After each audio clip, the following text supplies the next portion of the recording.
assumption number one, a vertical is a straight line. That's okay. Make the same assumption. A vertical is a straight line. Horizontal is perpendicular to it, right? Okay. Yeah. And horizontal is a plane. In every case, horizontal is perpendicular to vertical. It's a really big ball. Okay. In every case. And all perpendiculars to the horizontal plane will be parallel. It's a really big ball to a horizontal plane, not to all horizontal planes. That's the problem. No. All perpendiculars to a horizontal plane will be parallel. It's a really big ball. Yeah. That would be true, but only one of those verticals is a plumb line. Okay, here we go. Bear with me for a second. I'll figure this out. Sea level is an arc. It's a really big ball. Mean sea level is an arc. Mean sea level is a point. It's an average on a vertical. It can't be an arc. Oh my God. Mean sea level. Oh my God. Mean sea level is established at a point, and it goes everywhere. And it goes everywhere. And it goes everywhere.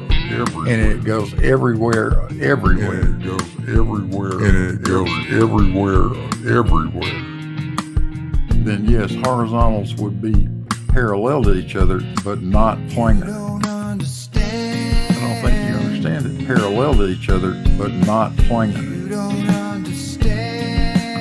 Yes, you check it. How big is a cloud, Bev?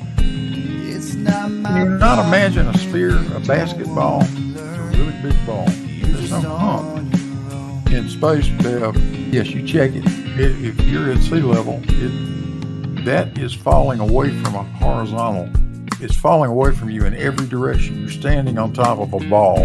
Water levels don't fall away, though. We know how water flows. Sure they do. No. We know how water flows. Horizontal, sure they do.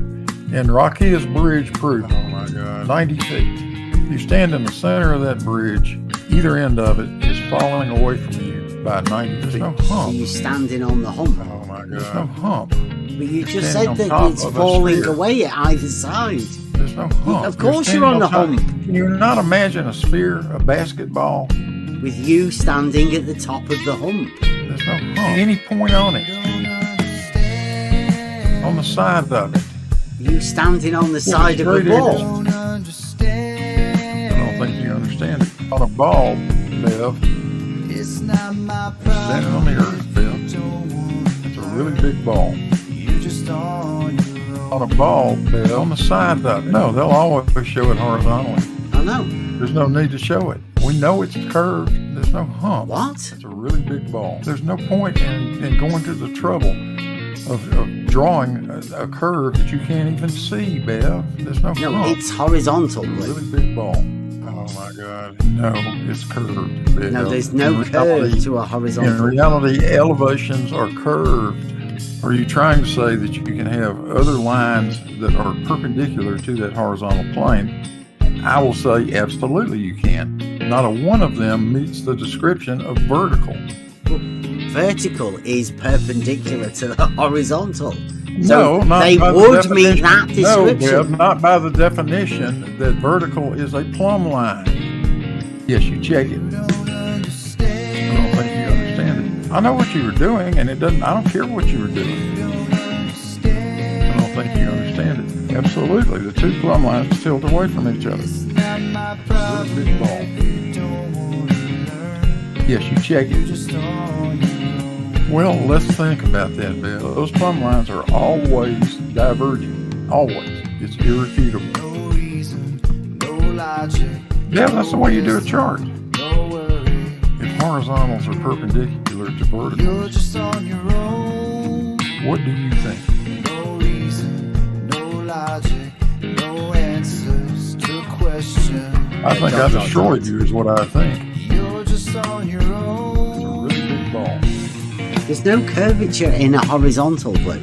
Oh yeah, there it is. It shows the diverging verticals because of the measurement of the reciprocal zenith angles. It is as clear as day and it's irrefutable. That's the end of that story. Horizontals are not parallel. Verticals are not parallel.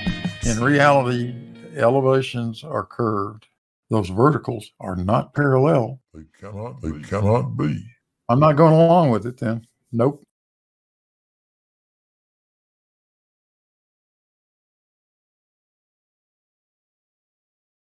Hey Mike, my name's Nathan Oakley. I prove Earth is measured flat. Do you actually believe the Earth is flat? Because if he says yes, he's probably our enemy. If he says I know it's flat, he's on our side. My name's Nathan Oakley. I prove Earth is measured flat with an elevation angle measurement. You can demonstrate it. Right, Bev? I mean, Edinburgh. I don't know why I keep doing that. It's just accidental. My name's Nathan Oakley. My sister measures angles to Polaris for mapping her position at sea. That's a flat Earth measurement proof. You're out of your mind, dude. Yeah, that's a contradiction. Because it is. Contradictions there. Therefore, the Earth is not a sphere. Bev. I mean, Edinburgh. Sorry, my bad. Learned from Bev. You just got that from Bev, didn't you? My sister measures angles to Polaris for mapping her position at sea. You're out of your mind. I mean, we have definitely verified this. It's called celestial navigation. We've covered this too. Yeah, that's a contradiction. Because it is. No. Yes. We definitely have, Bev. I don't need to spend a month talking to you here on your comment section, and I don't need to go to have a private messages with you on Discord. What I need is for you to admit Dipshit. you're wrong. Yeah, don't call me Brian. I'm the host of the show. My name's Nathan Oakley. I prove Earth is measured flat with an elevation angle measurement of a baseline that is flat with respect to Polaris to divine the latitude positions on the ground. That's a flat Earth measurement proof. False. You're insane. Yeah? Yeah, that's a contradiction. Because it is. No amount of rumpusing will change that. 3959 by any chance? That's the minimum elevation angle to Polaris used by the globe. It would be circular. Huh? Wouldn't it? And onto the globe. Brian's explained that at length to you. If it's... Meanwhile, we've told him what our flat Earth measurement is. There's absolutely no way he wants to accept this, so putting distance between it by bringing up new subjects means that he doesn't have to accept the globe. Brian's explained that at length to you. Well, you're a fraud. Well, you didn't think of that, dumbass? Right? Well, you're wrong and you're a fraud. Right? I don't need to spend a month talking to you here on your comment section, and I don't need to go to have a private messages with you on Discord. What I need is for you to admit where you're wrong. Dipshit. Flat Earth proof of a measurement with Polaris for latitude. Yeah, we've given you your measurement, it's latitude. Well, you're a fraud. Say that with confidence, Nathan. Go on. Politics. Say what with confidence, Bev? If they come to me, they hear how it's measured flat. Well, you're An a fraud. unequivocal proof of how Earth is dealt with, navigated, built on, charted. Those are the things that will, if in my humble opinion, Well, you're a fraud. I found those things when I got here, I'd have gone, well, that proves it then, because that's what I was looking for, and I spent 10 years not finding it. Now I want to give that out, and I spent 10 years not finding it. Always the stupid ones that have the most confidence, isn't it? You're insane. Yeah? Maybe if you go a bit louder as you use your fundamentalist religious zealot mute button, just Before kick him they do the out. mapping I'm of the sick of him. land. He's just completely shut down the Discord they server, though? hasn't he? Nobody in Discord can hear anything Well, it anymore, doesn't can make they? sense what you're saying. Yep. Thank you. Just remove him from the call. He's just completely switched off. The moment we pointed out his contradiction, he completely shut down. Now he won't stop talking. Fundamentalist religious zealot mute button. He's the kind of wanker that will accuse me of muting him. Just Before kick they him do the out. mapping I'm of the sick of it. land. My name's Nathan Oakley. I prove Earth is measured flat with an elevation angle measurement. That's the actual argument. I'll just give you a rendition of the actual logical consistency, called modus tollens, fondly labelled as the black swan. Because, Karl Popper, once you show that you can have a black swan, the argument that all swans are white, or in this case, there's always a hill getting in the way at the horizon called Earth curve, you only need to show once that it isn't to debunk all claims that we've got a hill getting in the way. My name's Nathan Oakley. I prove Earth is measured flat. If the Earth was a sphere with a radius of 3959 miles, then every distance to horizon measurement could be no more than 1.2 times the square root of the observer's height in feet, as per Earth curve maths. Distance to horizon in this imagery is beyond the limitations of a sphere edge at 1.2 times the square root of the observer's height in feet. Therefore, the Earth is not a sphere. The horizon is not Earth curve. It has been debunked. If they come to me, they hear how it's measured flat. Dipshit. An unequivocal proof of how Earth is dealt with, navigated, built on, charted. Those are the things that will, if in my humble opinion, I found those things when I got here, I'd have gone, well, that proves it then, You're out of your mind. because that's what I was looking for, And I spent 10 years not finding it. 10 years not finding it. And I spent 10 years not finding it. Now I want to give that out. 10 years not finding it. And if that doesn't leave people armed to debate it, Dipshit. I've got a back catalogue of 2,000 shows. You know what I mean? Yeah, watch more and give me money. Dipshit. I'm really poor. Please support the show. If they come to me, they hear how it's measured flat, an unequivocal proof of how Earth is dealt with, navigated, built on, charted. Those are the things that will, if in my humble opinion, I found those things when I got here, I'd have gone, well, that proves it then, because that's what I was looking for. And I spent 10 years not finding it. Now I want to give that out. And if that doesn't leave people armed to debate it, give me money. Wanker. I'm really poor. My name's Nathan Oakley. This video must have took hours to edit and make. Now that is funny. The show.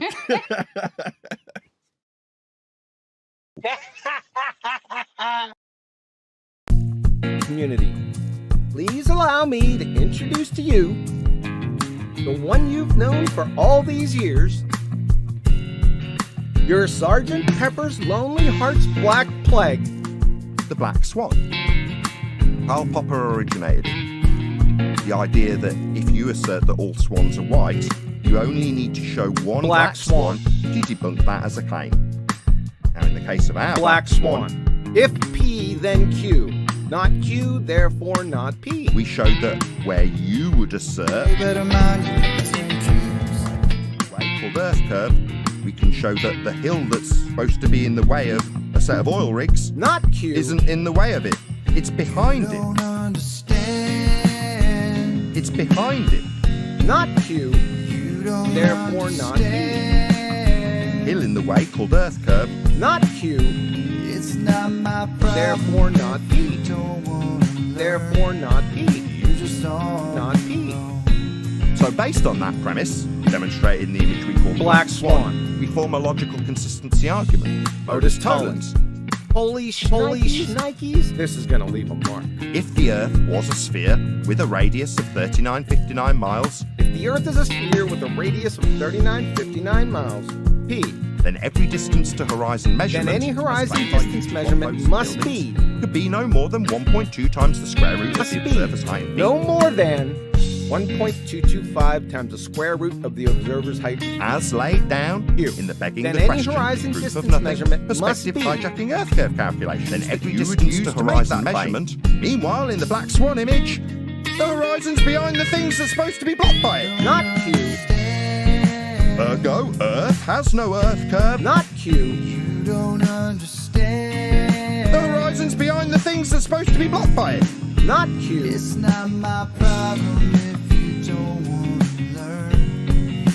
Then every distance to horizon measurement. not Q. Why? Because the horizon distance was greater than The horizon's 9.41 behind miles. the things that's supposed to be blocked by it. Not Q, Ergo, Earth has no Earth curve, edge, horizon, the form of, not Q, therefore not P. and the Earth is not a sphere. Therefore not P. The Earth is not a sphere. Earth has no Earth curve, edge, horizon, the form of, Therefore not P. and the Earth is not a sphere. If the Earth is a sphere with a radius of 3959 miles, P. Therefore not P. The Earth is not a sphere. If the Earth was a sphere with a radius of 3959 miles, Therefore not P. and the Earth is not a sphere. Therefore not P. The Earth is not a sphere. The Black Swan. If P, then Q. Not Q, therefore not P.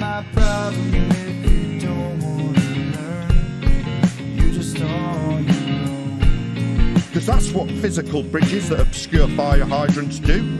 Yeah, they don't do that.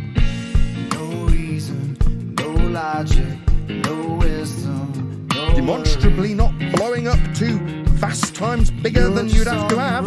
Yeah, they don't do that. Yeah, they don't do that. Yeah, they don't do that. Yeah, they don't do that. Yeah, they don't do that. Here is the final kill shot. You only need to show one black swan to debunk that as a claim. So that's debunked. then every distance to horizon measurement, So that's debunked. ergo Earth has no Earth curve. So that's debunked. Therefore not P. Earth is not a sphere. So that's debunked. Because physical hills don't do that. And if you're saying there's a physical hill blocking boats and buildings, we debunked it in 2020. So that's debunked. I thank you.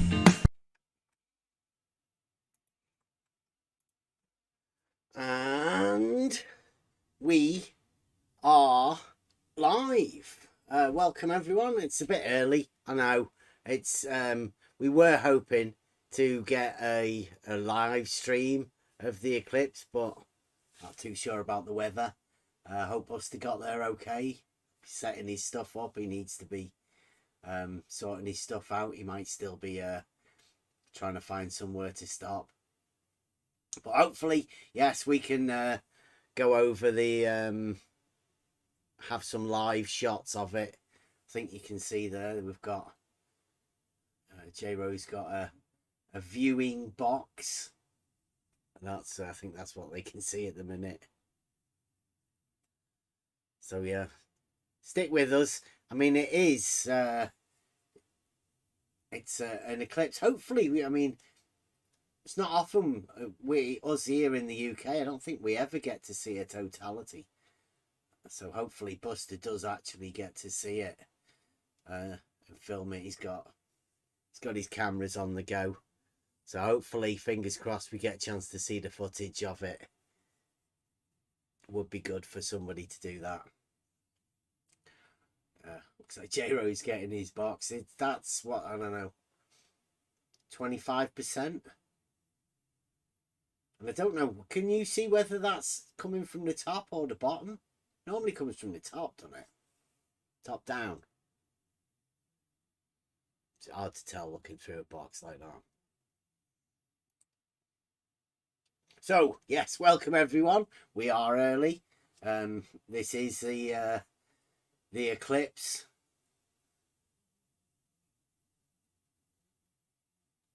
It's reversed. Yeah, I don't know. I think always seems to come from the top corner. What is the eclipse, man? Sorry? What is the eclipse? What is the eclipse? What is it? Where is it? Yeah. In the sky. I think it's Right over, now? over there in America. Yeah. It's going.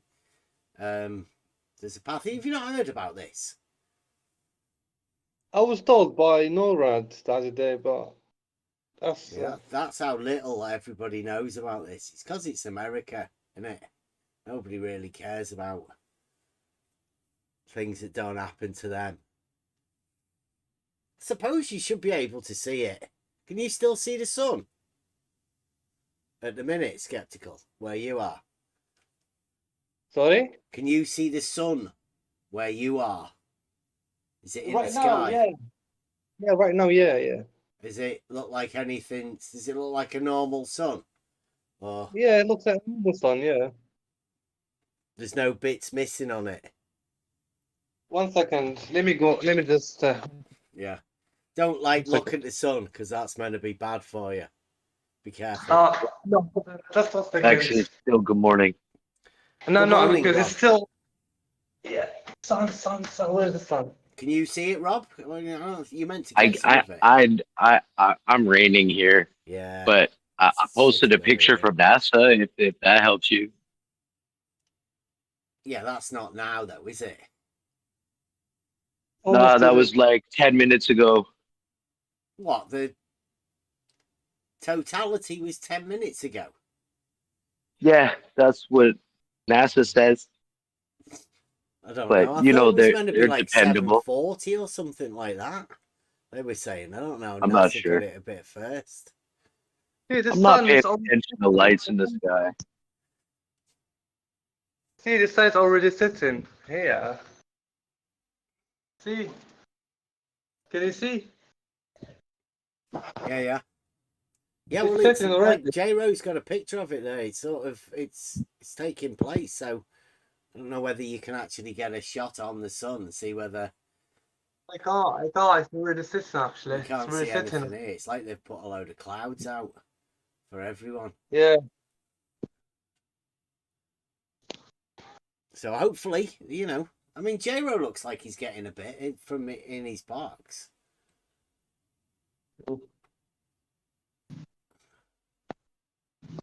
That doesn't look anything anywhere near totality, that.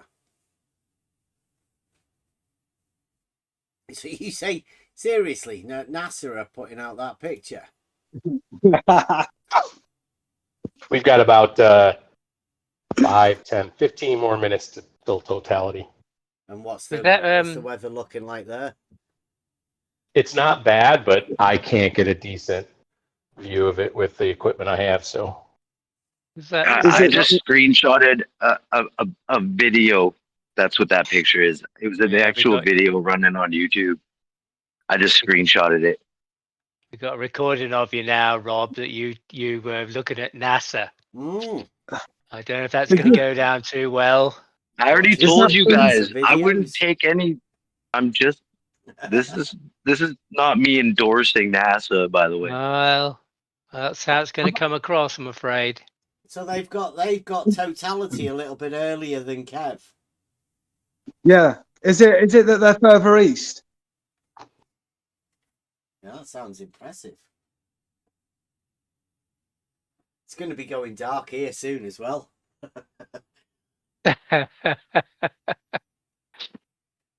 It's all a bit of an anticlimax, really.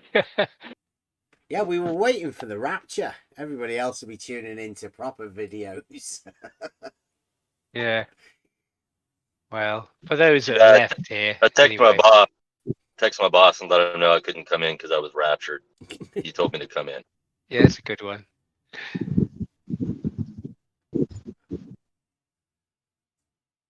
Yeah, Jesus is coming, apparently. It was on the... Oh, look at that. Jesus is coming? Yeah. Apparently. Da-da-da-da. Yeah, this is spring in the rapture. Jesus is coming. Yeah, all the good people are going to be taken. I don't know whether there's a certain number, is there? The rest of us are going to have to be left here. Guys, no, come on. We got taught not to go with strangers. Yeah, I mean, you can only you can only go with what you're told, right? I mean, it's the same as everything in this arena, particularly. You have to take advice from the experts, and I mean, none of us are the experts, obviously, so we have to take advice of everybody else. Oh, Sorry, the picture, the screenshot is from Mazatlan, Mexico.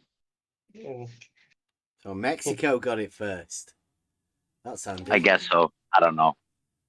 Do you feel like being behind Mexico, J-Ro? It doesn't even look like halfway. There's some guy in the flat earth, I think, yeah, 24/7. They're streaming already the clips. Yeah. So. Well, Is it really slow though? Yeah, I'll look at that. Seems like it's taking its time. Yeah. But it was meant to be quite a long one, this, isn't it? Oh, I don't know. 3 days, Oh. somebody said. 3 days. 3 days, yeah. The end is near. I'm not too sure about that, though. We'll see. We'll soon see whether that, if it doesn't come back again. I guess that one will be Only one pretty place, quick. though. Yeah. There's just one place where the sun doesn't come back for 3 days. I guess they'd know in Mexico. He should be. They should have gone through it now. Have they put a picture up of what it's like now? I don't know. Rob's watching that's a video. 4 minutes. Mike heard 4 minutes. That's definitely not 3 days. But you never know. You never know what could happen at the rapture. Like, that could seem like 3 days. That 4 minutes. Time shift, yeah.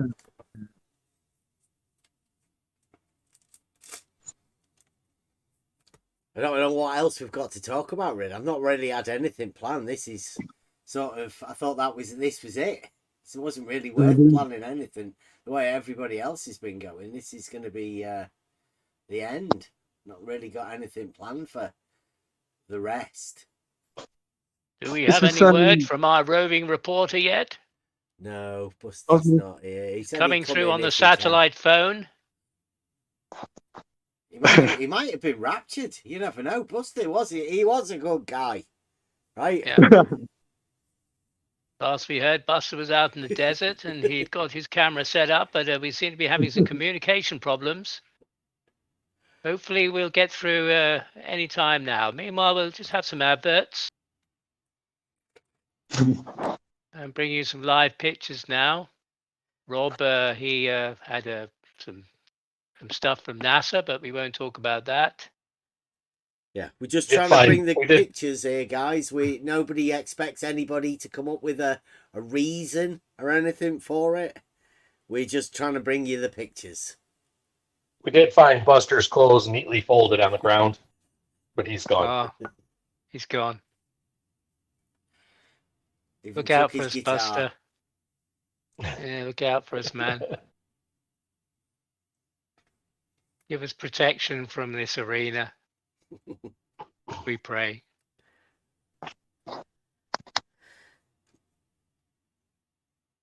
Captain's put a blinder in there. Yeah. Is that yours, Captain, or is that you just sort of taking pictures of lights in the front room? Street light from his window. Looks like he's inside of a car. NASA. Oh, can you see the moon as well there? And that the red bit. The red. Is that the moon? I don't know. No. It must be way away from Mexico there if that's the moon.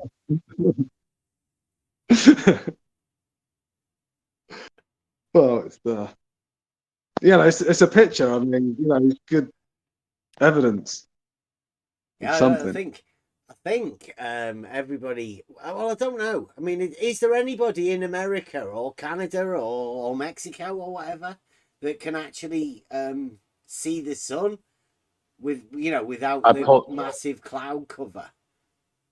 I posted a link to NASA because we love NASA to their video streaming right now, and it's live from multiple locations. Is this from the premium membership feed? I don't know. I posted a link to the video. If I got air tanks to deal with, but I just want to listen. What about you, Rob? Like when you I got rain. It's raining, man. I ain't seeing shit. Well, yeah. If that's the way it's meant to be, then that's the way it's meant to be. I'm not going to go and if Logos won't give us a look at it, then I don't think there's much need to go to NASA. I don't think there's any need to look at lights in the sky to begin with, but you know me. Oh, this is it's one of those things, isn't it? I mean, I know. It's a phenomenon. But NASA would have exclusive access when it would have probably managed all that by now and signed the contracts and stuff. So they've got some sort of rockets or something that could go. They must have something with a high viewing platform. Yeah. At least. Yeah, we'll see the pictures tomorrow. They'll be up there somewhere on some little platform with Elon looking up with his dark glasses on, Biden and all those, seeing it from a higher viewpoint. 100,000. Eric says he's in California and nothing's happening yet. You can't see anything. What? And they bought those glasses and everything. He's got his camera set up. He says nothing. Maybe it's the wrong angle.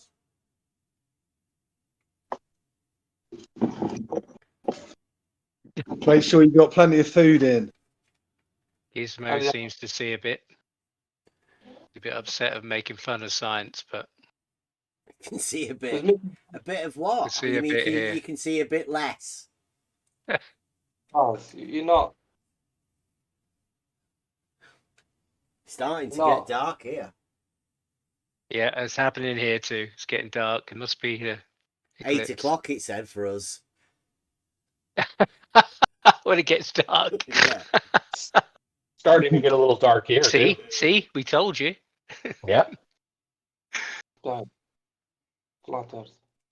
So have you got some good weather there, Eric, in California? I bet you do. We always have good weather over there, don't we? It never rains in California. He could be able to see it.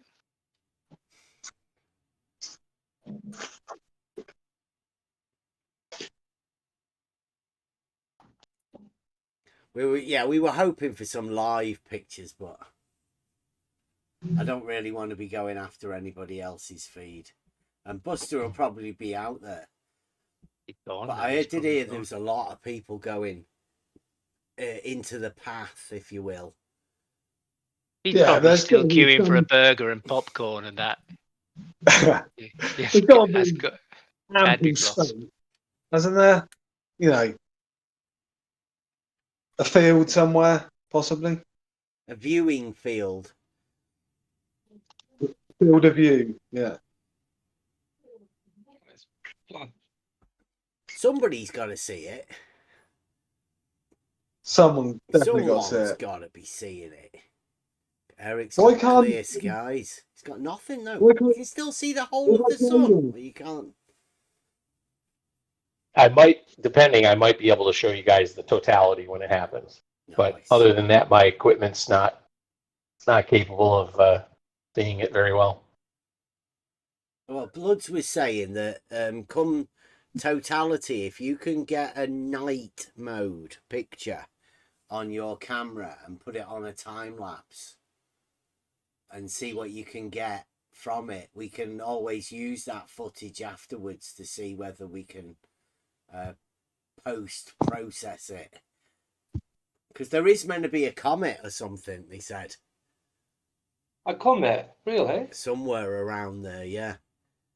I think, isn't this the sort of thing that Einstein went to Hawaii for? Or not Einstein, but that's where they went away to go and see that Einstein proved stuff. I think this is one of those events.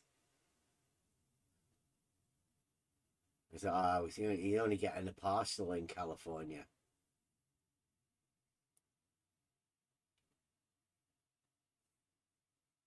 Hmm.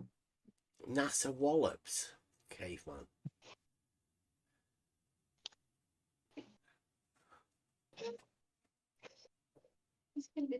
Take it that's where they're setting the rockets off from. Are they camera rockets? Maybe.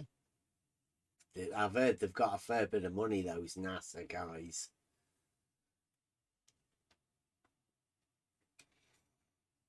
I don't know much about that sort of stuff though. I don't watch normal telly or anything. Seen a lot of that on t-shirts with those NASA guys.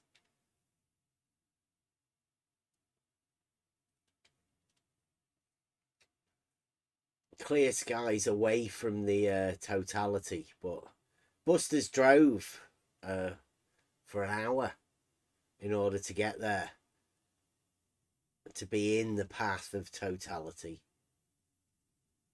J-Ro's got 98%, so he's so I don't want to be doxing him.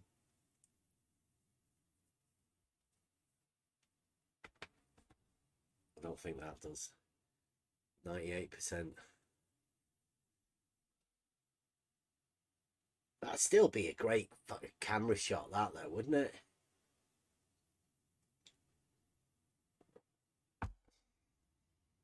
Anybody who's got a P900, P1000, P1000 especially, 4K video, I'd have that going.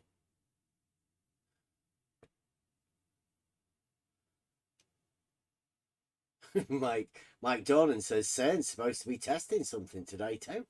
Lots of fear mongering around this one. Are you kidding? The rapture. I thought that was be like I don't know whether that's fear mongering or not. It may be a good thing for some. I'm still here though. No fear for those of us over here. Does anybody know when the rapture is? That at totality? They can't have had that in Mexico, can they? Totality is different for different people, so Is it? depending on where you are. So yeah, well, that's why NASA had that picture of Mexico where it was already total.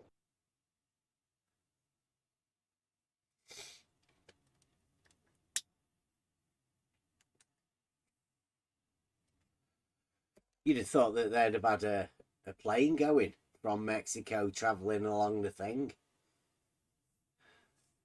See how long they can keep it going for. That'd be a challenge, wouldn't it? How fast is it moving? Could you follow it? Do you reckon? Is there anything? Is it how fast is it moving?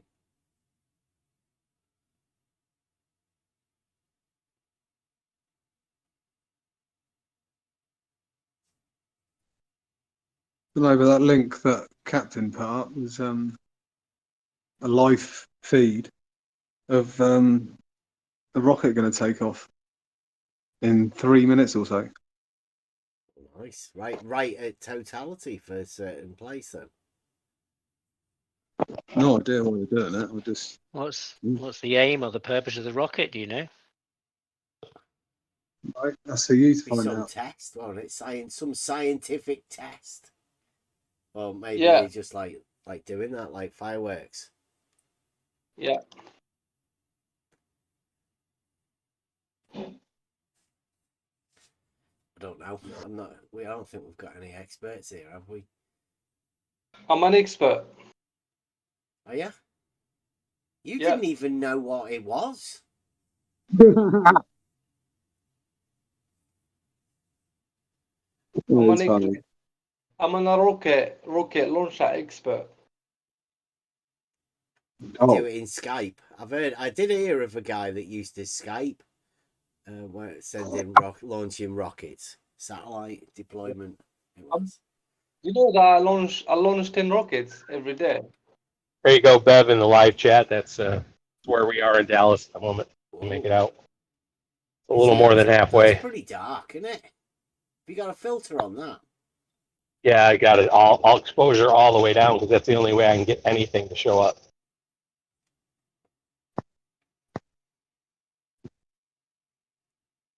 Can you feel it going darker? Yeah. Oh yeah, it's about probably about 10 degrees cooler already. Eric's on time lapse number 3. I'm no expert, Kevin. But if you're seeing that, there's a good chance you weren't raptured. Well, you don't know when it's. Is that what it is? this is to respect Jack Parsons, I think. What, the rocket? Well, that's what I've come up with, my opinion. Oh right.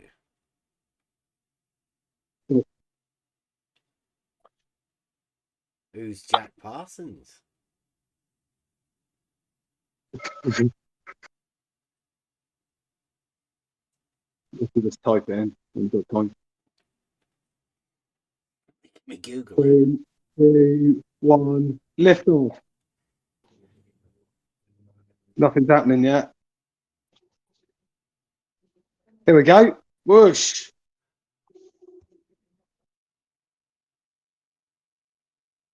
Rob H says the moon looks like a funny shape. Looks a funny shape. Can you see the moon?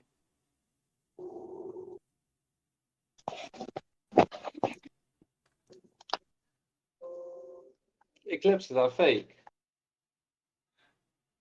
Yeah. Don't know. There's no where They the are moon fake. is. Oh, I can't see anything here. It's cloudy. Yeah, it's cloudy here.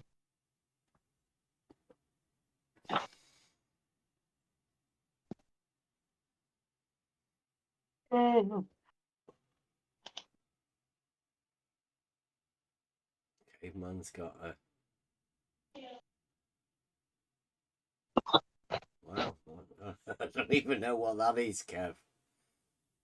It's like somebody's got some snow goggles. It's about as good as I can get. Illuminated snow goggles. Yeah, it's about as good as I can do, I think. It's almost totality now. It's got about 2 minutes, I think. Getting really dark really fast. Jesus is coming. Get it on a time lapse or something. You can. Yeah, my phone's not going to be able to do that, fortunately.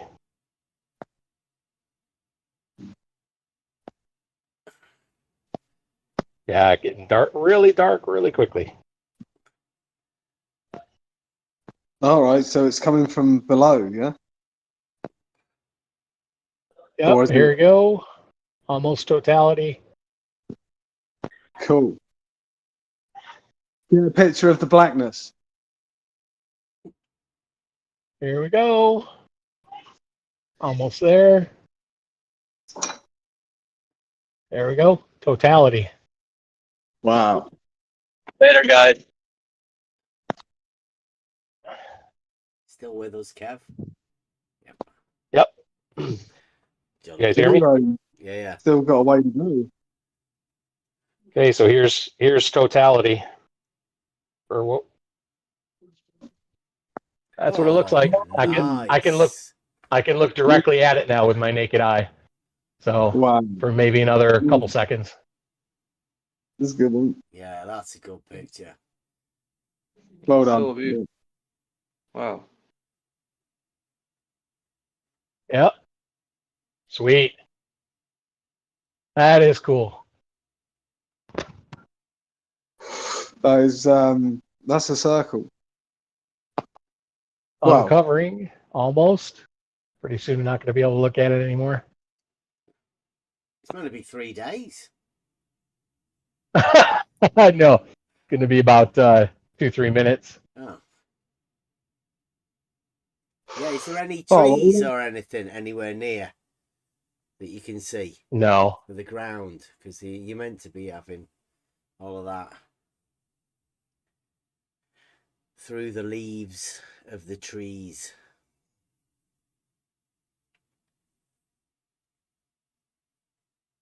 There is something I could see right on the edge of it. Looks to be, I don't know what it is, maybe a star behind it. Yeah, that's they're meant to be a comet or something. Pretty cool, though. Yeah. Let me see if I can get one more before it opens up. Nice. I hope Buster managed to get a good picture of it. There might be some good footage coming from Buster. Yeah. Here you go. Here's another one. Ooh. Well, that looks even better. Yeah, the birds. What about the birds, Kev? Can you hear? It's uncovering now. It's dead quiet. Dead quiet. No birds flying around, nothing. Yep, it's uncovering right now, so I can't look at it anymore. But got a couple good pictures, not bad. Yeah, Mike said, can you see any stars? He said you could see one, could you? Near it. Yeah, definitely one very clear. See Polaris? No, because I was looking to the south, so I'm pretty sure it's not Polaris. Is it Polaris meant to be the North Star? Yeah, measure a quick angle to it. Definitely wasn't Polaris. If you see Polaris, you can confirm it's flat for us. Yeah. Yeah. Measure a quick angle. Right. Guys, I got an angle to a star. Earth's flat. Just want to let you know. Yeah. Well, you can't see, it's dark. How can you tell it's dark? Yeah, that's me. That's me hiding it. I'm still here, so I guess I didn't make the list, guys. Sorry. Yeah. You're stuck with me. Well, Stuck with me we a while don't know longer. when, right? It could happen anytime, really. Cave, Well, we need more pictures, man. More pictures. Come on. So that's it's all I got. It's uncovered for me now. I can't. 200 something years. So it'll have to be in 200 years. Doesn't there want to be like a diamond ring where it just comes back again and it's like a little burst or whatever? I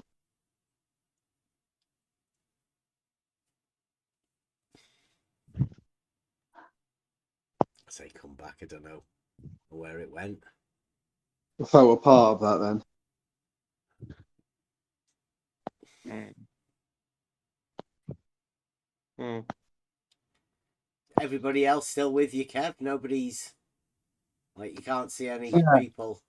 Well, I was alone, so I mean, everybody else in Dallas might be raptured. I'm not sure. Again, I haven't reached out to my wife yet, so hope she's not gone because it would suck. The nicest person you know, Kev, and then check that they're still here. That would be my wife, and I have not contacted her yet. So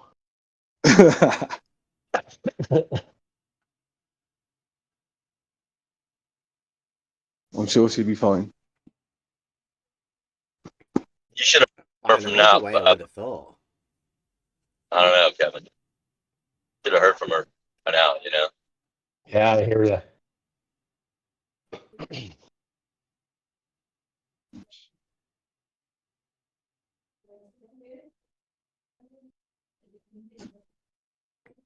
Piles of clothes. You don't get to take your clothes with you when you get. I don't know much about this rapture stuff. Oh yeah, there was a movie a while back they made where the clothes were folded. Oh right. All the clothes, people were raptured. They're taken out wherever they went. I don't know, but like airplanes, people on airplanes, and their clothes were folded in their seat. Oh, you get a bit of warning then, or somebody come round and do the maid duties. No, I mean they made it out to be like I guess God did it or angels did it. I don't know. Check. Did anyone Fold the check clothes the when they take you out? It's like a naked guy in the toilet.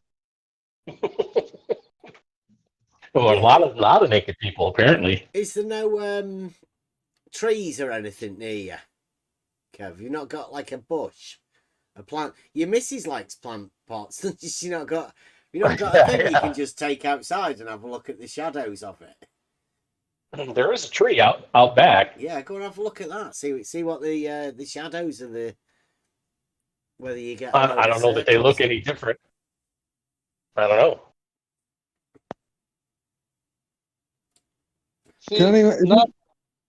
NASA and other space agencies have been predicted accurately the eclipse. What do you mean predicted? You didn't even know about it. So basically, these space agencies are not. They don't lie. Earth is round. Don't know. You didn't even know about it. We told you. So could that be us? Did we predict it better than you?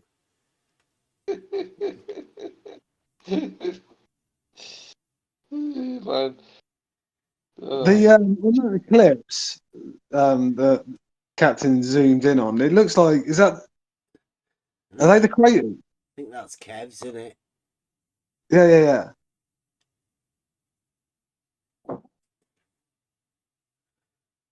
See the craters, I think. I might have to get my glasses on. It's a good picture, though. Oh. Yeah, all the nocturnal animals come out early and they're going like, what the fuck's going on here now? Having to go back again. They probably know. But they probably I got a timeline to NASA. You got the prediction coming in.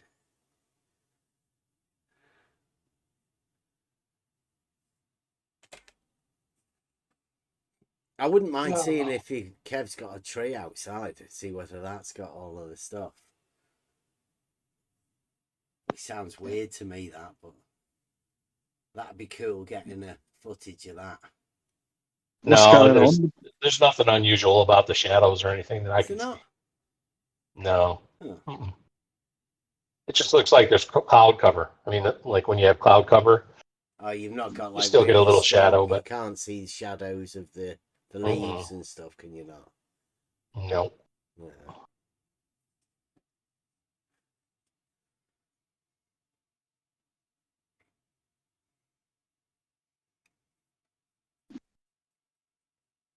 I don't know who's got the best thing there. That would be interesting. I'm pulling to up see. at work. I'm pulling up at work, and there's a bunch of idiots outside looking up at a completely overcast sky where you can't see anything They're with looking sunglasses. for the sun. Like, where is it? You just point over there, point Amazing. somewhere else, and see whether you can get them looking. Should be over there, mate. You're looking the wrong way. Dude, yeah, that was 3 minutes ago. That was 3 minutes ago. Yeah, come on. I think it's near Polaris. Just go out there and stand looking in the other direction. Yeah. Yeah, exactly. Why are you guys looking over there? Nothing happened over there. Is it meant to be light or dark at the minute? Well, here it's light. It never really got dark as in, midnight dark, because it's not going to do that. Just, it looked like it was dusk.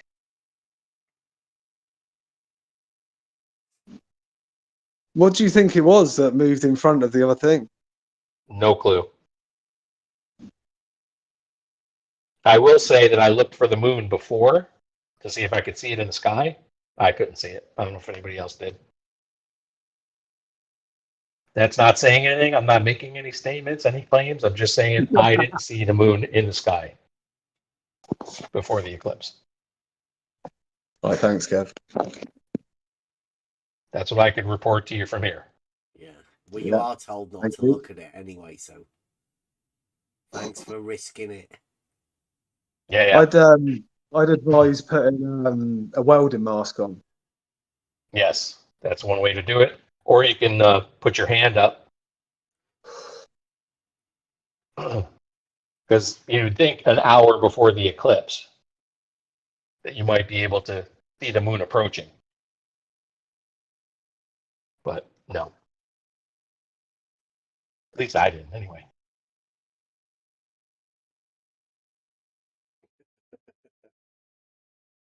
You should have some spare batteries, Eric. Eric says, fun fact, fast way to drain a fully charged battery on a P1000 is to shoot 3 time lapses in a row. That's a good one. Yeah, I imagine that'd do it. How big were the time lapses? I mean, they cut halfway. I've had one cut from the battery dying. Yeah.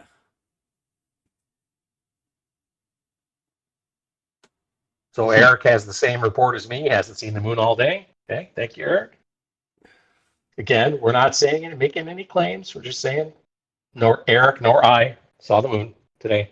Yeah, I don't think I've ever seen the moon or the sun today. But we do live in the UK.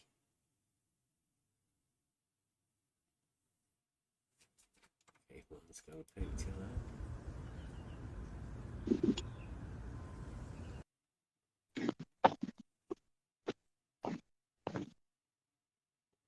Thank you very much, Caveman.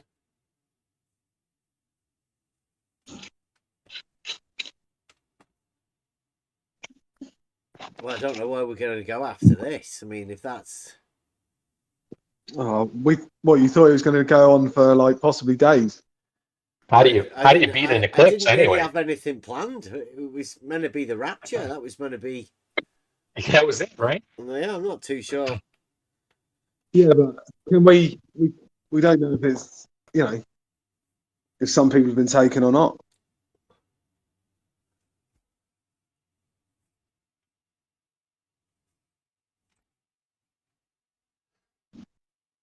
Min time. That's right. We're not there, but I feel the energy just watching it. What happened with the rocket anyway? So this is because of the craters and Anyone peaks and valleys look of the into moon. it? We're seeing the last It bits that are launched, just and getting I through, wonder and what now happened, we're what they were getting doing to with it. totality.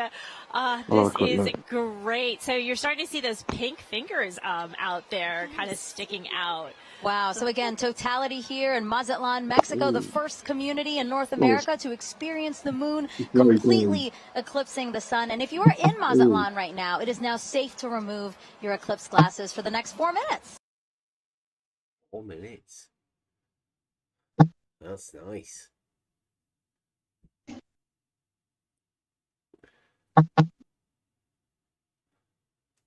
Much more professional setup there. Yeah, that looks Caveman. like it. Is that Caveman? No, that's not Caveman. No. That looks I like thought that was Caveman for a got second. NASA feed, hasn't he? I think that was the one that Rob was watching earlier.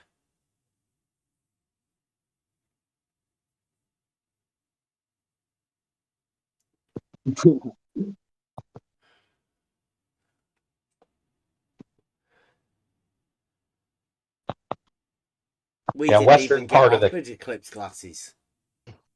Yeah, western part of the continent didn't get anything close to totality.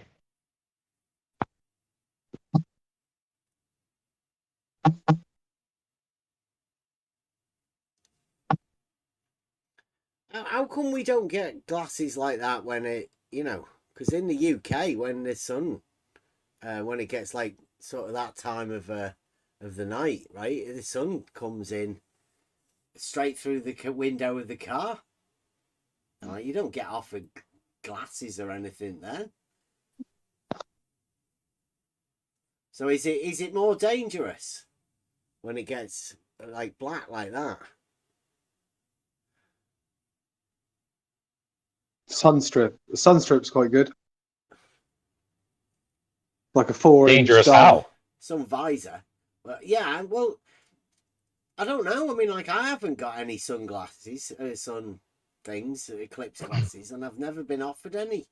Not even when, you're out driving. Is it? Yeah, exactly. Yeah, I get your point. Hell of a glare sometimes. Mm. You can't bring your visor right down and block it all out. You can't see where you're going. So. Yeah, and when the road's wet, you get a reflection off the floor. Dazzling. Yeah. It's never been that bad, but I mean, I don't know. I hope everybody's okay and not been looking directly at the sun. Yeah.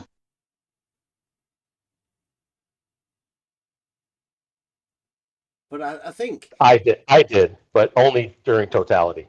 Yeah, do you think, like that, the picture you got with your camera, does that do justice to what No. you actually see with your eyes?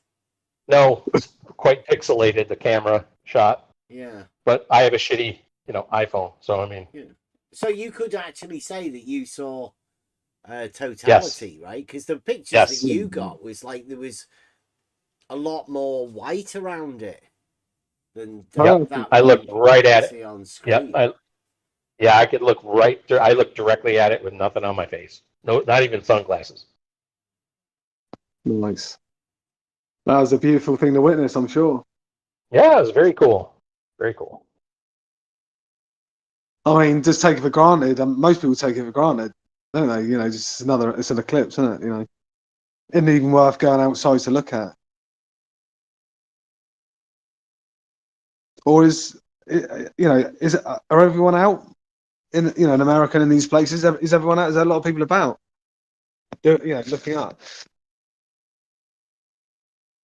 Yeah. Oh my gosh, yeah. My wife works at the university here, and they are packed, thousands of people at her university in the parking lot with cameras and telescopes with filters and just so thousands of people. Expect the social media things to be absolutely flooded with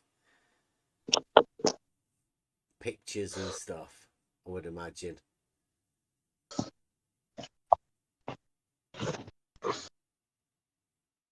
Yeah, that's cool.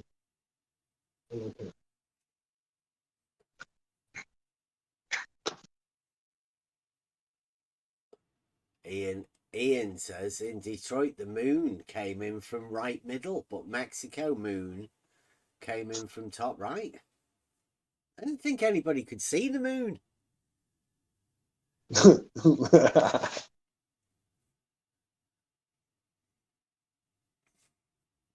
I guess everybody has their own opinions on it, don't they?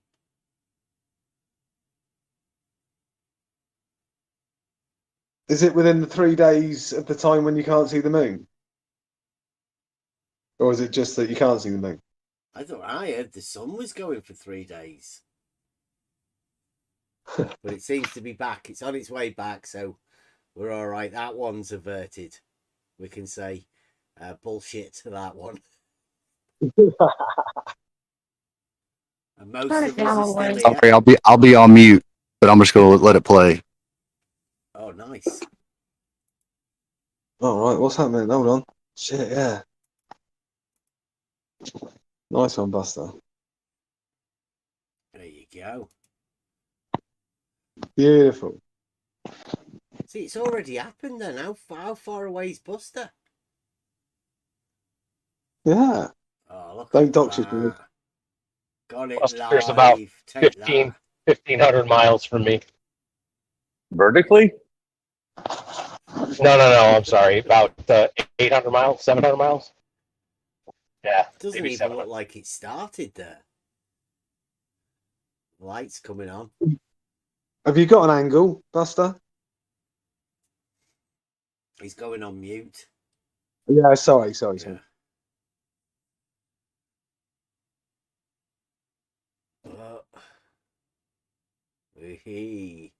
He's recording this. This is this phone? I think. Yeah, this is phone. Oh yeah, she is. Look at that. Sweet. Oh, nice. So Buster's got the actual yeah. dream page. Cool. Wow. Yeah. Look at that. That sky as well. Look at that. That's cool. Yeah. Was that light on there? That's weird, isn't it? Like black and white on there and Yeah. completely different colour on the outside. Looking at look at where's that all of that other yellow coming from? On the horizon. What's that about?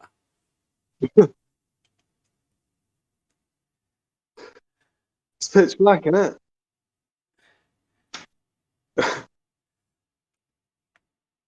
I don't know whether Buster can see any stuff like that.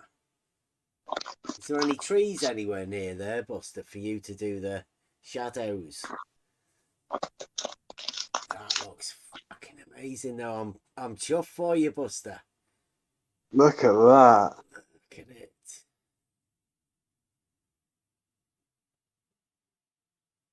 That's the best way to view it, that. Yeah. That worth it.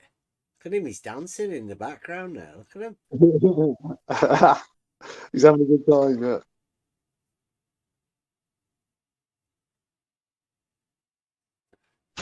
Yeah, like getting the full thing. I wonder how long it's been running for. Seems like it's a slower operation here than previous. So nobody else with cameras there, or are they all just sort of chilling out? Partying.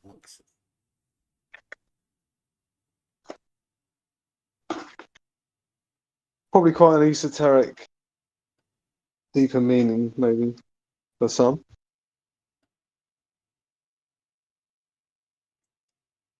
Amazing. Yeah, that's a proper in the path of that. Woo!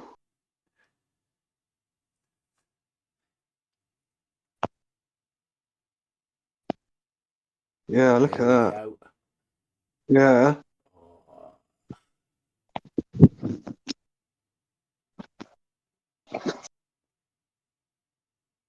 Oh, I like that red effect there. That's cool.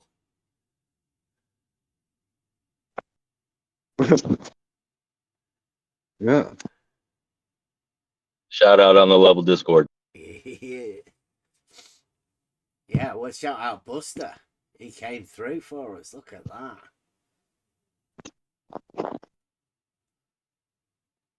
Well, that looks like a nice beach scene anyway.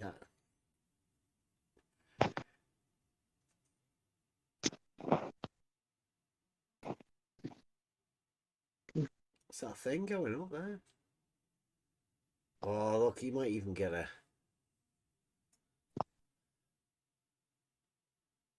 Turn a bit. Turn a bit. It's an aeroplane. Oh, is that going to go through Coming the... to you. I don't know whether he's going to get that. No, Nearly. That looks great. I'm glad that you didn't have the thick cloud cover.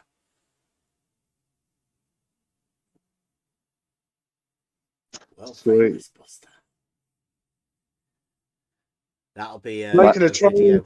You've got 4 minutes. You've got 4 minutes of a music track there now to do that. I know.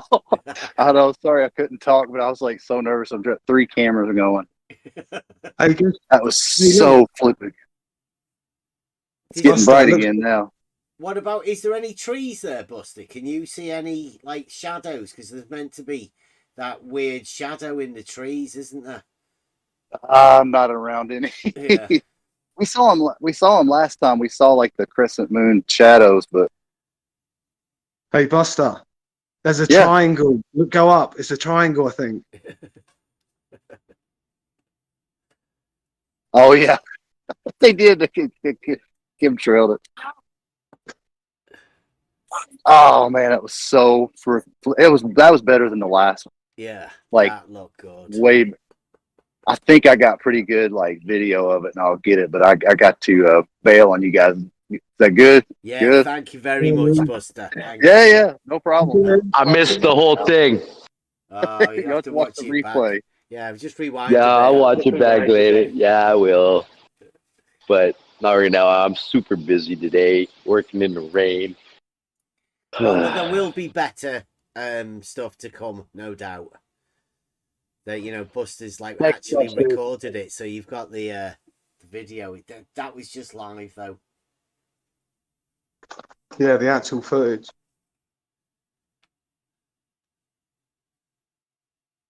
Wow. Yeah. Hopefully, yeah, you're right now, Rad. Hopefully the next Rapture will be better.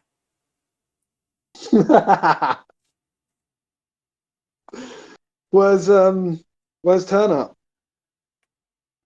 Oh, you never know. I think he might be working. Might have been Let's hope taken. so. Let's hope so.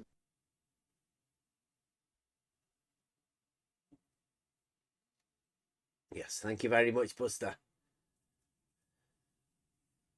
What a day out. Imagine that. That would be worth it, driving to be in that, I think, to capture that sort of stuff. Yeah, definitely. Looked a beautiful place. And that sunset was just, well, I say sunset. Whatever. That camera was right up in the sky, wasn't it?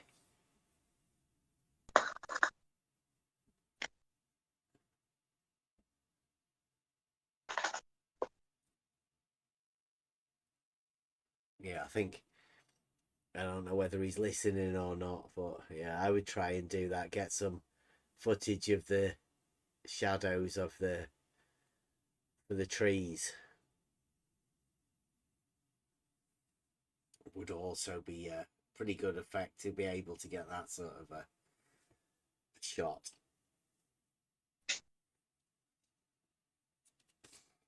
Well,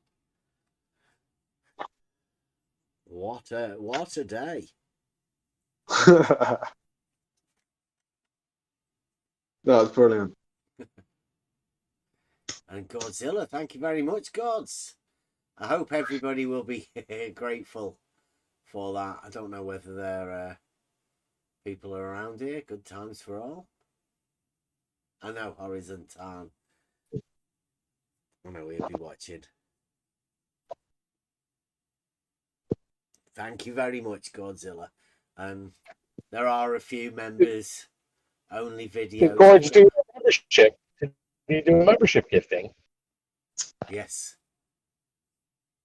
Oh, Uh-oh. He's going to be upset. Adam Meakin's already got one, so he can't get another one yet. Not until next month, anyway. He'll just have to remember to not interact. I think. I don't know whether he can resist it or not.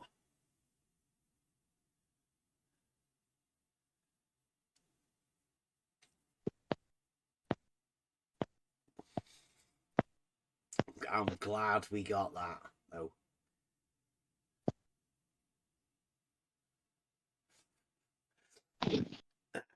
Right, I don't know what we're doing from now on in. I don't know if we've got anybody else that's that over and done with. Everybody seems to still be around here. No big event or anything. Yeah, Gords is still here. Just have to make sure everybody's here around tomorrow. And then that'll be okay. When's the next one? 2044, 45, I think. Ian might not have gone to the membership gifting thing. You never know. That might be why Ian's not got one. Ian, you do know about the membership gifting. To click the thing, accept gifts.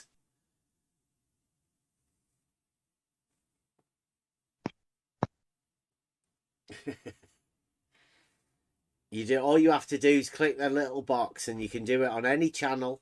Doesn't really matter. Eventually you could. Apparently you don't even need to be watching.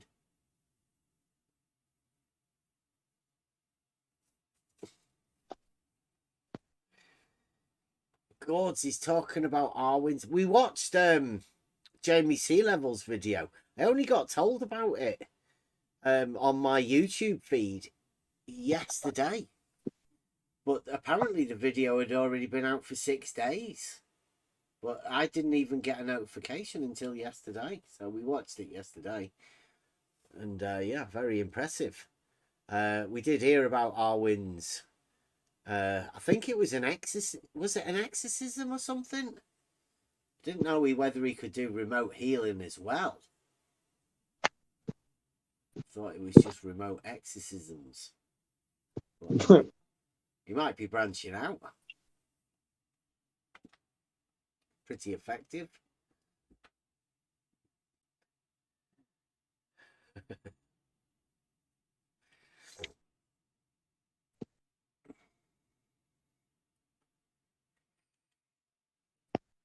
Yeah, I don't know what's going to change, but everything is meant to change somehow. There will be something, wasn't there? Because didn't they say something about CERN? Timeline shifting or something? Does anyone feel a bit weird? Anything?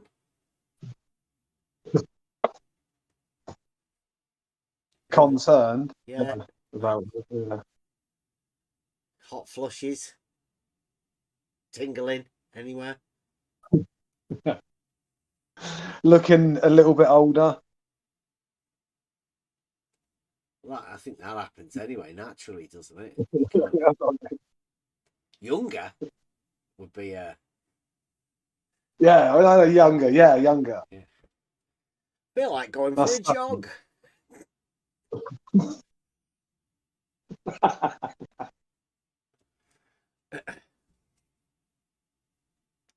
So as we say, I've not really got anything else planned for the rest of the for the show today.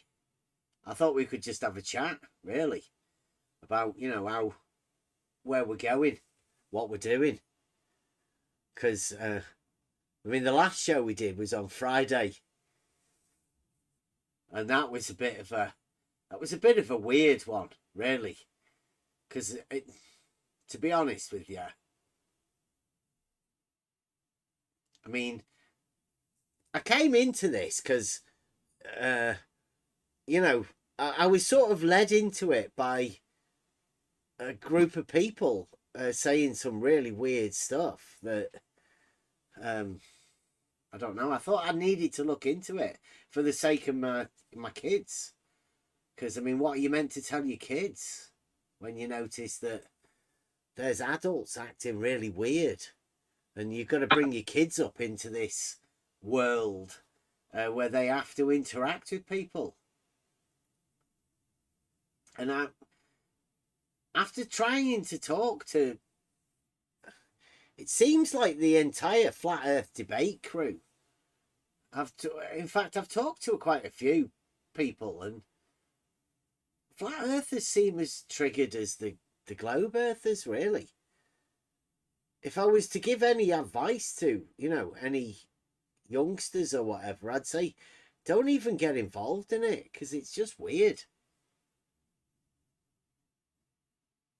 This whole thing. When you'll have a life to live. So try and live as much of your life as you can without getting involved in any of this stuff. Save it for when you're a little bit older, about 40, 50, whatever.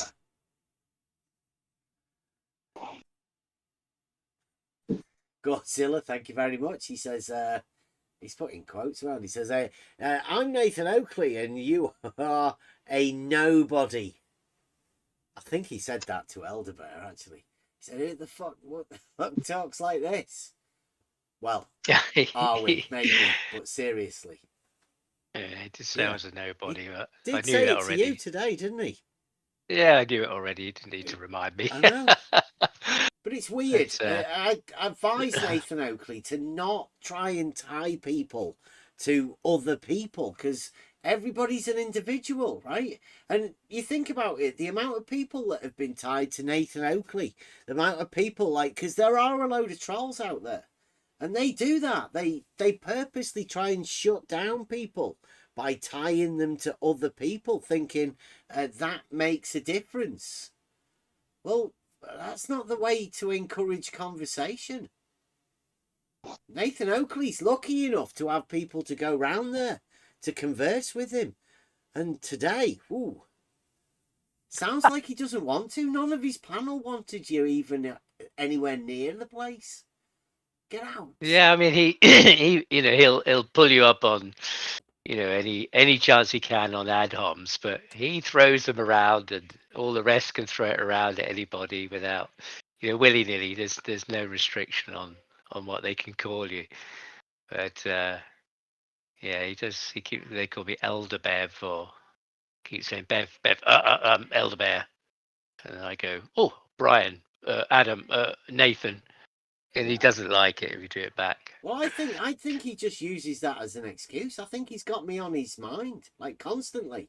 And it's whenever you go over there and ask him questions, like, I think it would be anybody now that asks Nathan Oakley a question about any of his claims, he's going to end up calling them Bev. And then Neil will shout, get him out of here. We don't want his kind round here. Yeah. But yeah, I mean, Neil did that today, and then but it was Neil who said, you know, well, I think we should ban the guy, but you know, he's good for the show. He's good for business. Yeah, so that's why I said, oh, that's funny. What is it? Well, that's why I asked her how the numbers doing, and the viewers gone up because I'm on there or something. Well, I'll say this, Elder Bear. I only continued watching because you kept pressing them and they kept obfuscating. If you wouldn't have been there, I wouldn't have watched. Well, they tried to twist it and get away from the point of what I wanted to ask. And I don't know whether Brian was a bit confused in the beginning because he was triggered and said I was lying, but because they wanted to say that I was asking a particular question that I wasn't. I wasn't really interested in the planes. It was just that came up, and it was a pathway into something I've been thinking about. So, it wasn't really anything to do with the planes, other than if the planes are flying on the flat Earth, then using the compass, then they won't be going in straight lines. So that was the point of that, flying straight lines. But so that was my question. It wasn't a claim. They must be. I was just asking, well, are they? And well, if they're using a compass, as Brian told me, then they will be. And I wanted to try and get to there and just clarify, because the issue is that what I found is that if I say, well, you said X, Y, and Z, they just lie and say they never said it. So it feels like you've got to say to them, can we agree? Now, you did say to me the other day this, that, and the other. You did tell me that the cardinal directions are not perpendicular. You said they're not. And Brian said, because I directed it to the maps and said, well, if you look at the Ordnance Survey maps in the UK, they have a grid system on them, and they're perpendicular, and they're north, south, east, and west. And I was trying to relate that to how Brian saw it, or Nathan saw it, or how it is for the flat Earth. And was that so? And he said, no, it wasn't so. It wasn't. But they could be treated like that locally. I mean, it's in the video. You can, go back and see in the after show they did and released the other day. It's the same one that I gave Nathan the clip of him saying that I lied, that he'd never said apparent, and he did. So, it is there. And Brian said that locally you can treat them as perpendicular, but actually they curve. The latitude curves to the longitude. So, and I'd said to Brian, well, look, if I'm facing north and I turn west 90 degrees on my spot, and Nathan stopped me, and he kind of wanted to head Brian off and said, oh, you're going to get in, I can see a problem here already. And Brian said, yes, so can I. And I thought, oh, he's trying to stop me or change, head him off. And Nathan said, how did you do that? How did you get that angle? I said, well, I just turned. I didn't use a compass for anything. I just turned, through 90 degrees and faced west. And I was going to go and ask something else, but Nathan said, I can't do that. How did you get that angle? And it was then that I thought, of course, they've got a straight line and a curved line. So then I thought, well, how have people navigated for all these years using latitude and longitude on any model? Either model, they're both the same in the sense of straight lines to curved lines. Well, how has any navigator managed to get a bearing of, well, any bearing? Because the claim is that you can't get an elevation angle on a sphere to a curve. You can't get an angle to a curve. So that would work. Excuse me. That would work, on a XY grid as well as it would on a XYZ on an elevation. It would work out on the latitude longitude too. So if you use those coordinates, then I thought, well, hang on. If they're not perpendicular, you can't get an angle according to this rule. But Brian did say locally, and that's what the Globe has said. And I thought, well, they said you can have horizontal locally, but actually there isn't anything as horizontals. The straight lines will eventually curve, and Brian said the same thing. Eventually, this straight line heading west or east will curve. And that's, well, I just needed to, it was just going over again to clarify that, just so that they could say, yes, we agree with that. But Nathan was just trying to get me. He wanted me to agree that it was a flat Earth in the first place, in order that he could then say that I'd agreed and I'd claimed that. I said, well, I don't agree to that. I can't concede to that because it hasn't been proven to me so far. Certainly not by Nathan or Brian. So I didn't want to concede to that. And he said I brought up a flat Earth model, which I didn't. I said I can't say anything about a model, because if I say about a model, you'll say we haven't got one. And then you'll say that I said they had a model and I claimed it, and now it was my fault. So it's like a little minefield of what you know, and I've had to learn this: what you can say, what you can't say, what you can be told you're claiming and it be lied about. And Brian was getting pretty triggered, saying I was a liar. He'd never speak to me again. Well, he told me that, I don't know, 2 or 3 weeks ago, that he was never going to speak to me again because I was a liar and dishonest. So, but here he was speaking to me again, and yeah, I think I did get to a place where he said, yes, it's a tangent to a line. So he did, agree with me that it is curved, and so I wonder how could he get this angle. So that was interesting. I wanted to bring the show to an end pretty quickly, and then they'd muted me by then. So the bits at the end where it's a bit silent and they're asking me for my response kind of sounds as if I've run away or something or have no answer, but I was muted. I couldn't speak. Yeah. So that made it look a bit different. And I don't as I think it called looks like you ran away, because I think everybody knows by now they purposely mute you and then ask you questions that you can't reply to.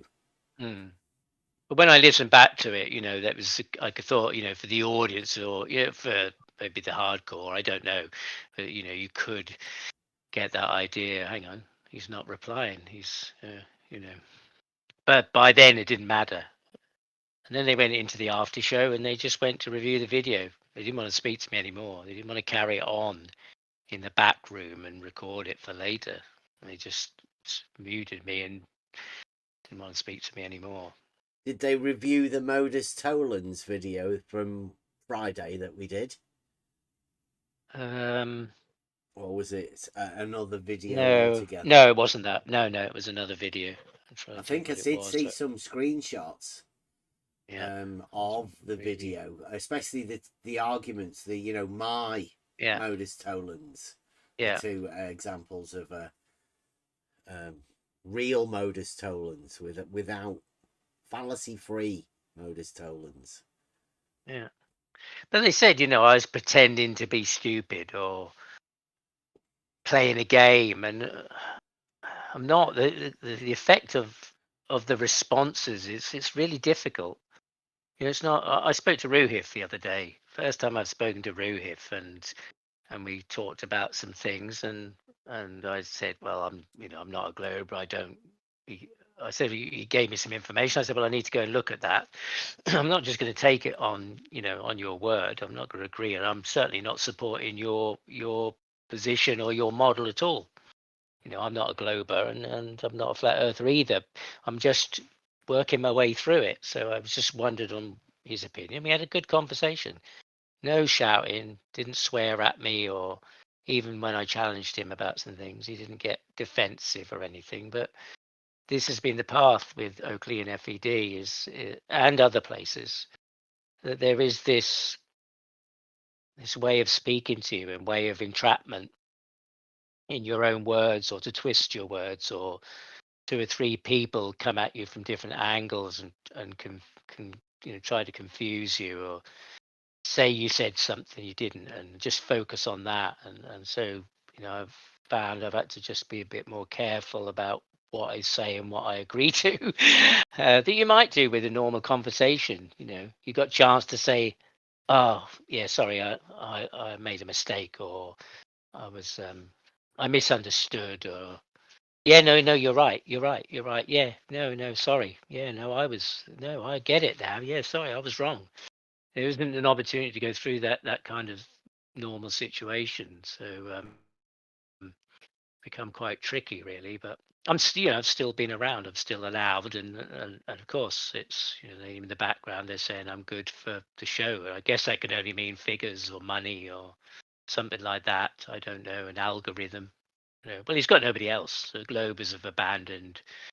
They don't go over there because they get taught to in a really disrespectful way, and so the content value depends on Nathan shouting at somebody who's on a video, it's not even live, as if the guy is talking to him. And I think, well, it's a bit pointless, this, really. It's and particularly when it says debate, there's absolutely no debate going on. It's just repetitive mantras. That's how I feel about it. To just sing into the choir all the time, and yeah. So it was yeah, interesting day, and tried to back off, and because I know he's got this noise gate and it's a bit of a waste of time, but I did point that out to him, and he, oh no, he's worked out. That's pretty clever. He's worked out how my soundboard, how my desk works. Well, that's the way it is. He was giving his secrets of his noise gate away. Like he's thought that nobody's noticed that for years. Yeah. And now Elderbear's come along with a little bit of audio knowledge, right? A bit of competition there with your, your speakers and stuff. Well, I know about the stuff he talks about. He talks about. You got it? Yeah, look at the pictures in the chat. Brilliant. Well done. So jealous of all of these stuff.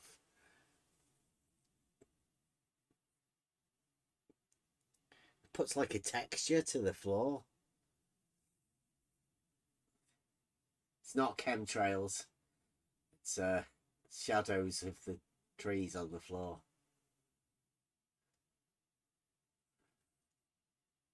That's cool. Brian wasn't allowed to comment on it, FPV. Because Brian was saying that east-west was a straight line.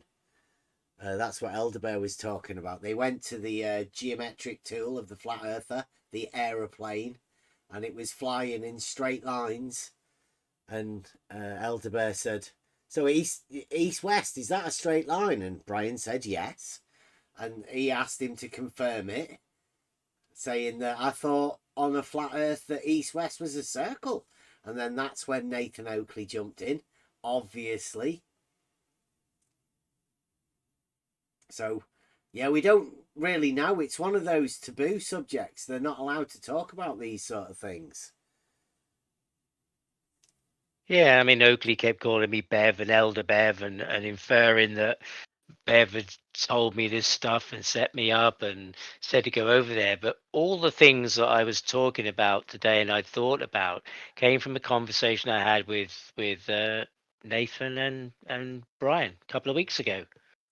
They told me this stuff. They told me, and I pieced it together from there and thought, well, that doesn't make much sense. How does that work? Nobody else has given me this stuff or anything. It might not be original to some people, but to me, it's my original thought. I'd laid awake, I woke up this morning early and there was something going on in my head and, as if I've been dreaming about it. It was, yeah, I'm still not quite sure what it is really, or if it's anything at all. But yeah, it's just things like that. Thinking, well, if it could, it's the same with the horizon. When I asked them about the horizon, about it was apparent or geometric, because I've heard them talk, and Brian said that the globe have no position because they don't have a geometric horizon because of refraction. It's not the geometric one; it's an illusion that's thrown up by refraction. That's what we, in that model, and from the point of view of the flat earthers, that's what it is. We never see the real horizon, we just see a refracted image of it. But the flat earth don't see it either, because they say it's apparent and it's not geometric. So I figured, well, what's good for the goose is good for the gander, surely. How can it work on one and not work on the other? And this is similar with this, straight line to a curved line. I mean, you can talk about celestial navigation with them all day, and from a point of view of a sphere, from that model, they'll just say it's impossible. You're going to need a flat Earth for that. You're going to need a flat Earth for that. You're going to need a flat Earth for that. But their flat Earth also has a straight line to a curve that they are claiming angles on a compass from, and the compass isn't perpendicular and it's curved. So I thought, well, how are we getting angles from there then? If it's a taboo, it's just can't go there. It's not allowed. You can't have an angle to a curve. You can only have an angle to two straight lines. That's it. Everything else is verboten. Yes. So it just seems strange to me, and it seems like a contradiction that I just wanted to pursue and ask about. For clarity, that's it. It's not a gotcha at all. It's not, aha. It's like trying to work out if this is so, how does it work like that, in reality? I bet it's something that not a lot of people have ever thought about. Because it's similar to vertical, right? North south is a straight line. Yeah. At least on the flat Earth model. Yeah. Right, but east west isn't. Yeah. So which way does that curve? Is that? I mean, if you hold a compass vertically, or you position the cardinal points in a vertical position rather than horizontal, looking out across the land or wherever, and you're going down the road and you're going northeast, whatever direction you're going, if you hold it up vertically and it won't north work. is above you and south is below you, then east and west must curve upwards. No, hang on. A compass the sky does not work. Or does it curve outwards away from you? A Which way does compass it curve does not from? work unless it's horizontal. No, that's not what we're saying, Rob. What we're saying is that the similarities, right? If north-south is a straight line, and everybody does agree that north-south is definitely a straight line. Well, I agree. If east-west is perpendicular to that, that means east-west is also a straight line. Now, I'm not saying Nathan Oakley said it, because I've never heard Nathan Oakley say any of this. Right. He doesn't want to make claims. But other people have. And they've said that east-west is a circle. In fact, it's the same circle, just different ways around it. Now, if east-west is a circle, then it cannot be perpendicular to north-south. But they don't say that. Nobody within this arena will tell you that from the flat earth side. They won't say north, south, east, west aren't actually perpendicular on our model. They try to justify it. Pretty much like the dogmatic globe guys do with horizontal and vertical. Same thing. Except, it's the same geometric problem that the globe guys have, except it's just to do with north, south, east and west. It's exactly the same. It's either perpendicular or it isn't. And if it isn't perpendicular on your model, tell everybody it isn't. Just be honest. Deal with it. There's many contradictions that people have to deal with in life. Just deal with them. Put it in an air or hay basket. Do whatever. But don't start having a go at the person that's asking questions to get you to say this. It either is or it isn't. One or the other. This is geometry we're talking about. Yeah, I mean, reality is nothing to be scared of, is it? No. It's not a, it can't be this, it can't be that. It's like, okay, if that's it, if that's what you're saying it is, let me look at that and try and work out in my reality if that's possible or logically possible. Because nobody's going there. Nobody's, I don't know, nobody seems to be able to tell me who it was who's even positioned the North Pole there. I was listening to this little debate today that, I haven't listened to some debates for ages, really. But it was more of an interview. It wasn't a debate. Somebody was talking to some guy who was a flat earther, and he was talking about Mount Meru and a mountain and 4 rivers, and, as if he'd been there, as if anybody's been there and places there. But this image sits in a lot of people's heads. I hear it in lots of places. I mean, the Jeren and them have got this, conference, Mount Meru, conference gathering or whatever it's called, the true earther, so these images are placed in people's minds. They say there's no model, but there is a model. There is a model being painted in people's minds and being positioned in people's minds in figures, and the earth is measured flat. You can't see it, it's not a physical thing you do, it's something you imagine. When they talk about celestial navigation, if you've never done it, you're trying to imagine, what do they mean by elevation angle? What does that mean? And then if you read about it, you go, oh, okay, it means that. That's what they're referring to. And then you might not hear them referring to it correctly to that. And you wonder, well, did they get it right? Or is there another aspect to it? And you ask, or you look a bit more. But all there is an imagined picture in your mind about, or however you formulate it, a picture or whatever that's there, because you've never done it. You never held a sextant, but it's told to you how it's done. And these formulate models that, and I thought, well, that's how, if you're going to reject the globe as a model, then that's how those things were planted there about that. So now a whole new model and paradigm is being planted in people's minds just as easily. And people are repeating it, getting angry, defending it. And I think, well, hang on. How do you know it's like that? You might logically think it might make sense, some things, but nobody's really been there. And, we've just watched this event, this eclipse, and there's nobody here can explain it. Something happened.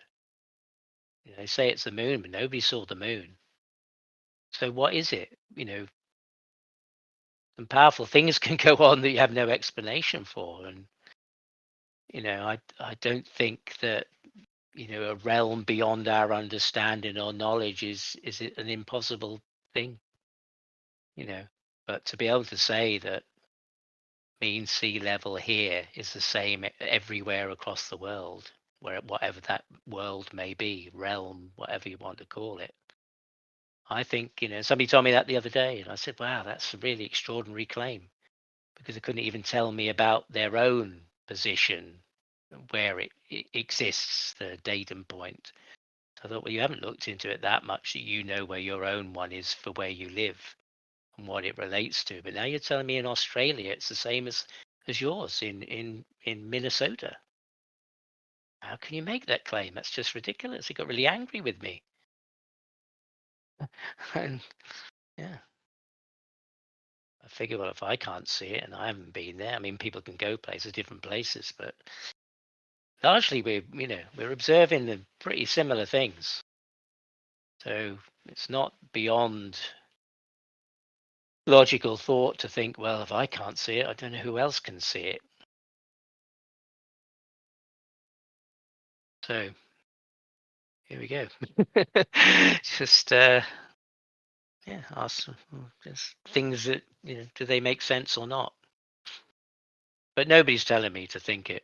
These are just gathering these things. It's, maybe it's just me, but that's how it is. Not under anybody's control. I'm very thankful to have On the Level and the people here, to give me some support and laugh with, and talk about this stuff, and just be together on, really. Quite grateful for that, but nobody's controlling me. Absolutely. And I may not. think of some new things soon.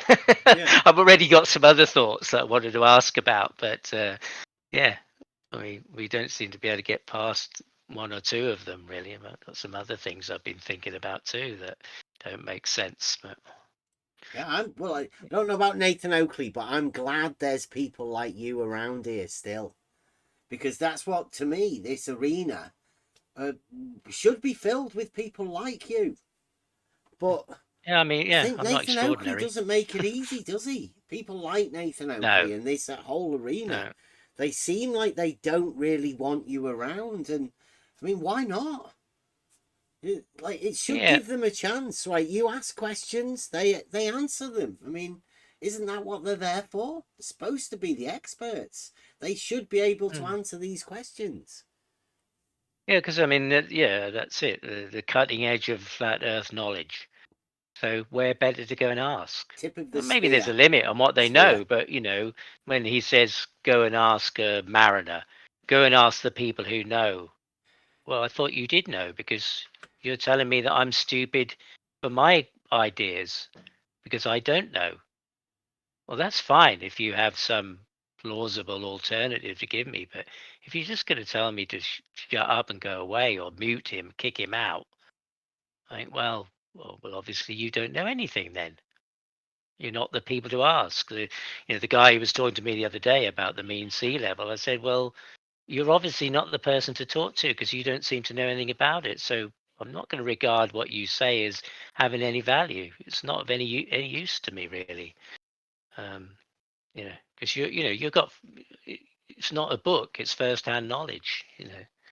We've just seen Buster videoing something in real time, real person doing something real. It's not second hand, third hand in some book somewhere that may or may not be true or whatever. It's something live. So those are valuable things. But yeah, I'd imagined there was going to be more people around, or that this would have got a bit more, a bit deeper. That after 10 years, and he did say it again today. Said that he wished he'd have found the flat Earth, this measured flat, 10 years ago because he'd been searching for 10 years for something, and this is what he's hit upon. I could have told him 10 years ago that the Earth isn't measured flat. I don't know whether it would have got the same response from him that like he's got now. Yeah, and then I heard people talking, just overheard people just generally talking today and saying, these are the same questions, the same conversations that were being had 10 years ago, 8 years ago. I guess they developed a bit over the first couple of years, and people, got their scripts or whatever arguments, if there were any arguments to be had, and kind of honed them a bit, and then they, started to roll with them. But after 10 years, I thought there would be something more substantial, some, other than saying, well, it's not that, and get people to just justify that it's not that, and that's enough, and that because it's not that makes it something else without any evidence or proof of it. It's just there's two choices, A or B. If it's not A, it must be B. What do you mean it could be C? Kind of weirdo are you? Well, hang on. There's 26 more letters. It's 26 letters here. It could be anything. If you don't know what it is, and this other thing's been chucked out, are you so sure that everywhere, and that's before you've even gone beyond the ice wall? Jesus. Yeah. But Nathan Oakley he's very clever not to claim any of that. Like he thinks he's not making any claims, but by Nathan Oakley saying the Earth is measured flat, he's making a claim. He just won't be questioned on it. And poor Brian's out there. He's making models and stuff. He's competing with the other flat earthers that are out there on other social medias. He's actually trying to make models. Yet Nathan Oakley's trying his best to not let Brian answer any questions about stuff that might lead Nathan Oakley into these problems where there are obviously contradictions. It's 2024. There's contradictions everywhere. Nathan Oakley, rather than trying to address them and come up with a we don't knows type thing, he just chooses to call people liars, disingenuous, question askers, or whatever. I don't know. Yeah, and it's I know people. It is said, we have something personal against Oakley or QE or someone like that. It's a narrative they're trying to push, yes. Yeah, that's not the case, because I was over in Earth Awakenings talking to some people the other day who aren't Nathan Oakley, and they talking the same kind of nonsense too, and trying to kind of discuss with them. Well, how do you know that? This guy about the lakes and the mean sea level and stuff like that. This is just the same. This is not anything to do with Nathan Oakley or QE or, I mean, they may, it depends where the source of that information has come from, or the source of that repetition. The Earth is measured flat. The source is Nathan Oakley, and that's, as far as I know, that's where the source is. He's the one pushing it, and I go to ask him about it in a bit more detail, and it's got a bit, become a bit of a show in a sense. But I didn't create that. I didn't make that. I'm just, well, this is the way it is. This is the way. And then if they talk to me in the way they do, then I'm, I can be disrespectful because, well, that's the way it is. There's no particular rules. I don't have to respect any of that. If you're just going to call me a retard all day, well, why should I? Who would? What would you do if people called you that in the shop? You went to the shop and you said, "Oh, oh dear, I bought butter and I meant to buy margarine." And then the checkout said, "You retard, you crayon munching booger eater! Now I've got to get somebody to replace it." You think, what? Come on, don't talk to me like that. But they seem to, and then you next time you go in the shop, you'd be prepared for it, and then or you wouldn't go. You think, well, I'm not going to that shop anymore. Or the next time you went in there, you'd be prepared and say, "Don't you talk to me like that? Where's the manager?" Whatever. We don't respond like that. But when you come across it, you try and find a way to be able to communicate and follow the unwritten rules that seem to change. But yes, he doesn't want to make a claim, but he wants to hold you and try and force you into a position that looks like you made a claim. Then he can say, well, you said it. No, you said it. We never said it.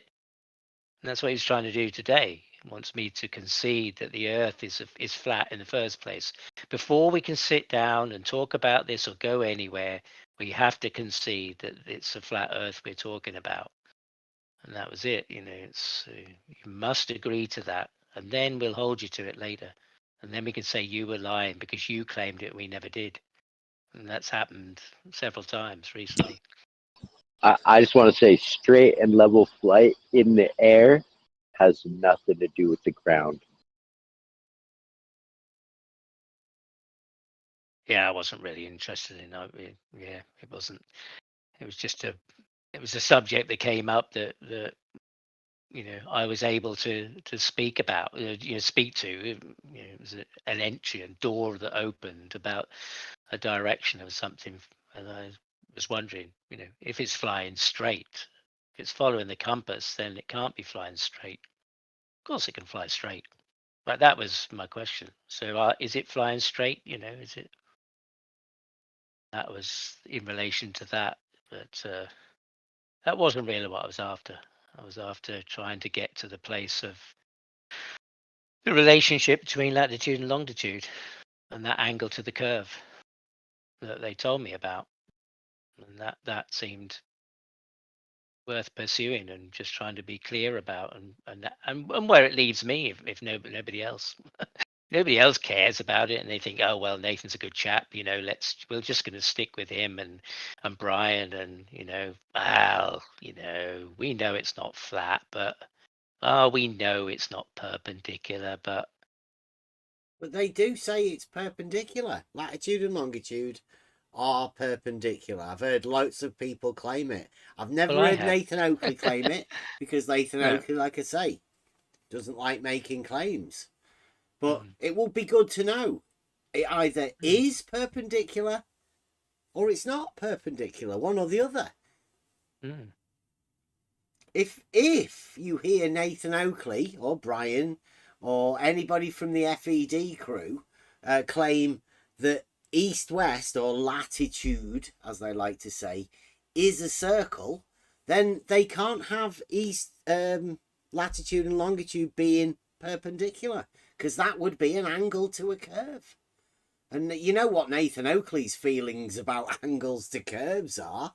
Yeah. That's one of the things he can't have. So supposing it's implied that Nathan Oakley doesn't have latitude and longitude being perpendicular. But then the question would come, what is the relationship between latitude and longitude to Nathan Oakley? Hard to tell. Yeah, and Brian's working on this map. I think in his mind it seems to be about getting the proportions of the continents so that they're represented more realistically. I don't know how we can do that, but it seems to be that. But it is, you can see it's a map. It's a circular map, and it has, well, it's not completely to the edge, but the corners are white as if there's ice there. It gives the impression that there's an ice wall around there, or that image that is being presented. And well, obviously it either stops there or it goes beyond, and nobody knows anything about that. But there's a lot of assumptions are made about the rest of it that has also been thrown out and never proven on any model. Yeah, Gorge makes a good point here. He says, some of us realised we were lied to and vowed never to have that happen again. Others were sheep that figure out the same, but they just jumped on the next bandwagon. Yeah. And that seems to me like what Nathan Oakley and the Flat Earth debate crew are doing. But it's as though they don't want people to come in and join them. Unless they do want people to come in and join them. But what they want to happen is for those people to attack people like Elderbear.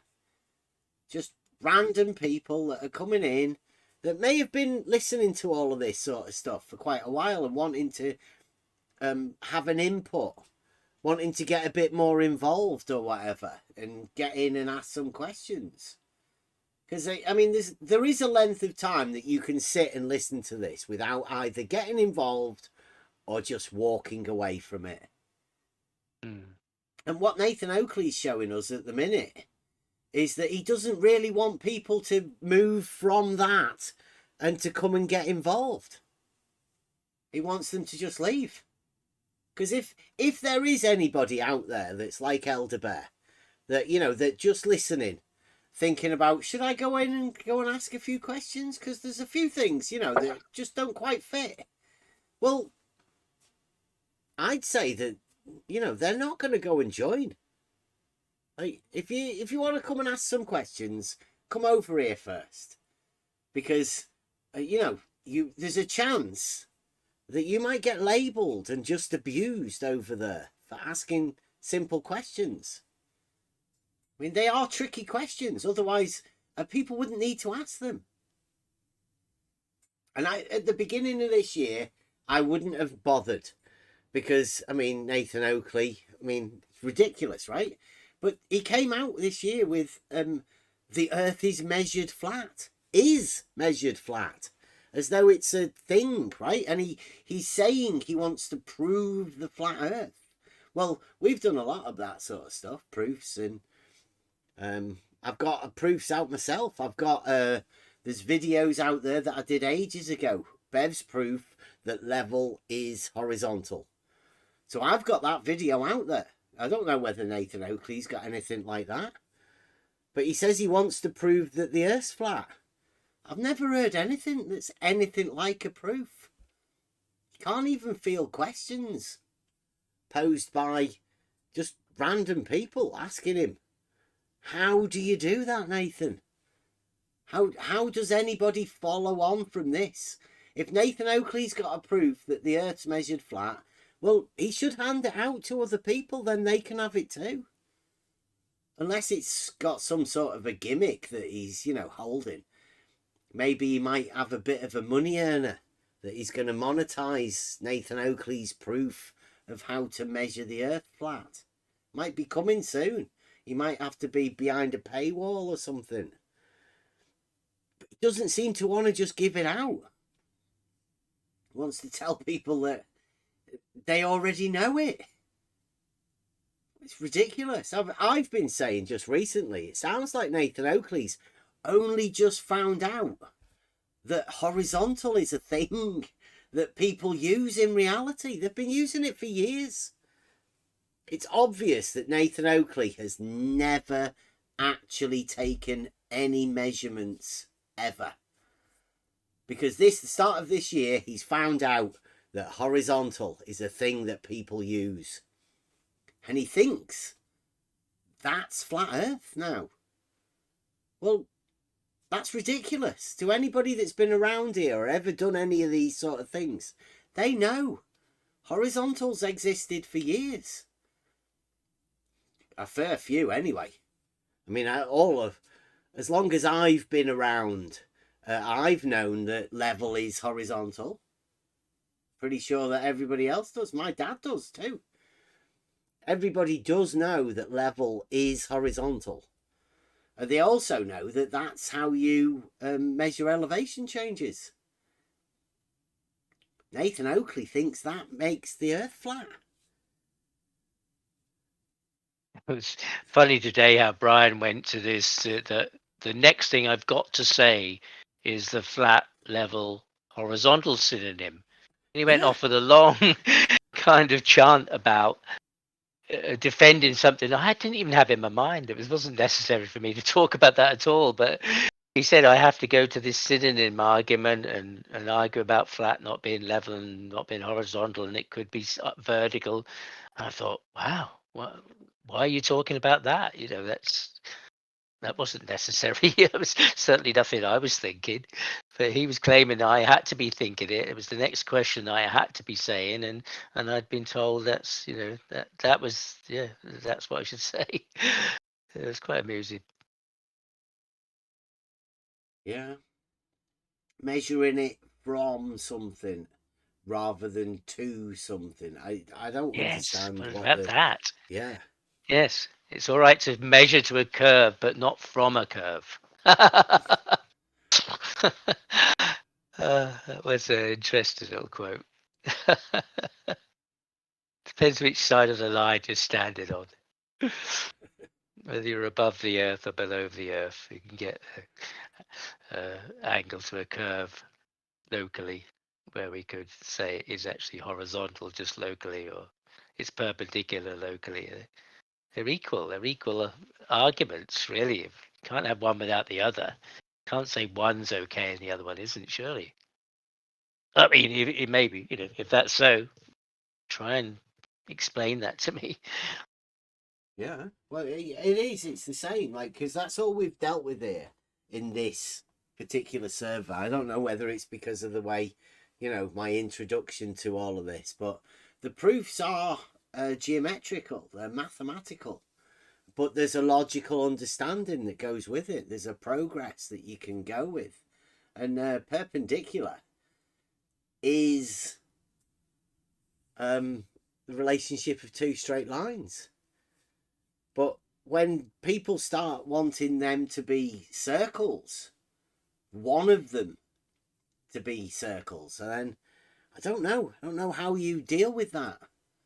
I don't know how you deal with it mentally. I don't know what they're trying to do, because they're just trying to force you into their belief system. They've incorporated this understanding that a perpendicular actually is a circle, at least one of them. Yeah, and I've never heard that in my life. I've never been told that was the reality. And nobody ever explained to me about cardinal directions, what were circles somehow. Yeah. Or that the compass was in relation to a circle somewhere, or the cardinal directions. I've never ever thought about that. And I think if people ask themselves, have they ever really known that? Has there ever been something they've always lived with and known that to be so? Or was it when they came here and this is the first time they've heard it? Because it's certainly the first time I've heard it in the past month or two. Really, I never heard that before. Yeah, it's one of those things. It's quite good to have you around here, right? It's been apparent to us all the time. We've been talking about geometry, perpendiculars, and we've been dealing with the globe, guys. We've also had a chat with Jaren, and Jaren was exposed to this. We've got a few questions, call them memes or whatever, that we've put out that sort of expose this problem, right? It's a false dichotomy, really, because the question is, if do you imagine that north, south, east and west are two lines perpendicular to each other? And then normally the answer would be yes. I do imagine that north, south, east and west are perpendicular to each other. Well, then the question comes, how many of those lines do you imagine are circles? And there's three answers. Either 1, 2, or none of them. Like, obviously, the people that imagine that they're perpendicular aren't going to think there's any circles there at all. That's zero circles.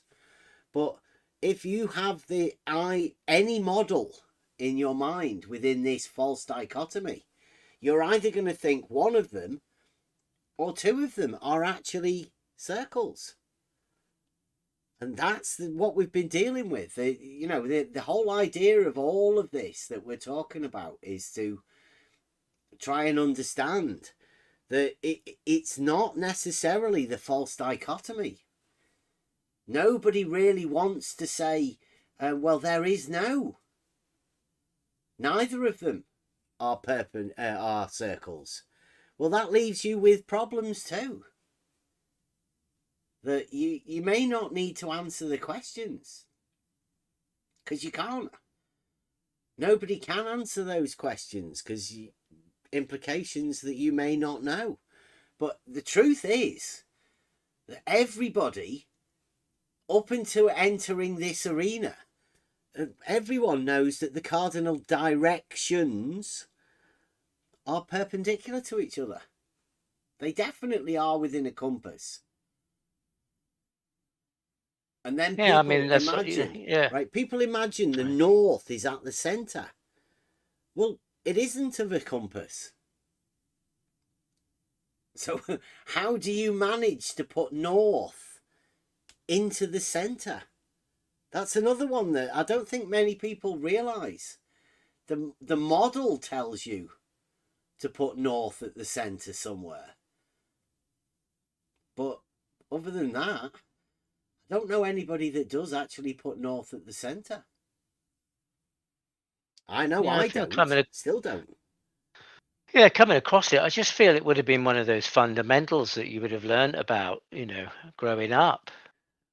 In this just map reading, or if you've ever done any orienteering, or been in the cadets or the scouts or something like that, or I don't know. It was funny because I hadn't even considered it really. I never really thought about it. It seems stupid now. Why did you never even consider that?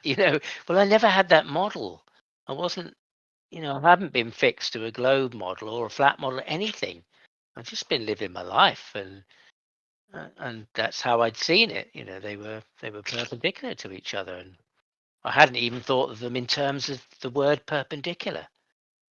They just were what they are.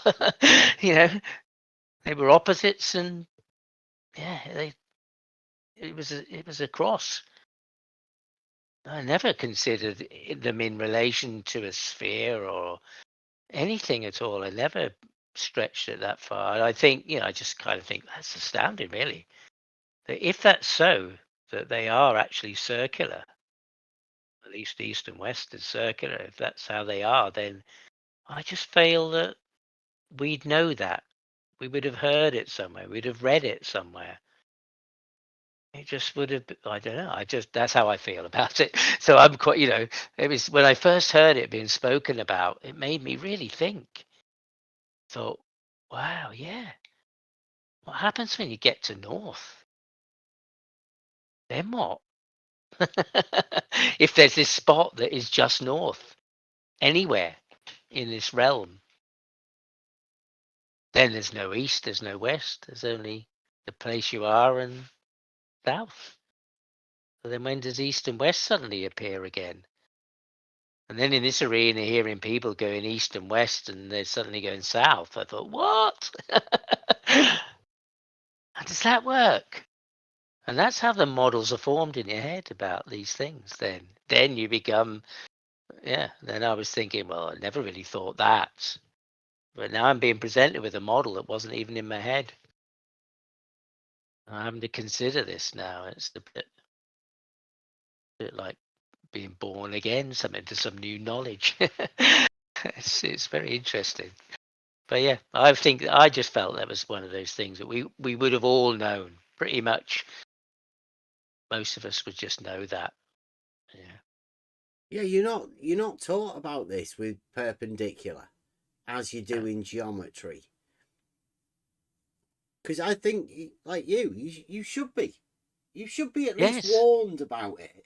That there are people that are out there that will scream at you, go crazy. Yeah, and I mean, I had a better education than most. Pretty sure I did. I know I did. Initially, I had a good education. So, and I never heard it there. I can know some people who still, they don't read or write very well in their whole life, and they've managed to get through and survive. I wouldn't have thought they would have come across a lot of the information that I've been partly to, just purely through the education I had, or the way I engaged with it, or was able to engage with it and understand it, and and absorb ideas or whatever. I see people who aren't capable of that, or they're not bothered. I don't know what wherever they came from, for the reasons they're not aware of things, or they're not interested in. I don't know what it is for a lot of people, but I certainly know there are groups of people who won't have come across that. But I had expected to. I would. Yeah, I do. I just think, how come I never heard it? And a lot of information that I've heard recently that I'd never heard. I never heard before. And most of the people I could talk to, they couldn't tell me speeds, distances, drop over distance, or anything just off the top of their head. It's not a generally known thing. It just isn't.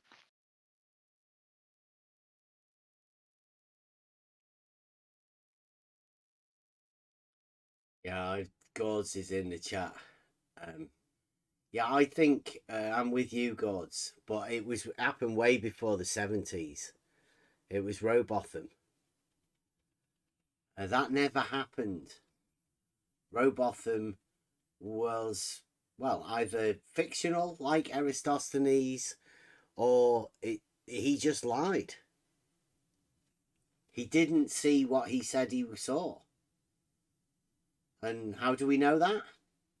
Well, we replicated it. My son was there with the camera. We've got the footage. You've probably seen it. It never happened. But, I mean, if he'd have known anything about surveying, he wouldn't have questioned the level of the water. So, it's obvious. Flat Earth Society play in order to give people a false narrative. And strange thing is that the flat earthers have picked it up. They love it.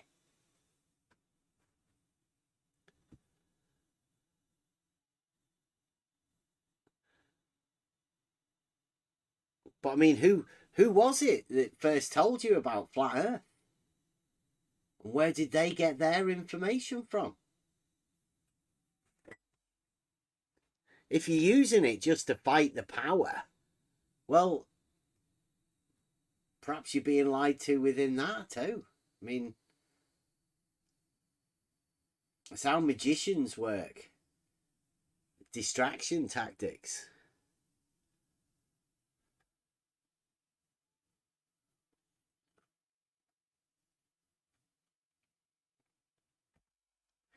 it seems like they, you know, I know flat earthers, right? They have a brand, let's say. And we've talked to Dave Weiss about this. He's Flat Earth Dave. Nathan Oakley's Flat Earth Debate.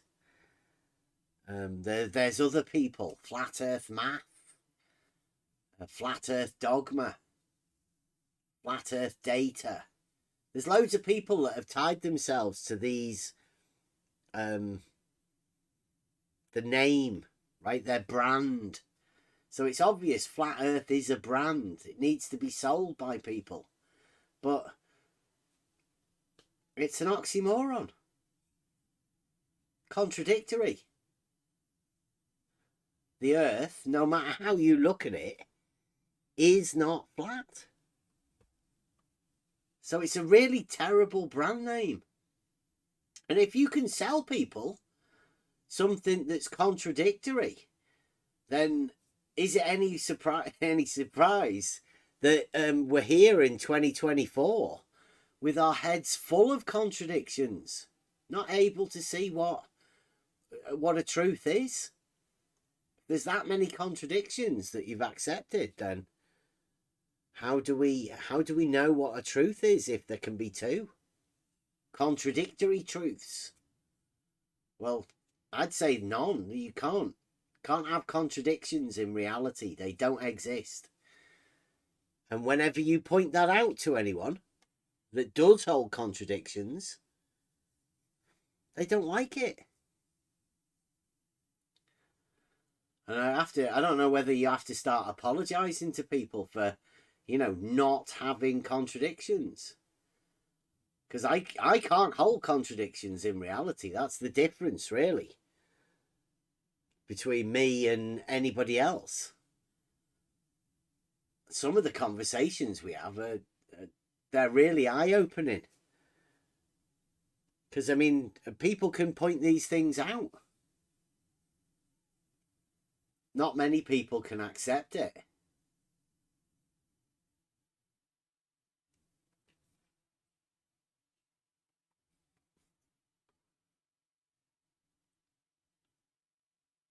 So, like, it does make everybody, like, slightly spiritual. But being able to see the contradictions is the first thing. I think that's what frightens a lot of people.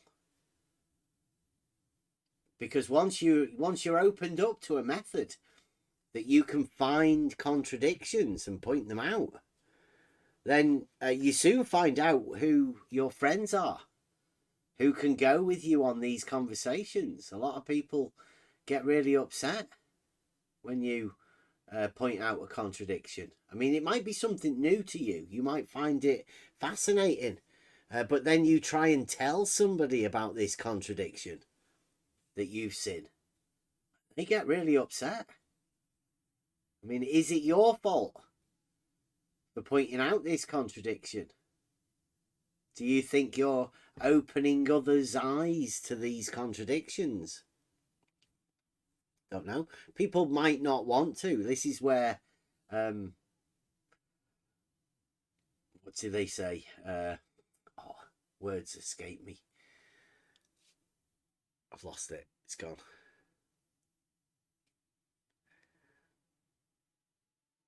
So I shouldn't really read the chat. I got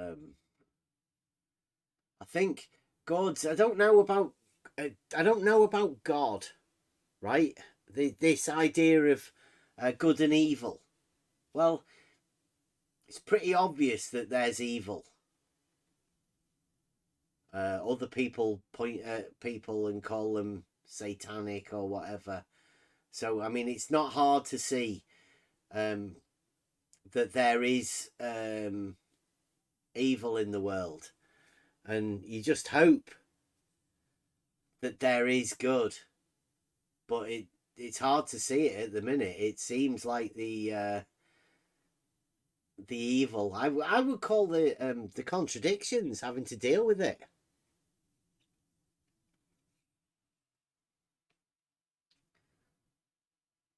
if you have these two opposing things, as you do within logic, right? There's this binary choice. Either it is or it isn't. And that's what we call a statement. And you try and set things up like that. Well, if you have evil, then it's obvious that there has to be a good to counterbalance that. There's a lot of symmetry involved in all of these things. So something goes one way, then there's a chance that there's a counterbalance to level it all out. But I don't know, there doesn't seem to be much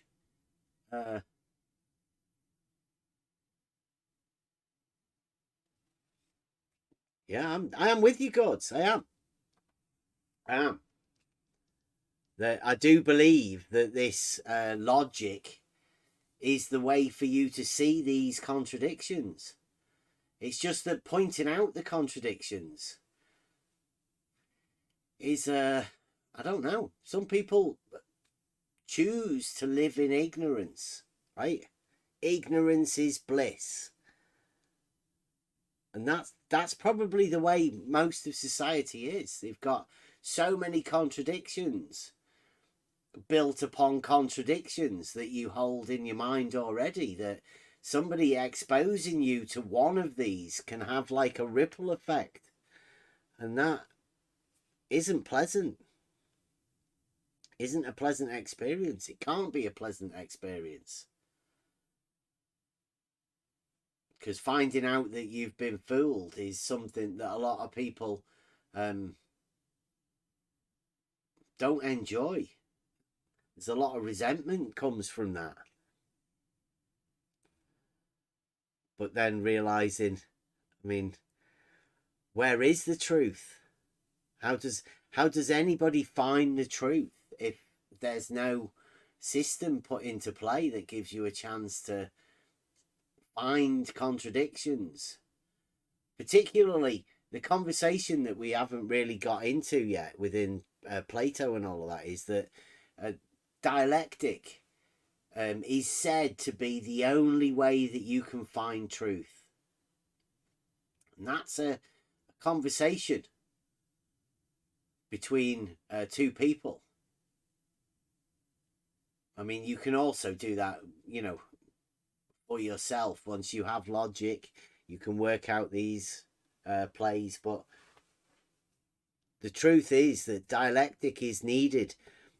There's more than one person needed in order for this conversation to occur. And all I've seen recently within all of the flat earth stuff is they're shutting it down.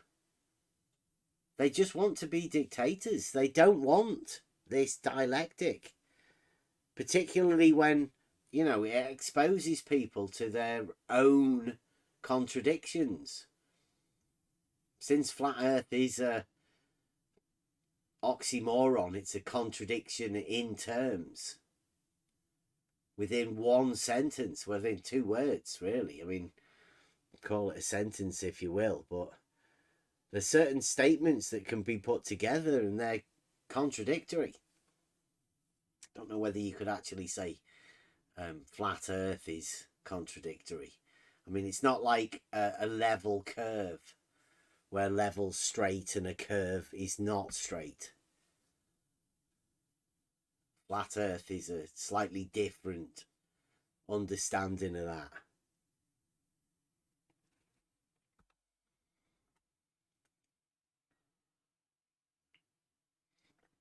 If anybody does want to come and talk about any of this sort of stuff, you're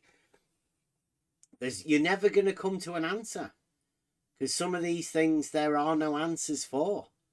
You have to find somewhere to place those things that there are no answers for.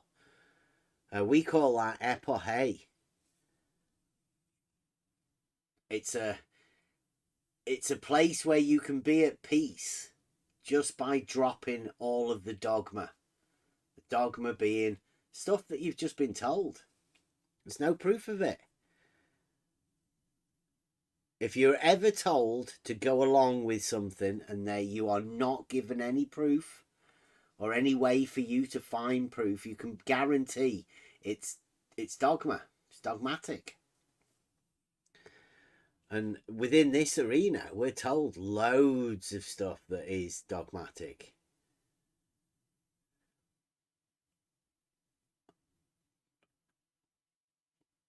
We have to find a way to be able to communicate that and not get triggered and upset.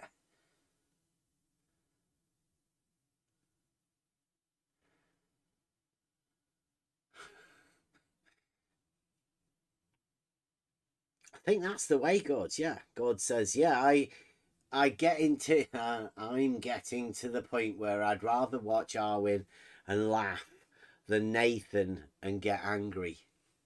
Seems a better choice in the morning. Well, I don't know. I've not been watching Arwen for a fair bit. Somebody poisoned the well with Arwen. He doesn't want to come and have a conversation, and that's good. But I mean, he does talk ill of all of the people over here, so I won't watch Arwen purely because he's part of that team that just sort of wants to shut down conversation. I mean, not just with me, with anybody from anywhere, and from over here. I mean, we do talk about some weird stuff, and we do challenge each other, but that's, it's something that I consider helps people, helps you keep sharp to ask these questions, particularly the questions that can't really be answered, but the questions that take a little bit of thought. That's the enjoyable part. But not when it gets shut down and because you can get frustrated. I mean, I noticed today, listening to Elder Bear talking to Nathan Oakley today, I got the feeling he was enjoying it. Not like a frustrating one, because sometimes you can go over there and get really frustrated of the way that they lead the conversation. They put words in your mouth and they assume that you meant to say something that you didn't actually say. But it was quite fun today listening to it, I must admit. Yeah, it was fun. I mean, I was. I mean, my heart was pounding in my chest before. I was just listening. I don't know. I hadn't got a plan to speak to anybody or say anything, and then the conversation they were having was kind of clicking within me, and I did think, gee, I used to have a heart attack. It was physical, and it was something I just had to release. Really, it was one of those things where you're faced with it. You could go away, and then later in the day you think, I should have. I should have done something. I don't know what it was. It wasn't. It wasn't. I didn't plan. It wasn't anything. It just appeared. It was there, and I've had it before in other situations. It's an adrenaline thing, but it sort of came from somewhere else. It was a very strange feeling. Yeah, and it is one of those things I've had before. I think, it was just there, and I didn't do it. It could be anything. Not talking to anybody. It could be an opportunity to do something, to whatever it is in your life that happens if you ever. Yeah, if you experience it, and I was in the feeling that I'm going to make a mess of this if I speak. I'm just going to be muddled, and there's pressure, but as soon as I started to speak, it all dissipated, and once I kind of worked out what was going on, and and having learned from previous experience as well. Yes, by the end, by halfway through, I was thinking, we're okay here. This is fine. And I was just, fiddling with things on my desk and was quite relaxed about it. and seeing that I wasn't out of control. Somebody else wasn't in control of it and in control of me. And that was a good feeling, really. Feel like, well, you haven't got this, have you? And I think Nathan sensed that. And I was able to, talk about his noise gate or expose some things that, I've become aware of, and maybe other people aren't aware, maybe people are, but it has created for me a dishonest rendition of what actually happened. If you listen to most of the streams, there's lots missing, and a certain appearance needs to be kept. I mean, And so I noticed, you're a normal bloke, and you've come into this arena, and to Mm. listen to people like Nathan Oakley and all of that. I mean, I know there's 100 people watching. Highly questionable whether there are 100 people that enjoy Nathan Oakley avoiding answering questions. It can't look good. So you have to question. You really do. You have to question the motives and the people that are actually watching Nathan Oakley. Because there's not much interaction in the chat. There's not much interaction in the the YouTube comments. So I'm unaware of who actually is watching Nathan Oakley and whether that's what they want. But if it is a sign of the times that that's what people want to hear, because he was alluding to it today, wasn't he? That his audience wants to hear him having a go at you. Yes, supposedly. yes. It's almost as if he's created me as this for himself, in a sense, this character, and that his audience want there. And he says, I'll ask my audience, what do you think about this? Well, I don't know if anybody replied. I don't know if he even read anything in the chat, if that was so, but it was it was a strange thing to assume, that the audience enjoyed this kind of thing. But I guess maybe he only gauges it by his monthly returns. He thinks, oh, well, that went well. I'll keep shouting at people because I got £10 more this month than I got the month before. And he says he gets up every morning. That's the first thing he does is looks at all his stats, looks at the comments, filters them, chucks out the ones he doesn't want around, and that's the start of his day. So it is, he's pretty focused on that and the output and what it means to him. But and it's they're trying to say that I've got delusions of grandeur, but I don't care. I don't need to be the star of anything at all. I don't. It's some of it's a bit uncomfortable, and I don't really want. I didn't set. Says you are giving the flat Earth debate content, which Yeah, you are. yeah, I I mean, get that. The whole show today was based around not a video or anything. Nathan got his entire content from today's show from talking to you.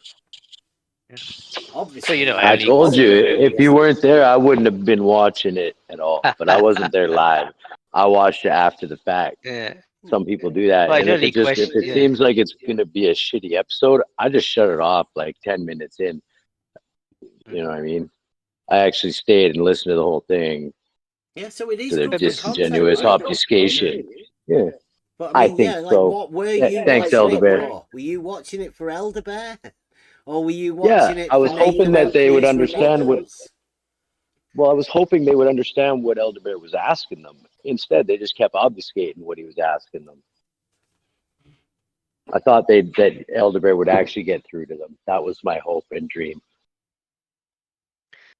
Well, the words that I'm good for the show came from Neil, so I just picked up on that and thought, well, obviously some conversation's gone on and I haven't heard about where they've said, oh, he's a pain in the ass, but actually he's good for the show. Somebody must have said, yeah, but the numbers are looking good, and whatever reason that was, I don't know what it is. I'm just repeating what they said, and this is it. Nathan talks about his noise gate, so I thought about it and worked out how it might work. And I've said to people, they don't, in 24/7 politics, he was opening his show and he wasn't there, and I didn't realize, but I spoke to the room and said, this is what happens. This is what he's got, and what you hear and what you think is going on isn't going on. And Yeah, because that's just what I heard. I didn't. It's not planned to be seen as some kind of star or anything. I'm just joking. This is my show. Move over, Nathan. Let me talk to my audience. Because it's amusing. Yeah. They've only come to see me. He'd be really annoyed. You're giving them content, though. I Yeah, mean, it's and then he right. calls me Bev, and then I go, "That's Brian, Adam. I'm Nathan. Everybody knows I'm Nathan. Everybody knows. Yeah, I'm the everybody knows what host. you're like. Yes, everybody knows what you're like. Yeah, but he can give it out, but he doesn't like taking it back. And they're the rules, you see. He created those rules. He can call me something. Well, I can call him something, surely. That's the rules. He might have power to silence me with his machine, but I didn't create that. That's his level of respect. That's his war. It's about a respect for the way. Wait, Elder Bear, I wanna tell you what I thought was the highlight of the show. Oh, go on. When you figured out his noise gate and how it works, and he was just in awe of your prowess. He figured out how to bypass it, he said. That was funny, that. It was. He's cracked the code of how to bypass Nathan Oakley's noise gate by you just keep talking. Yeah, well, yeah. And it wasn't the aim. I mean, it's just, here, look at this, people. No, I was just saying that was my highlight of the whole show. Yeah. I think that was great. But it's no different than what you're doing, Rob, working with mechanical things, and you work out how things work, and there's people who come to you to get things fixed, and they haven't got a clue. They haven't got a clue about anything, and they're in awe of you. I have a lot of those people that will only come to me to fix their shit. And they'll go, he just listened to that. He said, start the engine up. He lifted the hood, listened to it, and said, yeah, it's your camshaft or your tappets or big ends. How did he know that? It's things you've learned. It's that's all it is, isn't it? Really, it's magic to other people, but and experience, yes, but to you, it's like, well, it's every day. It's nothing big, really, but you have a lot of skills, a lot of knowledge you've gathered along the way, and it's that really. It's just that. I can do some of that too. Yeah, I found it dishonest, right, on Nathan Oakley's behalf, right? Elder Bear has come into this arena, right, with questions. That's it.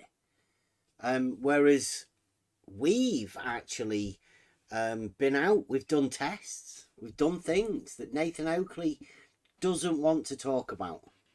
And he purposely avoids talking about any of those things. I mean, we'll talk about them in these rooms, right? We've had a word with Elder Bear about these sort of things, but he's never actually gone over any of the tests. No, we've never really had a chance to talk about any of those sort of things. Now, suppose that we do go on these tests and Elder Bear comes down to join in.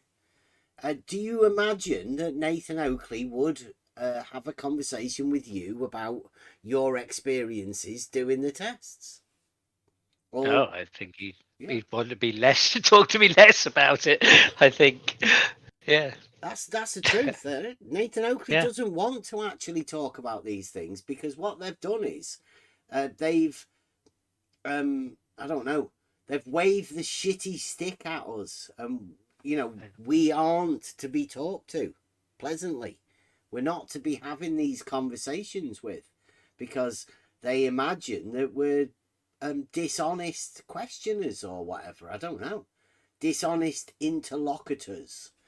Yet we do have some amazing conversations without Nathan Oakley. Trying to talk to Nathan Oakley it's a challenge, really. It's like on hard mode, isn't it? Like we talking to each other in this server on the level. It's easy. Yeah, it's just like now, isn't it? Yeah. It's no different. We have these conversations very similar to what we're having now, really. But it does become a And there's- challenge whenever you try and converse with either Nathan or Arwin, Brian, I don't know, who's Jaren. It gets pretty difficult. In fact, I don't know how many people that I've had conversations with. Can't have a conversation with Blue Marble, Rumpus, Jesse Kozlowski, McToon. You can't have any conversations with anyone. And that's not good for this arena. You know, this is meant to be a debate arena. And I heard something the other day, right, within philosophy. Debate is a competition. And I don't think we're ever after that. Nobody wants to be placed in a competition scenario when you just want to converse with people, just want to communicate. So I think personally, you should just drop the debate idea altogether. Everybody knows there's no such thing as a debate. It causes tension, friction that's not needed. So I'm all for losing the flat earth debate. Get rid of it. Rebrand Nathan Oakley. Flat earth discussion. Try that. See how that goes. See whether you can change your attitude with it instead of making it a win or lose debate scenario when nobody really has any arguments. So I don't know why you're calling it a debate. Just turn it into a conversation. It might go a little bit further. Less of a challenge.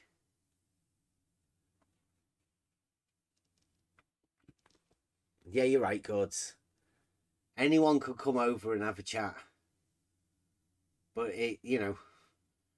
the well's been poisoned, and if you're in this arena and you've listened to anybody talking, they've poisoned the well that much that I don't know whether anybody could come over here and have a conversation.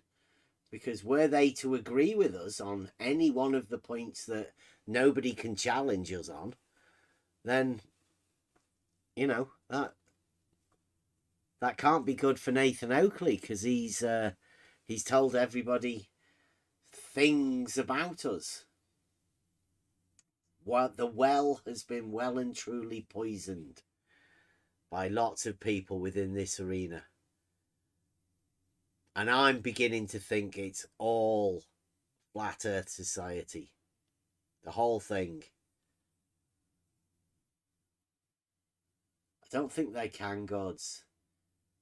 I think they've got a brand, and their brand, in order for them to have a conversation with us and talk about it in reality, they'd have to drop the brand. And they can't. Busy selling it. Nathan Oakley's got a mortgage to uphold. It's obviously needed as well. The Globe guys. What would the Globe guys do without flat earthers like Nathan Oakley? In fact, I don't think that they want Nathan Oakley. They just want Nathan Oakley to tell people things.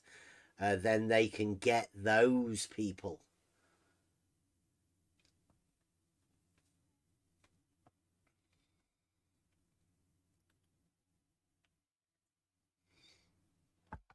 Yeah, I don't like that whole idea, Gods, of Nathan Oakley with You're a Nobody. I don't like it. Everybody's an individual, and most people, the ones that you're interested in, are the people that haven't been tainted by this arena.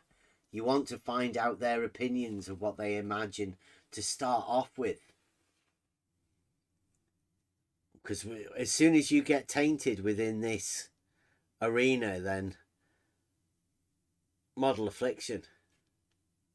Everybody has a model, a schema, what they imagine reality to be.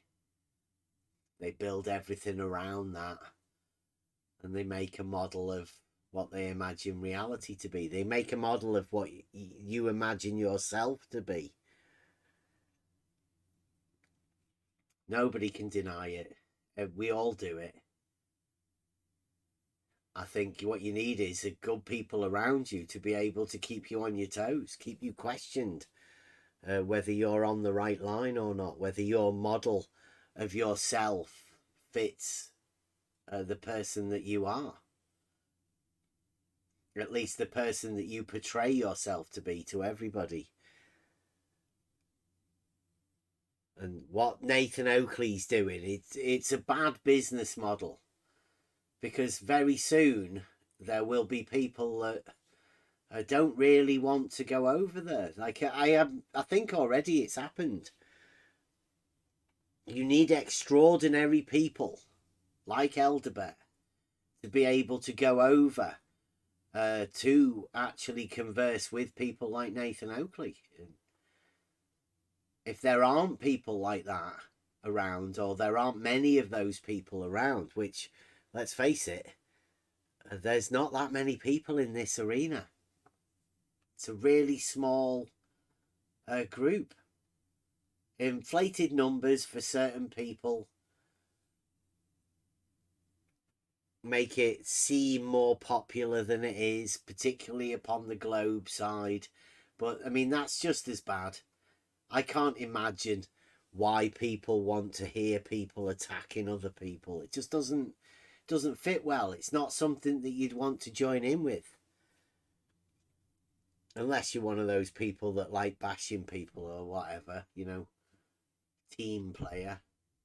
But don't know. I'm not watching TV. I don't follow any sports. I'm not that sort of a team guy.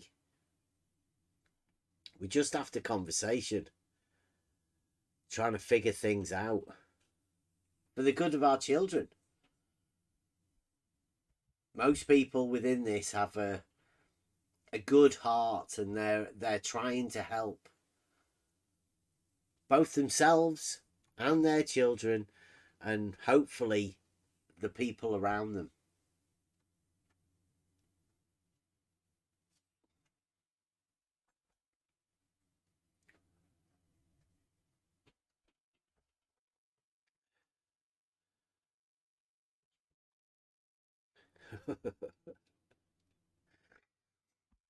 Everybody's here, right? It doesn't really matter what you're saying. The fact that you guys in the chat there are willing to say things shows that, you know, at least there are people that are willing to stand up and just say things.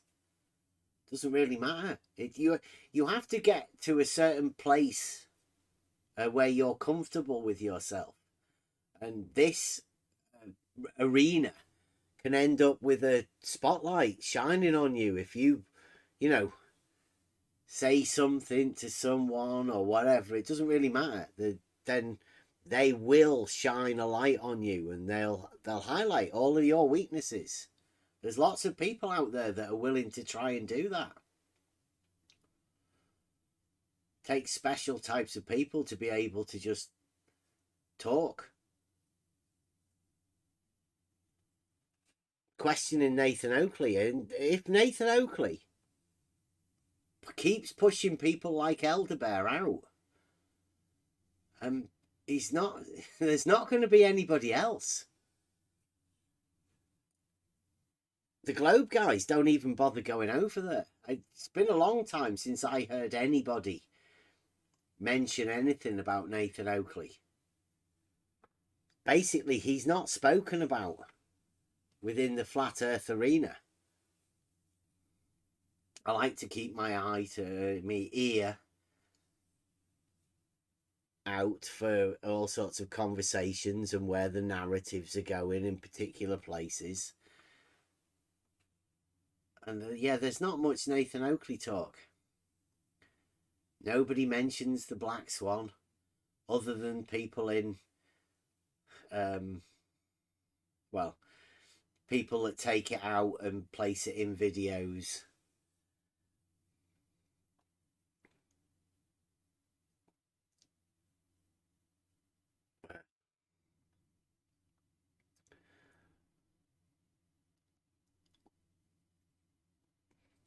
It's getting harder and harder to support those sort of things. I was thinking as well, like, you know, Nathan Oakley at least used to take the heat off flat earthers, but not anymore. He adds to the troubles that flat earthers have. And that can't be a good thing when he's meant to be a leader in the community, but doesn't help.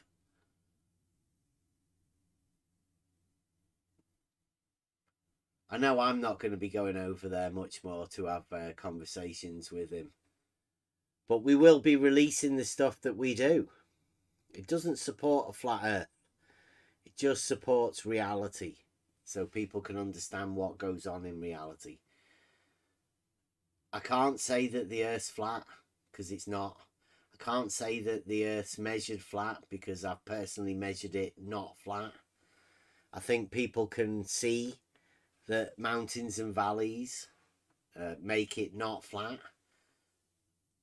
They try and tell us that flat earthers don't make that argument. Well, they'd be right. I'm not a flat earther, and it's not an argument. It's just a statement of fact. It's obviously not flat. So I don't know where it's meant to go. Yeah, well, I think so. I think what's happened is QE brought the black swan out, right? That's a fallacious modus tollens with an openly fallacious conclusion. That's not even worrying about the consequent. We're just talking about the fallacy within the form of the argument. He changes the P statement to something that it wasn't. Then 10th man came to grab a little bit of the limelight with his sextant. Well, it's just an angle measuring device. Problems with an angle. Obviously not geometric. That was the idea, the statement. You can do fuck all with an angle. Means that they've got a book. Right? So it's not geometric. That was the point. If people didn't see that, then I'm sorry. You didn't get the idea. And Nathan Oakley obviously fought against it because to him, it exposed the whole thing. What they're dealing with is not geometric. He's come out and said it now. Roundabout way. The light in the sky isn't geometric. So finally, Nathan Oakley comes out clean and lets people know. But this is a few years after the fact. And a lot of bad words that he said about it. So now Nathan Oakley wants to grab a bit of this for himself. He wants to be the man. He comes out with an even more ridiculous statement, a claim that he can't support because he's never measured anything. He's never done anything practically. He's not even got a camera.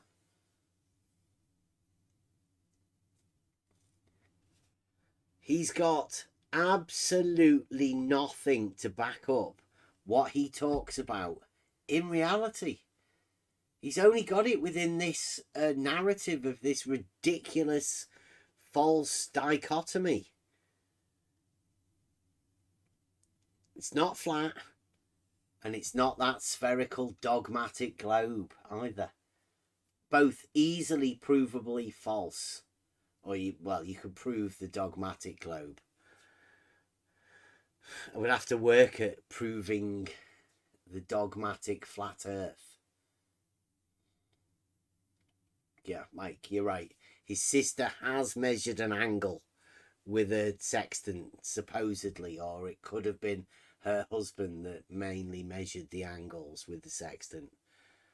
But yeah, Nathan Oakley has not measured an angle with a sextant. He's never set up an auto level. He's never held a measuring rod. He's never taken a measurement through any of that. And it shows.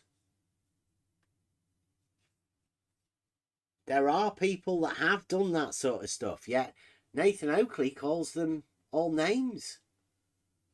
He misrepresents them.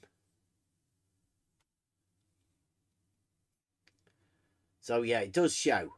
It shows who's got proofs and who hasn't. And it's pretty obvious that Nathan Oakley hasn't got a proof. Because you can't have a proof if you don't do anything practically. If you've got no experimentation for you to lean upon from your proofs to actually prove what you're talking about, then how are you expected to be able to hand that out to other people? It's pretty obvious. Whenever Nathan Oakley gets asked anything, he's never done it. He's only been told things by people, and that's sad. Because what sort of a thing is it when people tell you things? If that's all you've got is the things that people have told you that you have to believe, take on. It's a faith-based system. And I don't know if anybody's been in this arena, but there's a lot of people in this arena that lie to you. They say some really stupid shit. If you take that on, then that's your fault.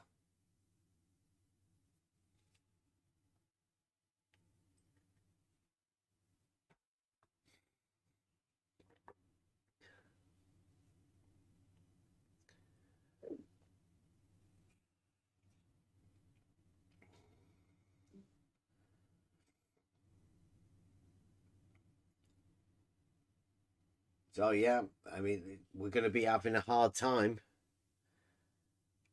talking to people. We're looking for a new group of people to talk to. But hopefully, when we do start talking to people, that we won't get the people around here misrepresenting what we're saying. Because I have had that for years. I get the feeling Nathan Oakley's just going to take over from the Globe guys. He already wants people to unsubscribe because he doesn't want people to hear this sort of stuff. And that's okay, because I don't think we have the same audience. At least I'm hoping we don't have the same audience. Nathan Oakley's audience seem to want stuff that I don't think we're willing to give. I want to have conversations with people.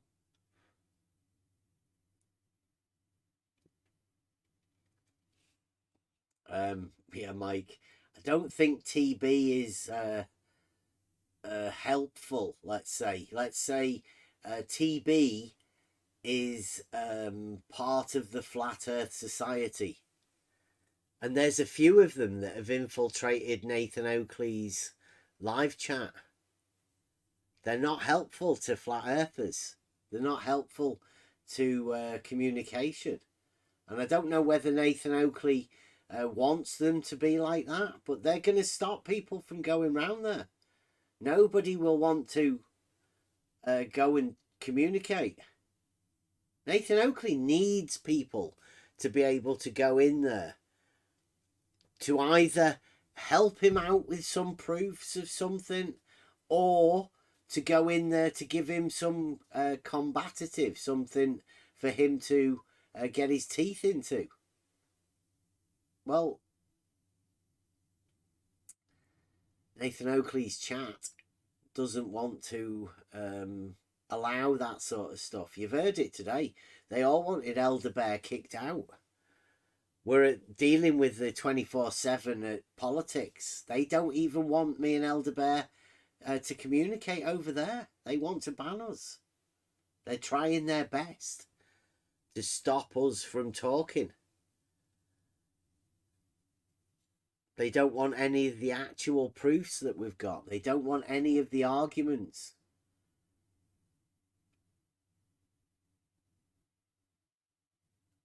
Yeah. Yeah, gods. I'm with you. It's pretty obvious, I think. But the way it's been set up just recently is that it sounds like that's what people want. I've heard people say, oh, I like Nathan Oakley for the way he goes after the ballers. You know, he puts them in their place. Well, it's been a long time since any ballers have been over there. All they seem to have now is division calling through the flat earth community, which we aren't part of, right? Well, as observers. But I don't want any ill will to come to anybody. It's all there for conversation. We were talking earlier today. I've learned a lot from this arena, from conversing with these people. Every conversation I ever have, find some benefit from it. And I'm thankful for anyone that does want to talk. Nathan Oakley's not making it easy for people to do that. I don't know if that's the idea.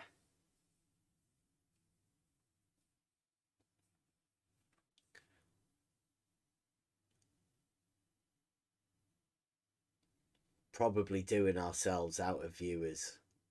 I don't want to play the game though.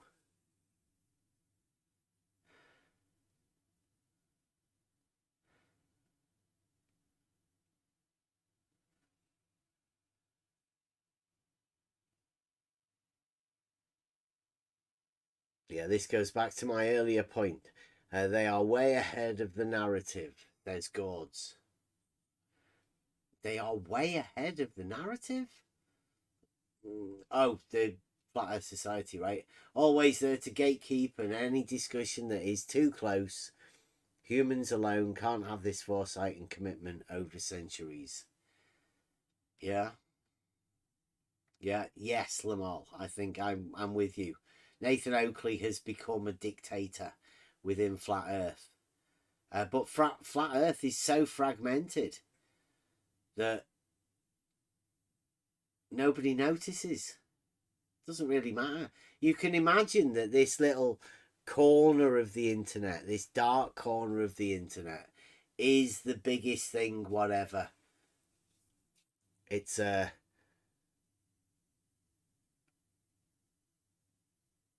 not really that big in the general scheme of things.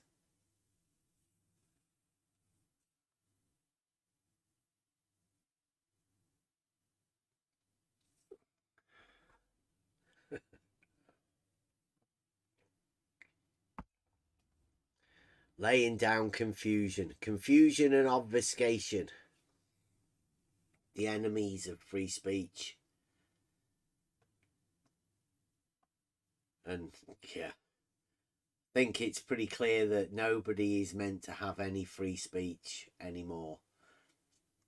They've blurred the lines that much now that nobody knows what it is. Everything's upside down.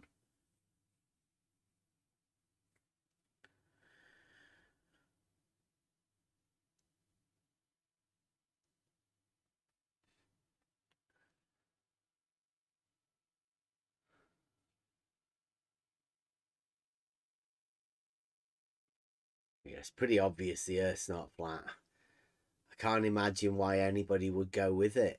I mean, they should just come out and say, look, when we say Earth is flat, what we mean is the Earth is not flat. But that sounds completely contradictory, right? How could they ever say that? What would people think? Do you think that they would still get away with it if they said, but you could still think of it as flat? Yeah, I think people have already accepted it. That anybody that thinks that the Earth's flat obviously knows that the Earth's not flat. So they've justified it in some way. They've internalized the contradiction. And I've been studying it for years now. It does strange things to you whenever you internalize that contradiction. I don't know, is the thing, because I don't. And it seems that any time you want to attempt to converse with people about those contradictions, nobody does. They get offended. They also say it's round, though, going back to the discussion that Elderbear had with Brian, right? I mean, yeah. If east and west is not a straight line and east and west is a circle, the circle is round, isn't it? Yeah, circle's a circle, like Nathan Oakley Right? was saying today. He tried to get Elderbear to say that the circle was flat Earth, right? Flat. It's a flat circle. But all Elderbear Still said round, was, though. isn't east-west a circle on the flat Earth model? And Nathan Oakley tried to turn that round to saying, well, a circle's 2D, it's flat, isn't it? Mike Jones. It's also round, isn't it? So I mean, that's yeah, thing, it's just a thing, right? It's just so it's flat but not flat, and not round but round. Yeah, the Earth is round. I mean, from Brian, I mean, anybody that has this concept of dome or circle, ice wall circle, I mean, it's round. Dome, yeah, dome round. would imply half sphere if you want to look at it that way. Yeah.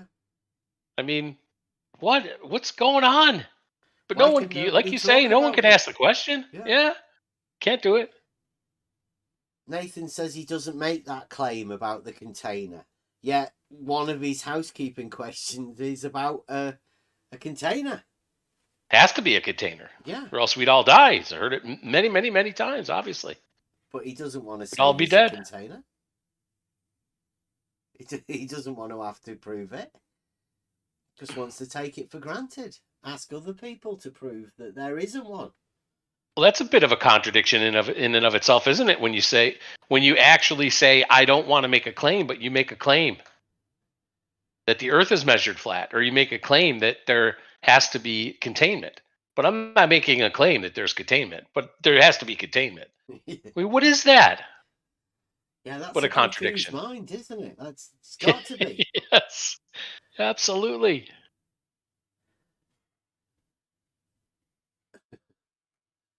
Mike Jones says he stared at the sun and survived. Excellent. Can't see very well after, but hey, it's a small price to pay. Yeah, it's also the image they use where they have a sphere and then they have the equatorial plane as the flat Earth, and then replace the top part with a protractor, see-through spherical something. You know, that you're just either looks on the like inside or the outside of the protractor. Yeah, it's just like, so. Do you then people assume that the bit underneath is a semicircle? It's what do you place there in your mind? When you're given those images, it can be quite difficult to filter those out and think, well, no, that's not what they really mean, or is that what they mean? And if this is this container and it's the ice wall, then I don't know. And there's more beyond, or there's another thing that occurred to me this morning was listening to people saying, because this debate thing I heard this morning, and again that repetition. Why are they doing this? Because they're trying to hide the creator. And I thought, well, before I came into this, my understanding was there were millions of people around the world who have religion and faith and belief, and they have a creator that doesn't seem to be hidden from them. And if there's the notion that the Earth is circular, flat but circular with a nice wall all around. Well, that's no less a containment or a prison than saying it's a sphere and you can't go any further. Because none of these people are going anywhere. They're never going to go to Antarctica, across Antarctica to see what's on the other side. Who's going to do that? They don't seem to be able to get out of their seat and look in the garden and work out whether it's flat or not. So, I don't get that bit of it. Hiding the creator, because I thought millions of people already had that in some form. I don't know that that'd be any different if the shape was presented to them differently. How you would conceive of a creator if the shape was any different. It wouldn't change the metaphysicality of that, the transcendental nature of that, however you may perceive it or feel it or believe it or whatever. Have brilliant, beautiful faith in it, whatever you've got. That's everybody's right to have that and don't have to explain it, as long as they're not imposed on somebody else and says, if you don't believe what I believe, then something bad's going to happen to you from us or whatever.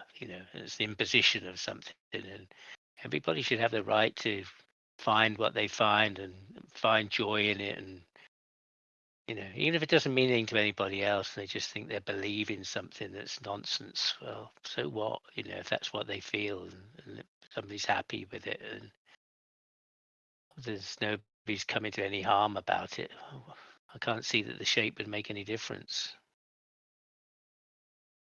Yeah, Gords makes a good point though, right? He says, yeah, but 80% of them are just going to go through the motions, Elder. In many of their heads, the questions of evolution, space, dinos really cast doubt. So all of this stuff gives them doubt. It tests their faith, doesn't it? Most of this stuff, actually, because, taking all of these model conversations out of it, then people would be able to focus on their own faiths, right? They come to their own understandings of what they consider life to be and the purposes and the reasons for that. Given all of these other things to cause complications, they're just distractions to take you away from that. Is it any wonder there's so many atheists today? Because if you fill people's heads with contradictions, it's not likely that they're going to find logos. There's no reasoning behind it, because it just doesn't make any sense. Nothing does make sense. And in a world that doesn't make sense, then how are you meant to find a creator? Because that just seems like confusion. I would add to that these, let's say, pastors who promote this globe with the Bible. So I would say that they are false shepherds, because yes, this spherical model or heliocentric model is casting doubt for many people that God exists, because in that model it would be impossible or highly improbable. And of course, in the Bible, there is nothing about that. But if they are, the very fact that they are using Bible to prove allegedly that heliocentric model is all right and is going along with the Bible, I will say that we are living in weird times when alleged Christians are trying to use Bible to prove heliocentric model, which is rather to disprove existence of God. So for me, it is just weird why they are doing that. Because at the beginning, these heliocentrists, let's say, in 19 or even 18th century, they were contradicting the Bible. They say, okay, yes, the Bible is a story, it is not true. We have better knowledge, so don't believe Bible because Bible is not true. We have truth, scientific truth, and it is going against Bible, but you have to choose Bible or science. And it was going through whole 19th century. But now, for me, surprisingly, there are pastors or alleged Christians, I would say, that they are not contradicting Bible. They are saying it is in the Bible. So this model, which is impossible physically, is in the Bible. So now you can believe in our heliocentric model using the Bible. So for me, it is just flip upside down than from that it was like 300 years ago.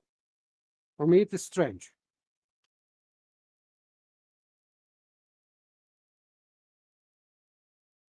Yeah, God says false dichotomy right there, paper. No need to choose. Yes, I agree, but I'm just saying what they were doing because these archaeologists, physicists, even not to mention evolutionists in 19th century, they were just contradicting Bible specifically. So they were saying that, okay, it is against Bible, so you have to choose science or Bible. Or faith, let's say. But now they are using Bible. I think that's something that shouldn't really be questioned, since you should know there are things that cannot be known. That's one of the certainties, that there are things that cannot be known. So therefore you have to have faith, and nobody should ever have their faith attacked, since faith is a personal thing. It's as personal as proof. But you should never attack anybody's faith. It's just not a done thing. You can question it, but you should never attack a faith. And to me, that's what this whole arena is. Flat Earth has no proof. Globe Earth has no proof. So they're both faiths. Yet this entire arena is based upon people attacking each other's side.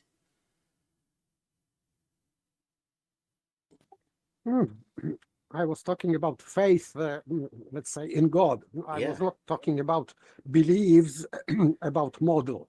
Well, I think faiths transcend all of those things, right? Because most of these people have placed these things as idols, right? They are their gods. Indeed. Nathan Oakley has no religion. He says that. He's quite open about it. Yet Flat Earth to Nathan Oakley is his god.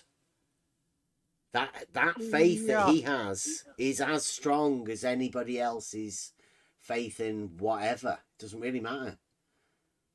Yes, we have this saying for atheists that if you say that you don't believe in God, then you will believe in everything.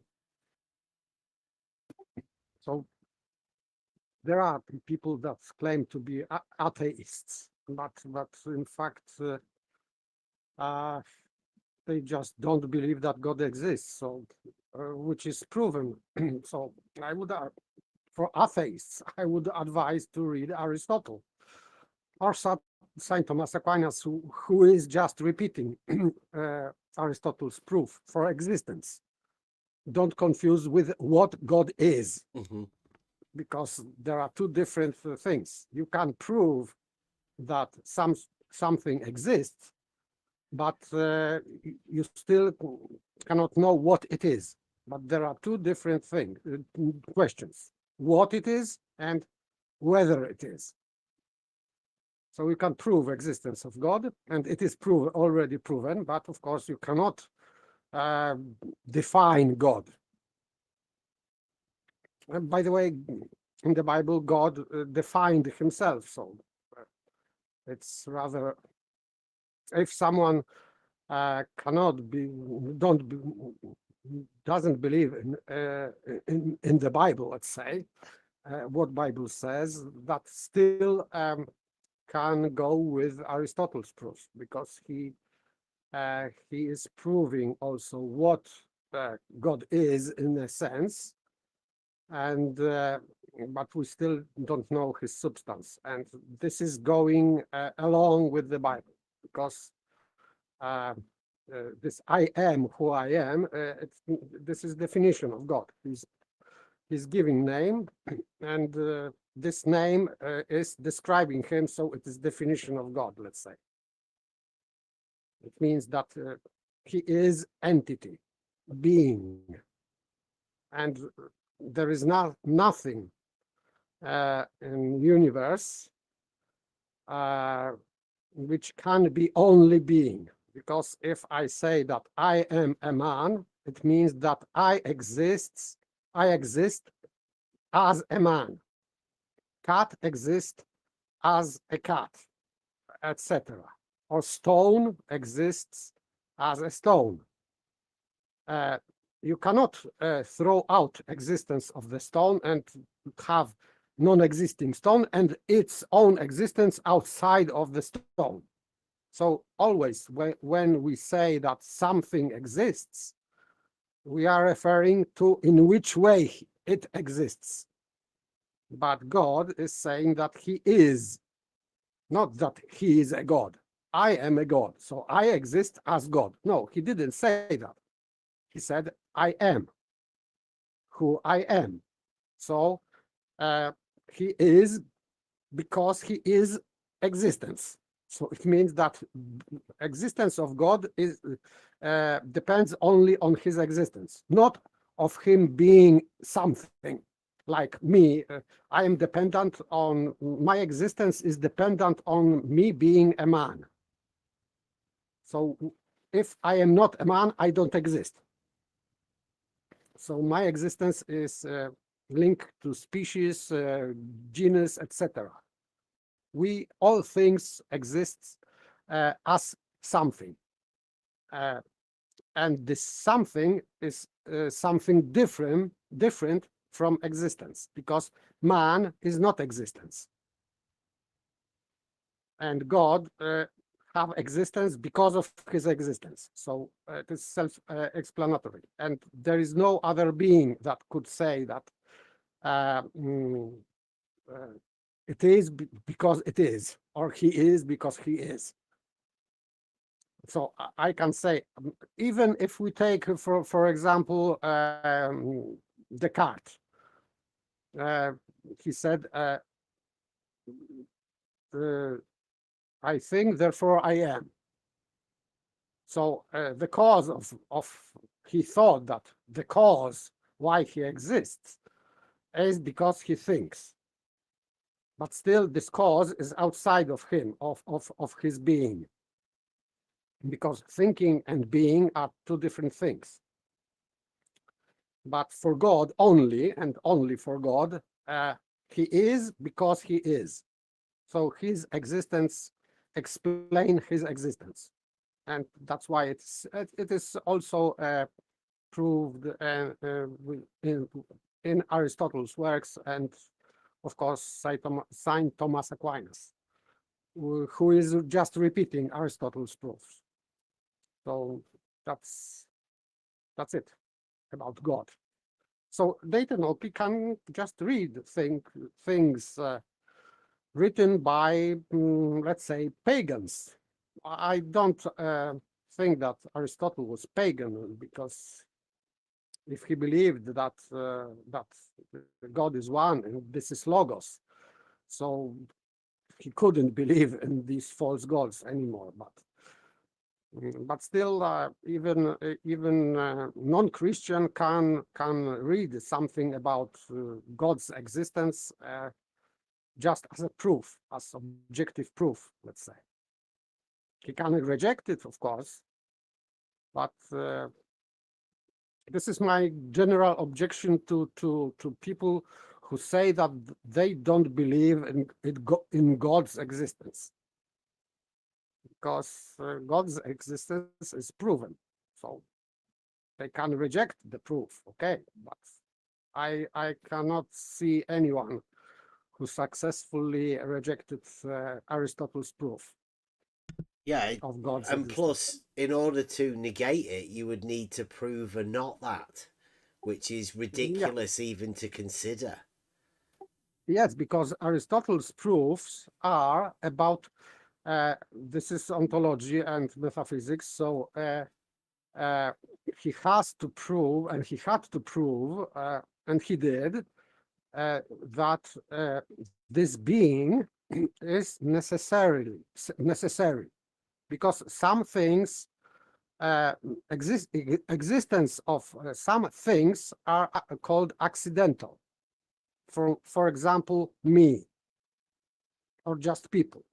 They are accidental beings, because we are, but it is not necessary that we have to be, because we may be or we may not be. We are, so of course we are actually, but it is not by necessity that in the whole history, let's say, of the universe, it has to happen that I have to be born. It might happen that I would be never existing entity. So in that case, it means that my existence is accidental. And of course, there was a time when I wasn't, and now is time when I am existent, but there will be time when I would be not existent as a man. So it means that I am not necessary being. It is called accidental. But there are things that have to be. So they are by necessity, not just they are or they are not. They may be not. They are accidentals. But there are some things that have to be. And there are some things that they have to be always. So to be eternal. For example, he is giving example of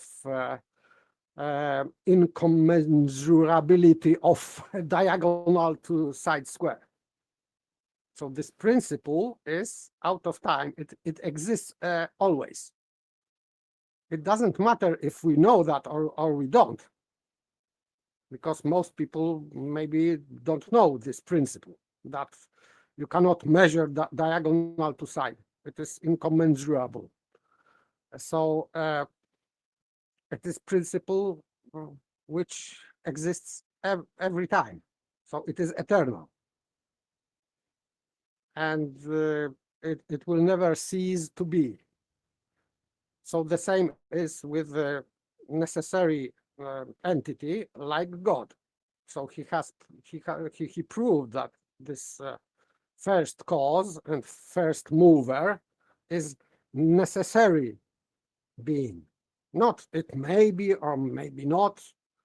So God may exist or may not exist. We don't know. No, he proved that it is necessary entity. So if necessary, it means that it has to be. Like, for example, I would say, yes, these principles that 2 + 2 = 4. This principle will always be. It will never cease to be.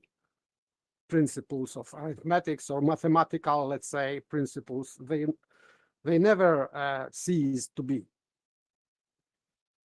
So they are eternal.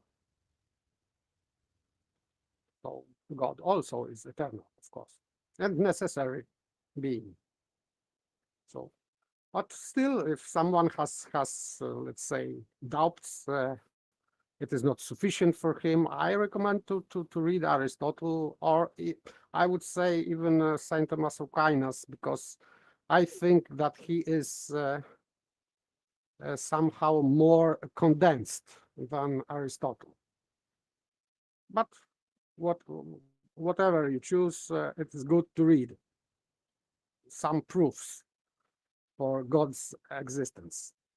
And then someone can argue that this is not sufficient, or there are errors, and that inferring, okay, but saying that just I don't believe in God,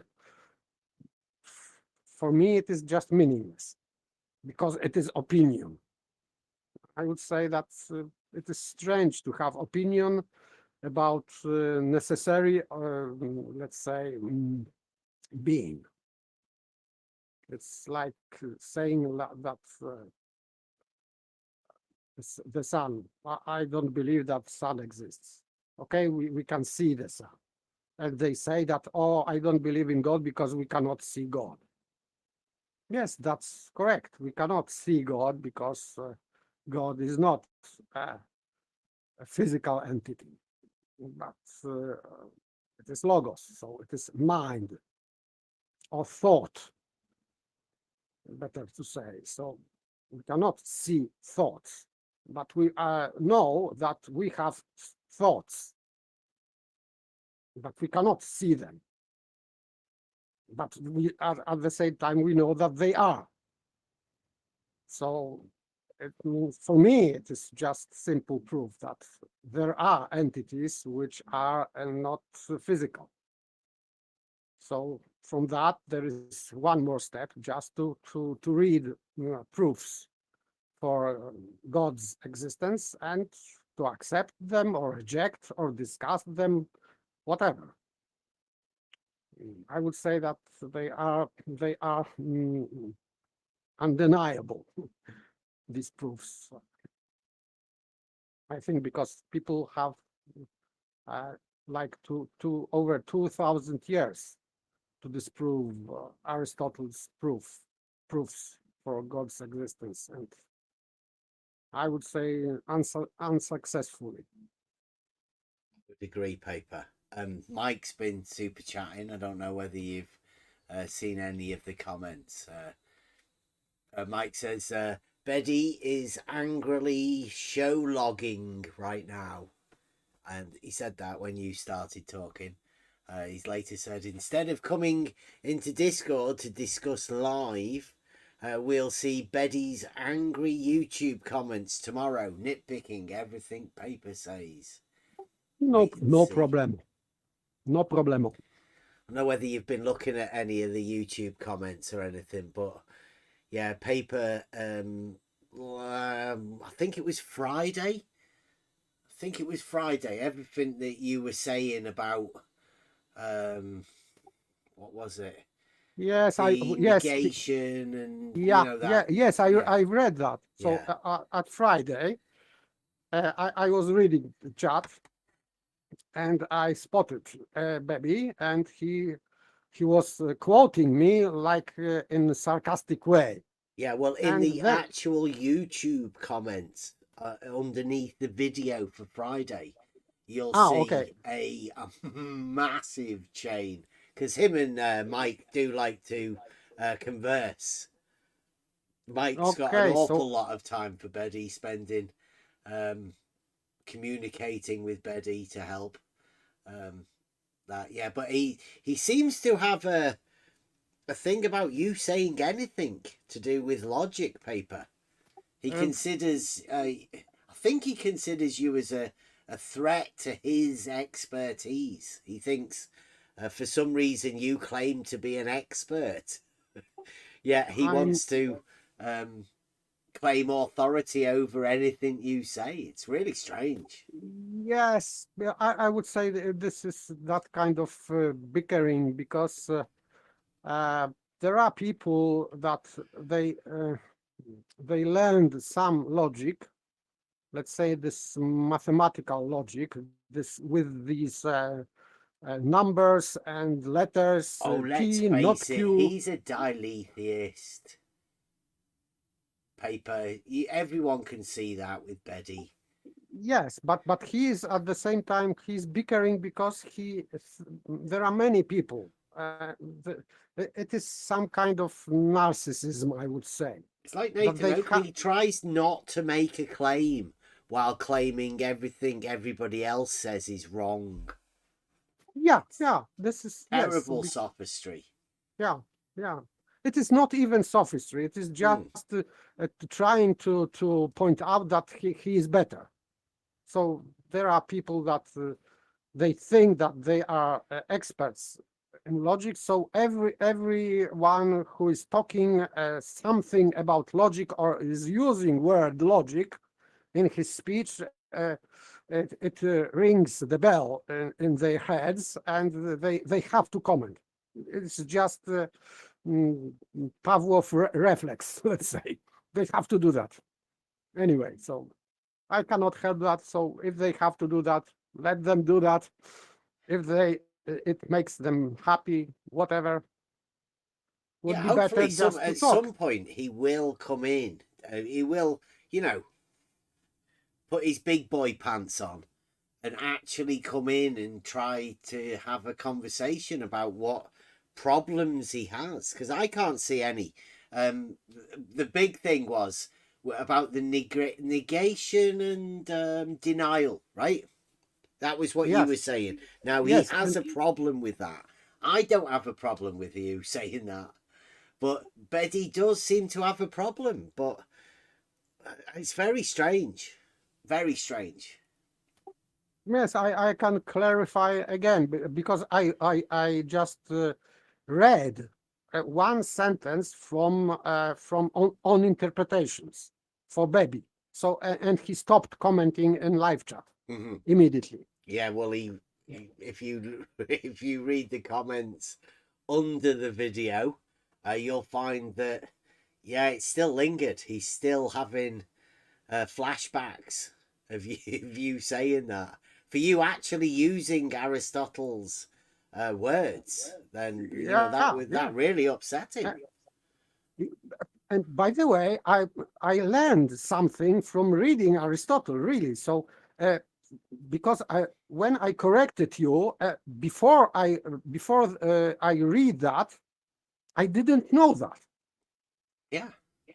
So I just read that, and I understood that I was wrong, was incorrect, because I also thought that affirmation it is just positive statement, and denial is just negative statement. It is not. He distincts between these four things.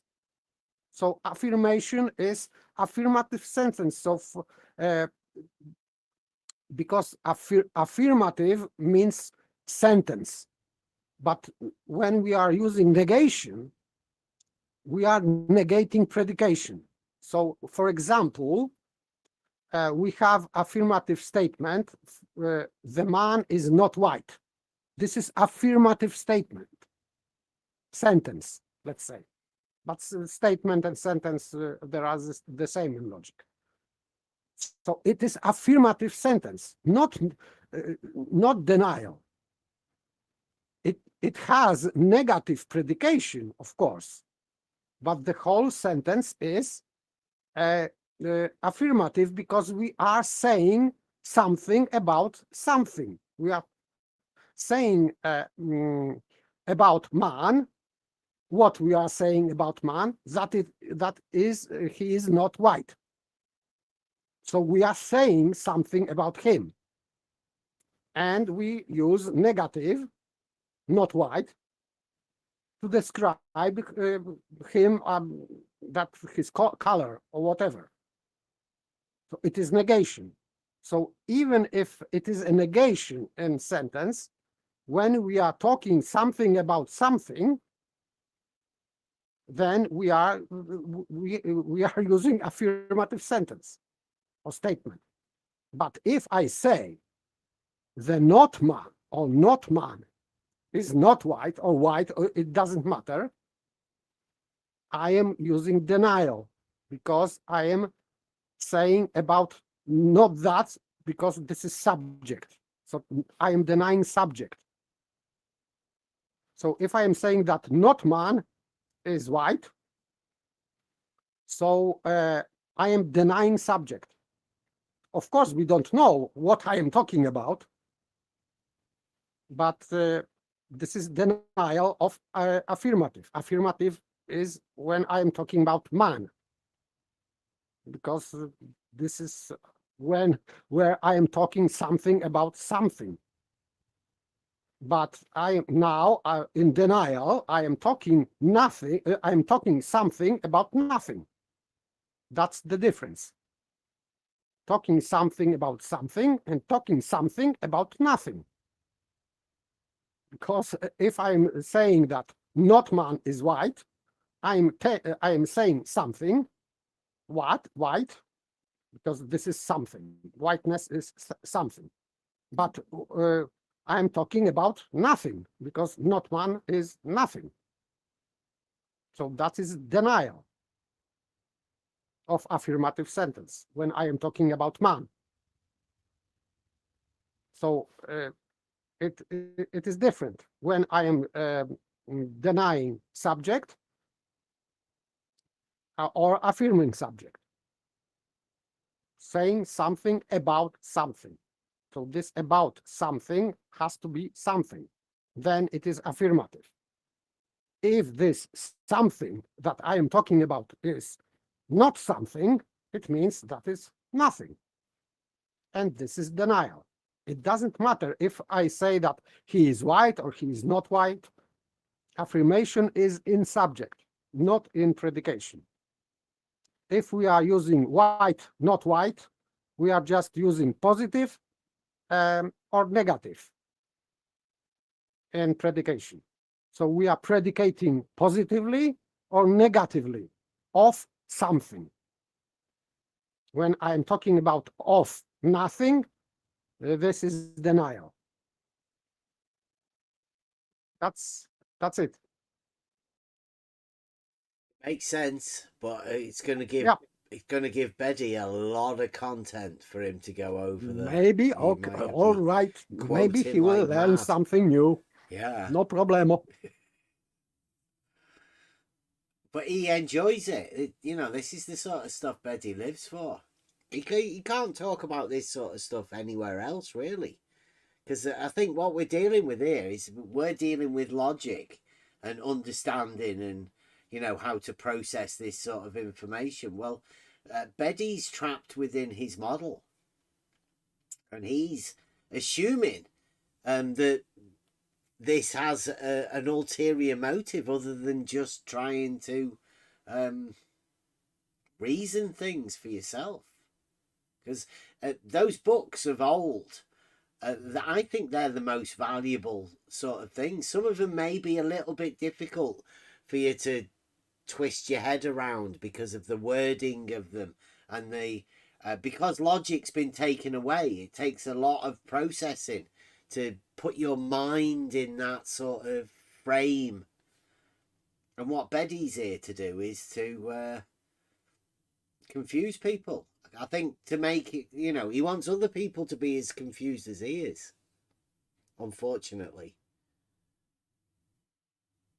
Yes, I understand that, but maybe he's just confused himself, and maybe he's projecting his confusion on others, because he comes from the age of the Diletheist, if he was going through logic or whatever at the time. He's told us lots of different stories, and we can believe as he has at least read a bit of this sort of stuff, and he does seem to have this intellectual understanding of logic a bit, but he's confused because we're not trying to go beyond the simple.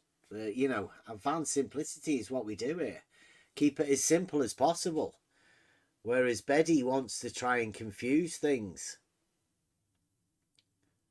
We're only Yeah, on the first step here, and that's what we want to aid. We want to help people start climbing this ladder. Nobody's assuming that anybody's an expert, at least of all me. I'm definitely not saying I'm an expert, but I do find the benefits of logic, and I would like people to converse with us and come along on this understanding, because being able to see the contradictions has a benefit that we can apply to our lives. Should be commended for anybody willing to come and talk about any of this sort of stuff. So Betty, if you are listening, if you are quoting this sort of stuff, then just come in and have a conversation. Or misquoting. Well, misquoting. Yeah, because formally he just blatantly misquoted me when I said that parallel rays of light coming to our eye, that they are not parallel because of lens. So after I was talking what these parallel rays are doing, let's say, after refraction. But he quoted only me saying that parallel rays are not parallel. So yes, so this one I remember well. Yeah, so, his diletheism is spilling over to others, let's say. He doesn't want to be on his own. He wants, I think he wants somebody to talk to, really, and I don't know who else there is for him to converse with. But like we say to Nathan Oakley, it's much better to have a conversation rather than a debate, because nobody wants to get into a battle.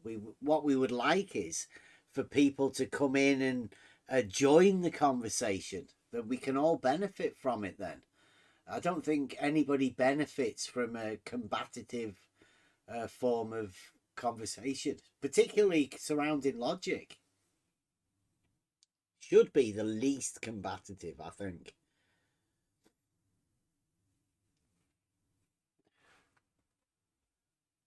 No, for me it is just slightly nonsensical to debate logic because but who knows, now people are debating or arguing about geometry, which is logic, or mathematics, which is also logic. So strange times we live in, because it's, for me it is just what is proven in mathematics. How can someone argue against it, against proof? I just don't understand that. But there are some people, they are trying to disprove things, but in fact they are using sophistry. The most common trick is that they are just changing meaning of the word. For example, this level and flat. So they are using this word flat and two different meanings. Like in one meaning that would be orientation, and in other meaning that would be just visual condition of the surface, that we say that it is flat. So there are two different meanings, and the same they are doing with level. Level has two meanings, and in one meaning it is just, we can say that this is just height of something. We can say we went to higher level of something, so it is just on vertical, like point on vertical datum. We can say that this point is on higher level, on lower level. And the other meaning is just horizontal. and they are confusing this, and they are trying to use this confusion within meanings of the words, and they are saying that it proves something. You cannot do that. You cannot prove anything by changing meaning of the word. An argument, let's say. They don't have arguments, but let's say that they have, but they still change meaning of the words they use, and they say that it is good. No, it is not good. It is just sophistry. And in Aristotle said that changing meanings of the words in argumentation is the silliest way of sophistry. So just stupid. But they do it all the time. Yeah, and they change it. They change it to an antonym, like a pure antonym. Yeah. Yes. That's why Aristotle said that this is silliest method of sophistry, because it is just so stupid. But they think that it is clever thing to do that. That is just stupid.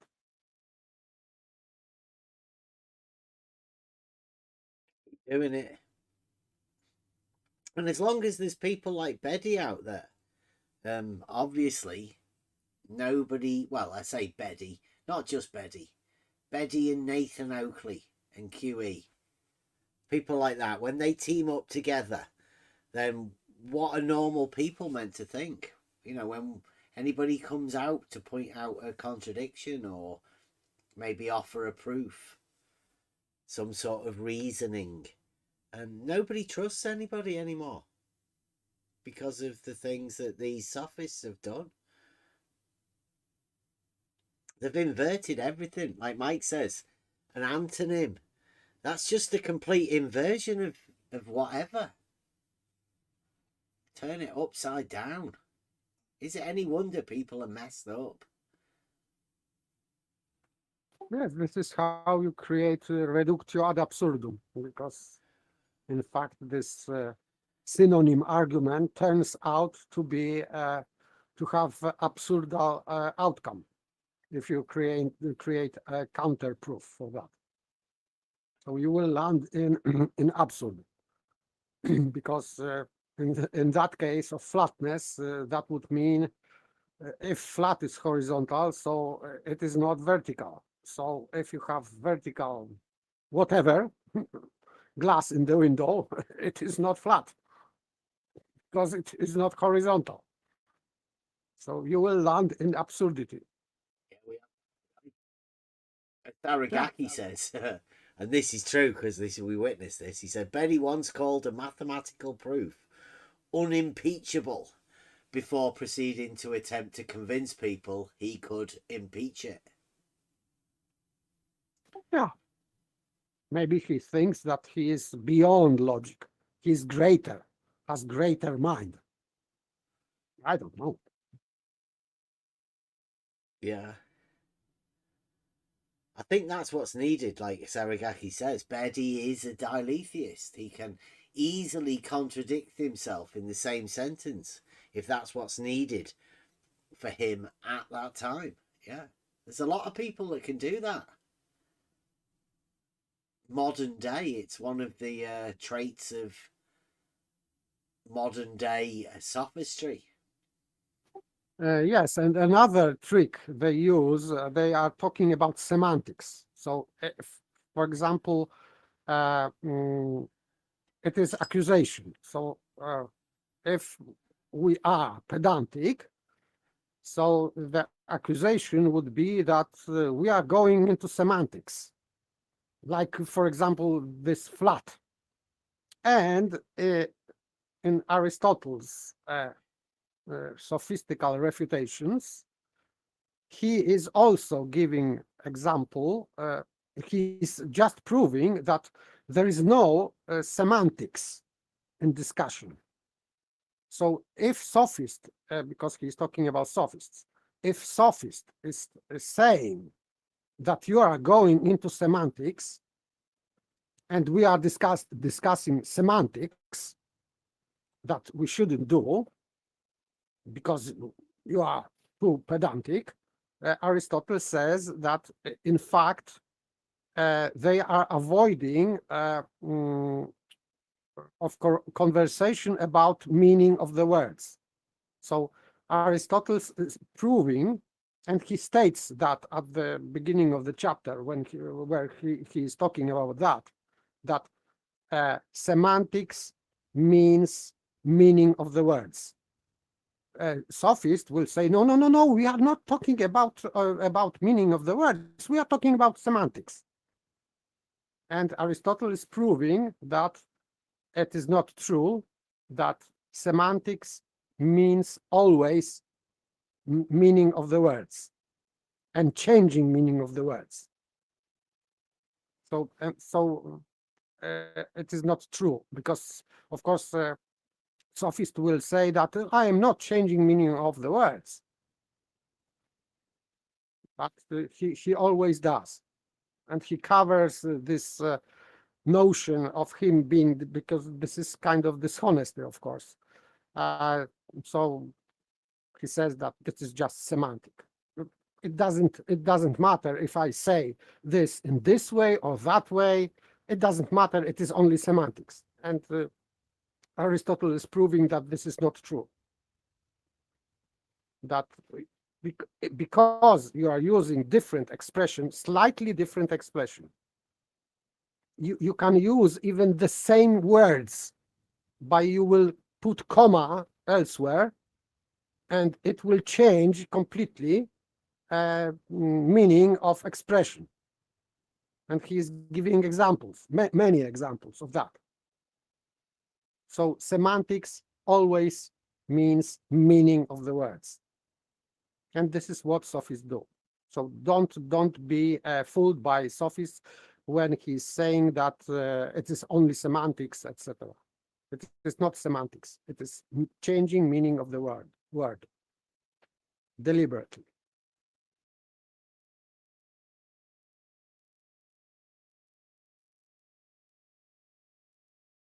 In Buster's pictures in the chat.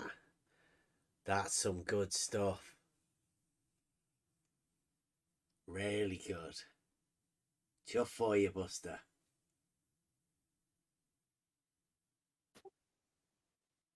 To have that in your portfolio.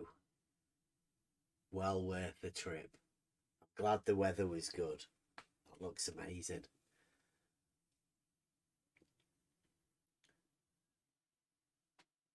Full eclipse today. Yeah. Hey, can I just say that Buster's picture looks a lot like the one I posted first from NASA. They look eerily similar. Yeah, well, I don't know. What was that about? No, that was this morning when I got to work. Like, shit. I've been here for 3 hours, 4 or 5 hours now. Yeah, I know, but I don't after know. you posted the NASA one, and then Buster came on. Yeah, it was about an hour. Yeah, it was about difference. Yeah. Yeah. But they look like the same photo. Yeah, Buster wouldn't do that to you. He wouldn't show you a screenshot from NASA. Only you'd give us a picture from NASA. Buster wouldn't do that. Thank you. That was the only source I could find this morning. I'm sorry. I say you should have had patience, just waiting for Buster. We knew Buster wouldn't let us down. There was only a question of the weather, and I'm glad he managed to do that, because you know that there's going to be a new Buster song coming, because that's going to be the video for it. I'm sure he's thinking of some lyrics right now. I'm still trying to work a way out to get Buster into it. I'm hoping he's going to let me do the video for him.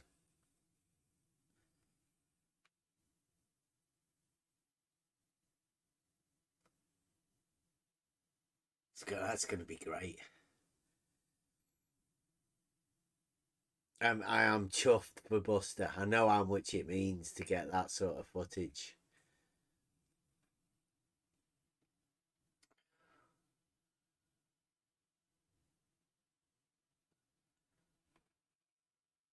Neither. Arthur, it's a false dichotomy. Step out of it. Come to reality, James. It's all right. It's a hard step to realise that all of this so-called debate is it's been a false dichotomy all along.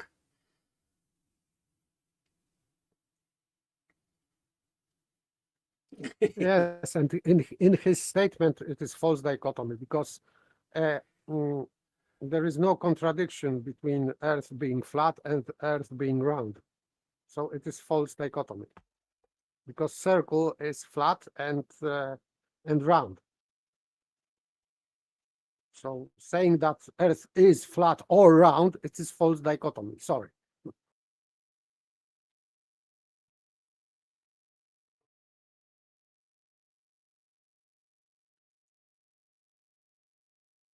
Yeah, epohe Earth. But I wouldn't even bothering about Earth because, I mean, that's got its own semantics to go along with that. You'd need to be able to define it. And I don't know anybody that defines it as a whole. That sounds ridiculous. Yeah, don't put a capital E at the beginning. Unless it's at the start of a sentence. Yeah. And then never start a sentence with I've found. It doesn't fit well. It's not grammatically correct. But still, commenting on what James Arthur said, it is why it is false dichotomy. This question is Earth flat or round? Because flat and round belongs to different categories. So if you confuse categories, it means that you will fall into false dichotomy. Because to create correctly true dichotomy, you need to have opposites like white and black, for example. It is these are opposites, and flat and round, they are not in opposition to each other, because flat can be square, it can be trapezoid or whatever, or circle, and it will be flat. So flat or round, it is in different category. You cannot put or between these two, because you are creating false dichotomy. Yeah, Godzilla's getting in on it. It's a category error more than a false dichotomy. Yes, of course. This is what I am saying. I know. I know that. I'm not saying that you're not saying that. I'm saying that you have somebody agreeing with you in the chat. Yeah. It's exactly. not a competition. No. Yeah. Godzilla is right. Yeah. When you are making, but this is implication, when you are making category error and you are putting these two things which are in different category or categories, you will create false dichotomy. Yeah.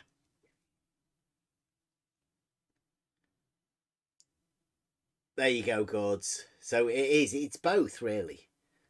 It's just of course, yeah. Yes. The category error goes to explain the reasoning behind the statement false dichotomy. Yeah.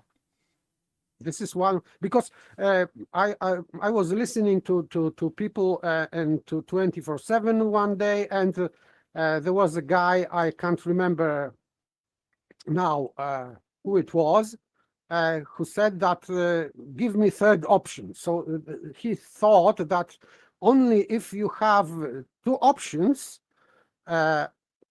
sorry, more than two options, it means that you are creating false dichotomy. It is not true, because, and this is example what James Arthur posted. Yeah. You don't need third option. You can just put two things in the different categories, creating category error, and thus creating false dichotomy without third option.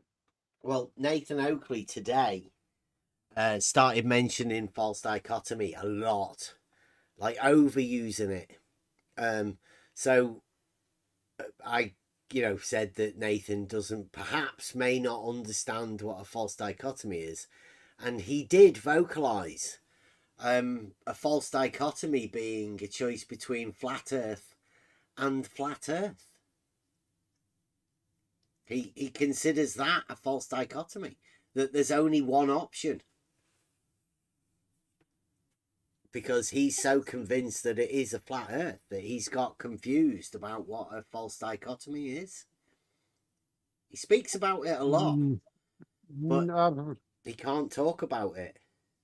I would say that it is kind of nonsense, because no, it is not true. I wouldn't say that someone can create dichotomy using the same thing. Problem is that in dichotomy you need to have opposites, not different things. Yeah, well, that's what Nathan doesn't seem to understand, that flat or not flat is a dichotomy, and you can't get away from that. You can't say it's either flat or flat and say that that's a false dichotomy, because there is no not flat. There's only one option. So it's not really a dichotomy at all.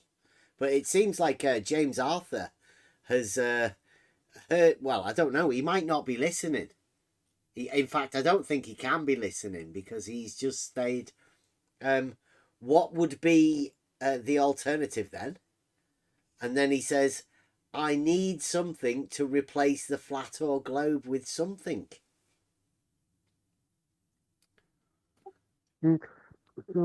Technically, let's say you have dichotomy between flat and not flat, but this dichotomy is it is rather like in contradiction. So we have contradictory statements. Earth is flat and Earth is not flat. So contradiction, and this is what I learned from Aristotle, contradiction is not saying something in negative. So white and not white is not contradiction. He's specifically saying that contradiction, it is contradictory statement. So you need two sentences, like Earth is flat and Earth is not flat. They are, so to have contradiction, you need two statements which are contrary to each other. This is contradiction. So you cannot have one sentence being contradiction. You need two. Then you have contradiction. So you have to compare at least two, two sentences. This is contradiction. And but flat and not flat, it is dichotomy, but you cannot create any positive statement about not that. So that's the problem. So if this it means that if you say that you prove that it is not a sphere, for example, you cannot prove that it is flat, because it is sphere is not flat. So if you have a contradiction between not flat, and you say, okay, we proved that this is not a sphere. So of course, sphere is not flat. But how can it prove that it is flat if it is not a sphere? It cannot.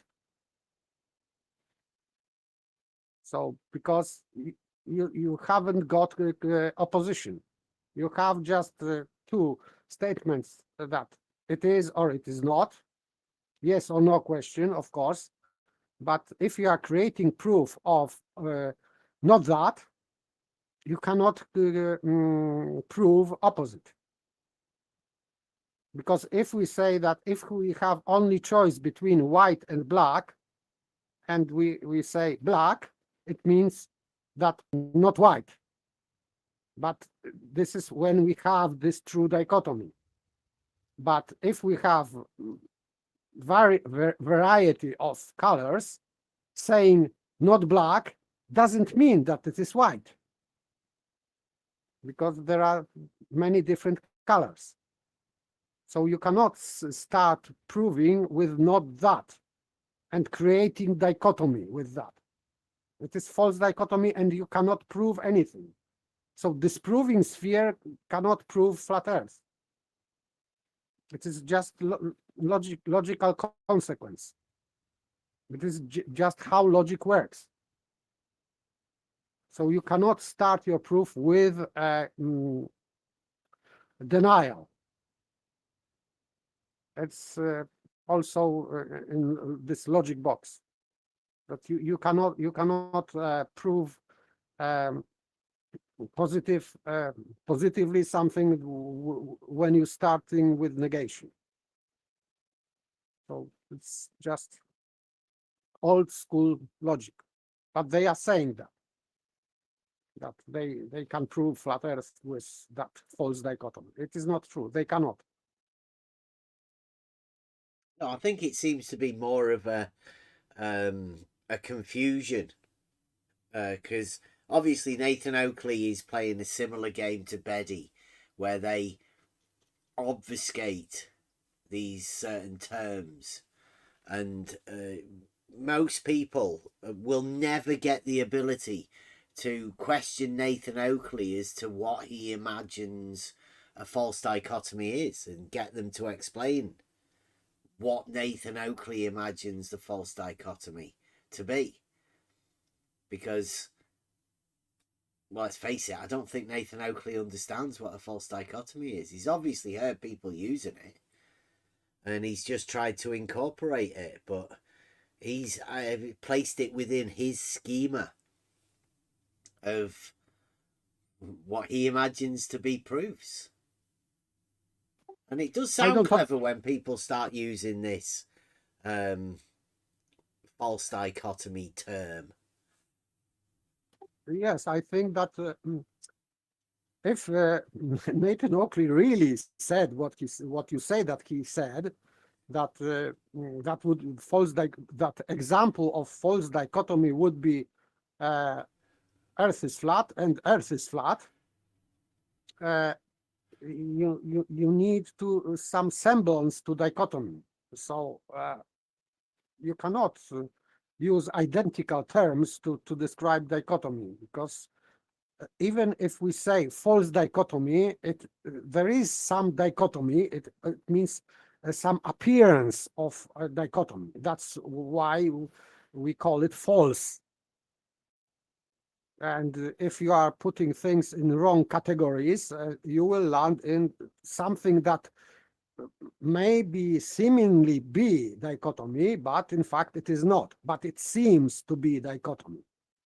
For example, like this example which James brought, this Earth is flat or round. So at first glance, it may look like dichotomy, that people just are fooled with that. And by the way, this dichotomy is this is not his own, but I think it is Obama's statement. This is false dichotomy brought by Obama. And but it at least it is seemingly.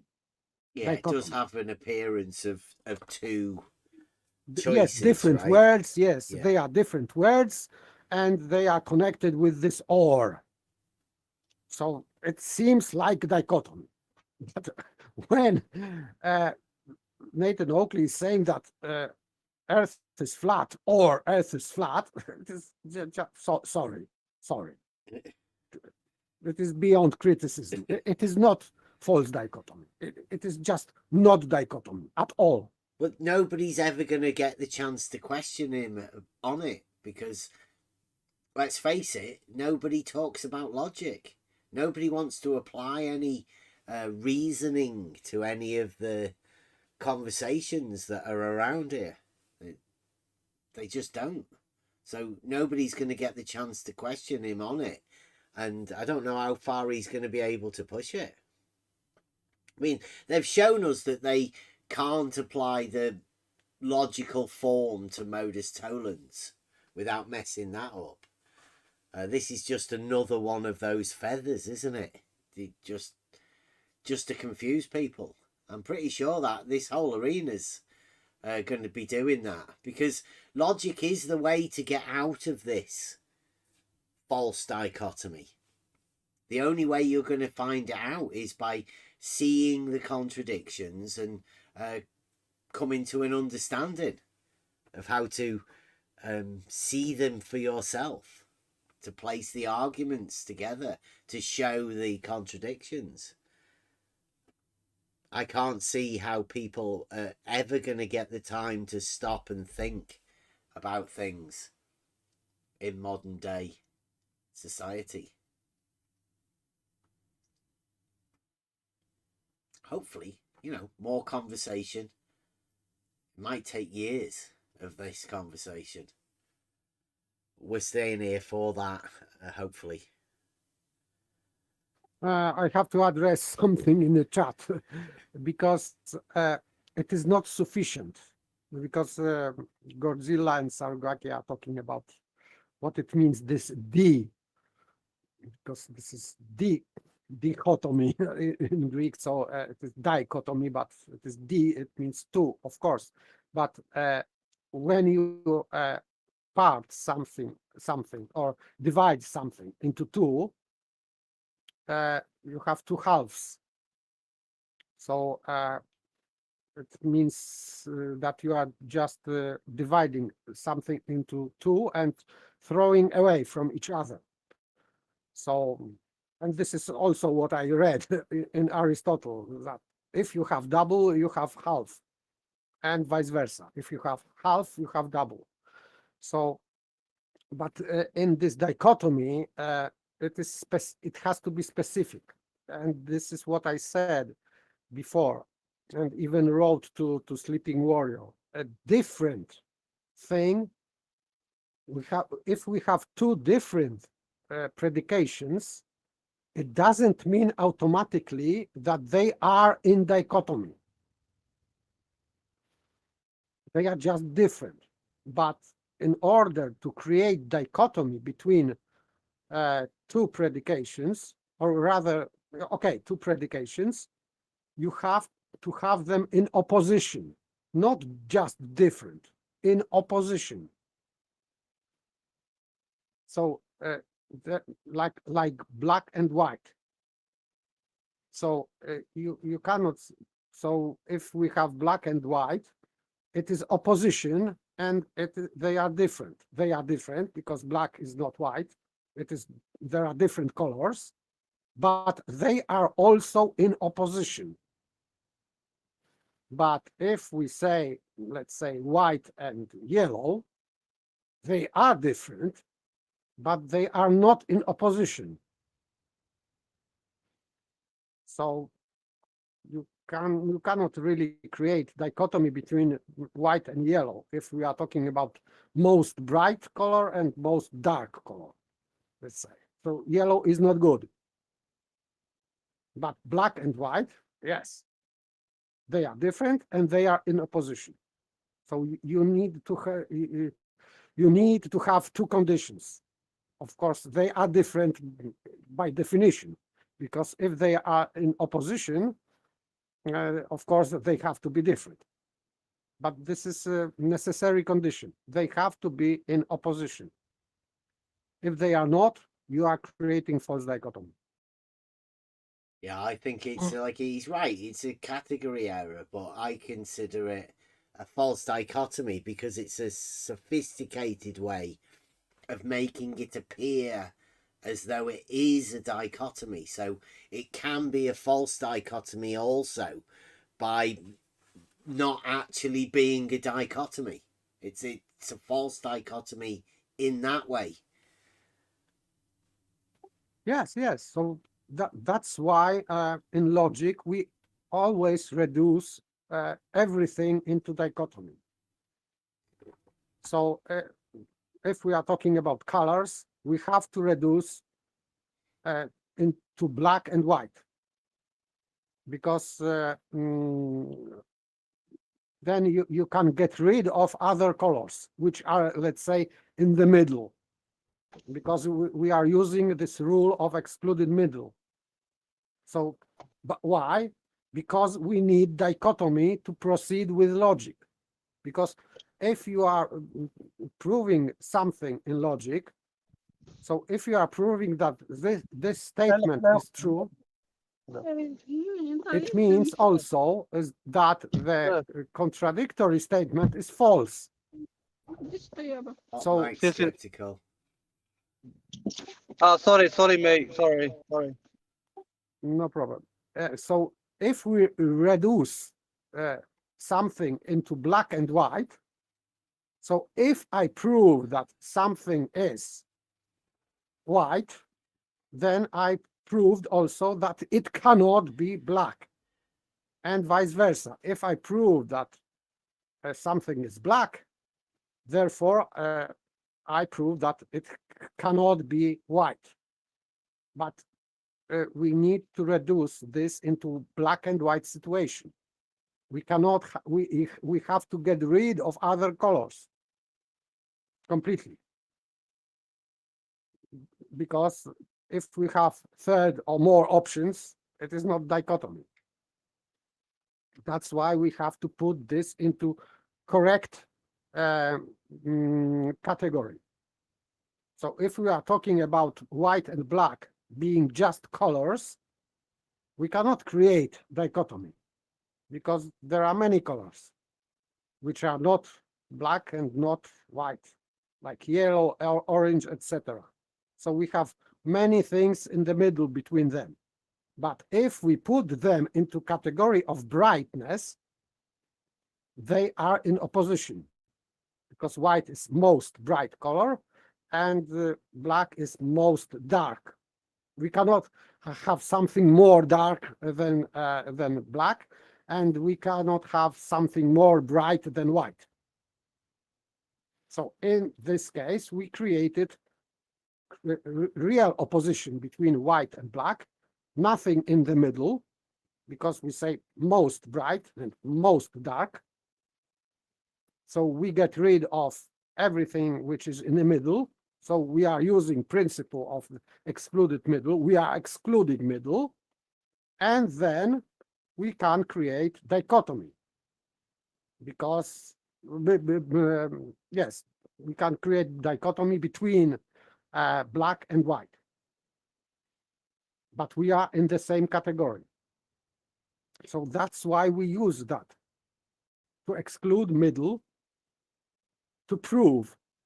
Because if we have just yes or no situation or 0-1 situation, we can use this 0-1 logic. And for example, it works in electronics. How this electronics and this informatic science, let's say, or whatever, is based on 0-1 logic, because it is without error. Because you cannot be mistaken if you have only two positions, 0 or 1.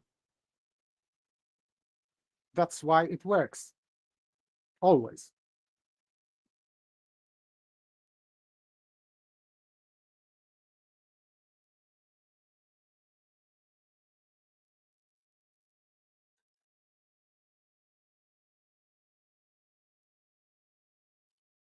I like the chat tonight. It's good.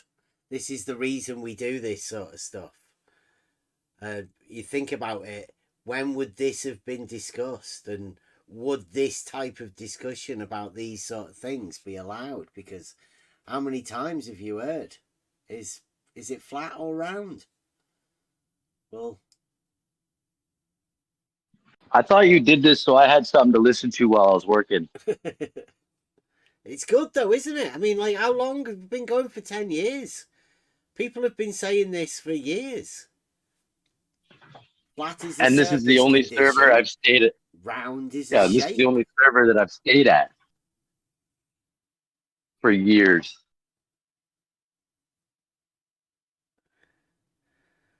Yes, Gord's, you are right. It is category error, but category error is error because we put something into opposition, and we cannot something into opposition when two things belong to two different categories. It's only in the way it's presented, right? Because this is how the sophist gets by.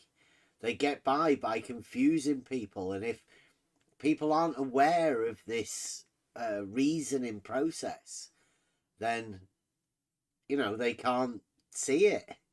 And it's well worth going over these different things, because there are nuances.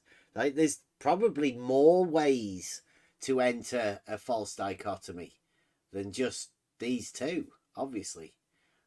One more choice, or two options that aren't actually a dichotomy. Yes, like flat and round. They are not in opposition to each other, so they cannot create dichotomy.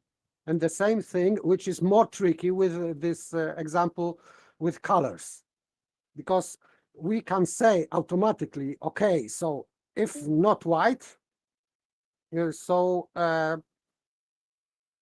whichever color we pick, it will be in opposition to white. No, it is not. Only black is in opposition. But we are talking about brightness. So in category of brightness, white and black are in dichotomy. So, but when we are entering a different category, like color, it is just different color. Well, I would state that white and black are not colors. Yes, I'm going with this convention. I know that this is mixed and this is lack of color or whatever, but we considered this as colors, so because what we see. But in fact, it is just true dichotomy only when we have this black and white situation. And this black and white situation we have only when we are talking about brightness or the amount of light incoming. So if we have full light of everything, and mixed, so every frequency, so we call it white. Where there is nothing, we call it black. So, but it is brightness or amount of light, but different colors are just how things are absorbing frequencies and bouncing, let's say, off frequencies. So that's why. Yeah, but how many times have you actually heard that? I mean, James, thank you for bringing it to us, but flat or round, he said he needs something to replace them. Well, what, one's a surface and the other one's a shape? Yeah. I think he's the one that has a problem, because how would you replace something that has no connection to each other? It's a false dichotomy. He wants replacing. He's never going to find it. Yet he's asking people to provide it for him, something which he's never going to find. I mean, he sounds lost. but he's handing it over to us to fulfill his ridiculous wants. No, there is a problem, because if he wants to this dichotomy, false dichotomy between sphere and flat, and because it is proven to be not flat, so he has still a dichotomy. He has to search a dichotomy between sphere and not flat. I don't know, maybe there are some choices. I'm not very good in fantasy land, but he can create something like, for example, sphere or spheroid, or I don't know, sphere or diamond-shaped Earth, or whatever, or cube. Who knows? There are some options. It will be still not dichotomy, but it will be still false dichotomy. But he can create anything, sphere or cube, for example, if he likes. This is, for me, this is just fantasy, but some people like models, so they have to have these dichotomies.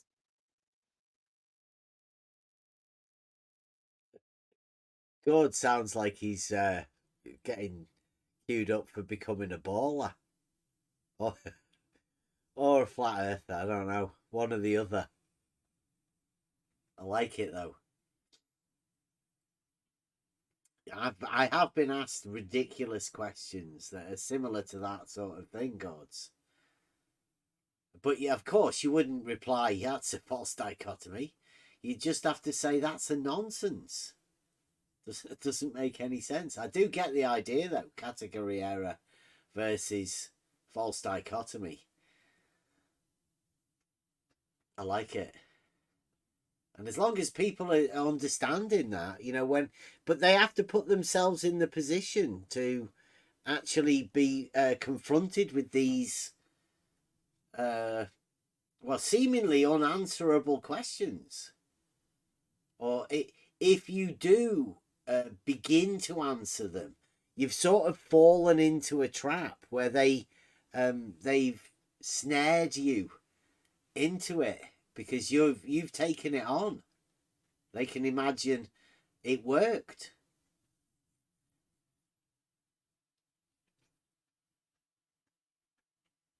It's very tricky dealing with sophists, particularly modern day sophists. The question is whether James actually realised what he was asking, or whether he'd just taken that on from other people. Because I have been asked that quite a lot. Whenever you do bring up false dichotomy, you'll hear those sort of things, those questions asked of you. I would just state that if you spot the false dichotomy, it doesn't become your problem to provide anybody with the alternative options. You've just spotted the false dichotomy. And I know that's probably tricky for people to take on. You've seen their ploy. Or maybe they didn't even realise it was a false dichotomy, in which case they'll never accept you telling them it is a false dichotomy. Well, yes. There are some people that will still insist that this is true dichotomy. And in that case, I cannot help. Sorry. It's just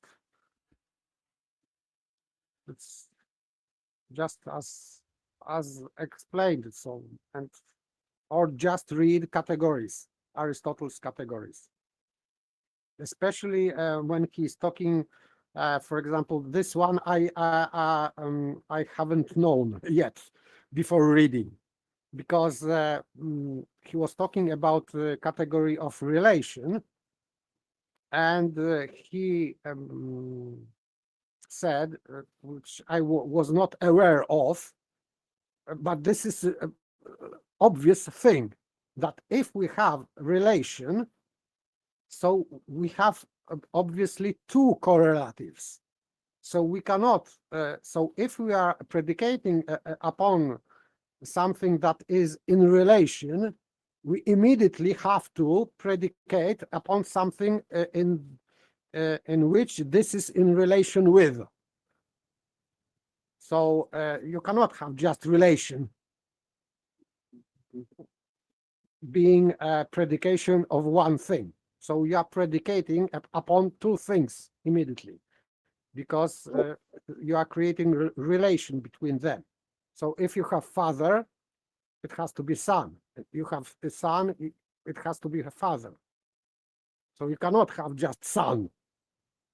This is what I brought up before with the whole orientation. Whenever they say horizontal, what do they mean? Horizontal plane or the orientation horizontal? Because the orientation is relative to something, right? Like you said, it's in free space. It's whatever. But like if there's something in relation to, it's only when it has two things to have a relationship to does the orientation matter, or at least you know. Yes, Yeah. in fact, if you have orientation, of course, you can compare this to horizon because it is derived from horizon. So you can compare horizontal with horizon, and horizontal is horizon is horizontal. So we have to think. The horizon, right? The plane, yeah. And then it's the mix-up where they put the word parallel in there every so often, and it mixes it all up, you know? And it becomes a bit muddy. Yeah, and also if you have level. So if you have water level and you will connect with a straight line to ends of water level, this will be horizontal. So we have correlation between horizontal and level. So, and this correlation is you cannot say that the level is a cause of horizontal, because but in logic way even you can say that, but in fact I would say that they are in correlation. So you cannot say that horizontal is just if you can say that it has to be compared to something, I would say to level or horizon, which is also level, the plane of the horizon. So you have correlatives. Yeah, I think flat earthers have also dealt with that. There's a problem, right, concerning that, because level being a tool that establishes a horizontal plane of reference is different to level being marked on the vertical scale, right? Or, the water level. They're complete opposites, really. One is just a point on the vertical, and the other one is a tool that establishes a horizontal. Yes, so 2 points. So you have 2 points, not one. Yeah. And on horizontal. And so there is a difference. Or 2 points, better to say, which establish horizontal. So we have 2 points of water level, which establish horizontal. This is one meaning of level. And the second meaning, just 1 point on the vertical datum. So level is water level tool is creating horizontal line, and in other meaning, level is point on given vertical line. Yeah, and both of those could be termed water level. One of them being a tool and the other one being the vertical, right? Semantically, there is little difference, yet they're diametrically opposed to each other, really. Yes, because there is different meaning of word level. Yeah, I always bring up the concept of like a thought experiment. Like imagine like a mile long spirit level, right? And that bubble's in the middle. You manage to like move it so the bubble's in the middle. Therefore, you're creating like it's level, right? But it's only you can only say it's level at that bubble. you know, it's no, the only way to like correlate that it is level would be, you know, the ends of the spirit level being the same elevation, and then you can call that, you know, it's a horizontal plane, but you can't correlate that to the ground being the horizontal plane until you do that the tests on each end. You know, keep making sure it's the same elevation with a straight level. You know, it's then you can prove that's a horizontal line and that the Earth is also the horizontal line. Otherwise, you know, you can't do that. Well, a spirit level would be the tool level. It's yeah, not it just like establishes a the water plane. level, is it? Because the What's the straight largest? comes with the bubble level being a tool that establishes a horizontal plane. Right, yeah, they're a bit different, the bubble and the spirit level. Like essentially, like over what's the longest like measured bubble water level? Is that like you could do that? You get like a theodolite and you could check it's like a mile difference and make sure the same level. You could probably do that, couldn't you? A water level, the Some longest point. one I've ever seen, 400 meters. Yeah, that's not enough. Not enough That's not. for That's what? not much. Not enough. To So it's establish like a if you create a horizontal. no, you'll establish it, but then to verify that it's on the same horizontal plane like the water would be. I'm saying could you like as opposed to the globe measurements, for example, where there's a deviation, you know, on the vertical. Yeah, if you never heard of Realising Euclid Test. Right, you keep saying that. I need to do it. Go and show me. This is exactly what you are talking about. Yeah. Yeah. Well, I've been running through my brain for like thought ideas of like proving it either way, you know. Don't put spaghetti on your phone. I'll tell you that much. That's not realizing Euclid. Yeah, well, it will be shown. I just need to find a way to present it in a professional way. Right. But yeah, it's essentially like, and it does definitely work. It's definitely geometric, and it proves that a straight line lies within a plane. oh yeah, but what's the relevance of that to the floor? Is that what you mean? Like, No. there's a correlation to the floor. It's irrelevant to the floor, right? Yeah, it's got nothing. Yeah, to do exactly. With the floor. Yeah. That's my thought. That's my thought. But the idea is that they are just overlapping water levels. So like one's like the difference is like on the surface of a sphere, and one's like in like free space. So you could have a straight line, you know, going wherever you want, and it could be horizontal. The water level does not depend on surface, so it doesn't matter what shape you have this water level. Right, it's vertical reliance, right? No, it's horizontal. It means that on both ends you have the same level or the same height. Even altitude. Yeah. Because that's what I mean. It's on the vertical. It's on the vertical, though, isn't it? That the altitude. Yeah. Right. I thought so. It's all about geometric reasoning.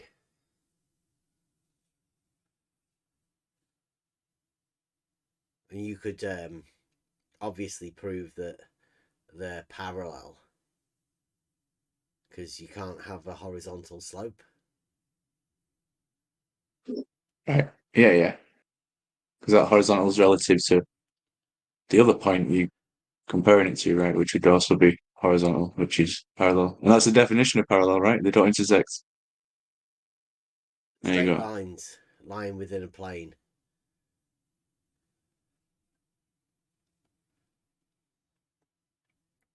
Never meeting. Yeah, I've always brought, you know, they bring up that like hallway idea where like things are converging and try and bring perspective into it, like things rise up to eye level, and then I go on about the horizon being like at eye level or equivalent. And at no point can the horizontal the horizontal of the horizontal plane of the horizon be at eye level, right? Yeah, it can't. It doesn't. Yeah, right. So then, for example, like, yeah, I just trying to get it into the minds because their idea is it's all parallel, it's all this and that. But then, if it is, if the horizon is the point where the sky meets the ground, is that eye level at any point? it's a concave Earth. There you go. No, can I please give me 1 second? The concave man. Yeah, sure, Rob. There's the sky, right? Is just air, right? Yeah, we'll go with that. Well, pretty much. Like there's clouds and shit or whatever, but it's just the air above the water. That air is also above the surface at your feet, right? It's the same air. The horizon is actually just the limit of your vision, because that's why when you go higher, you see farther. It's not that the horizon is rising with you. It's that you're able to see farther.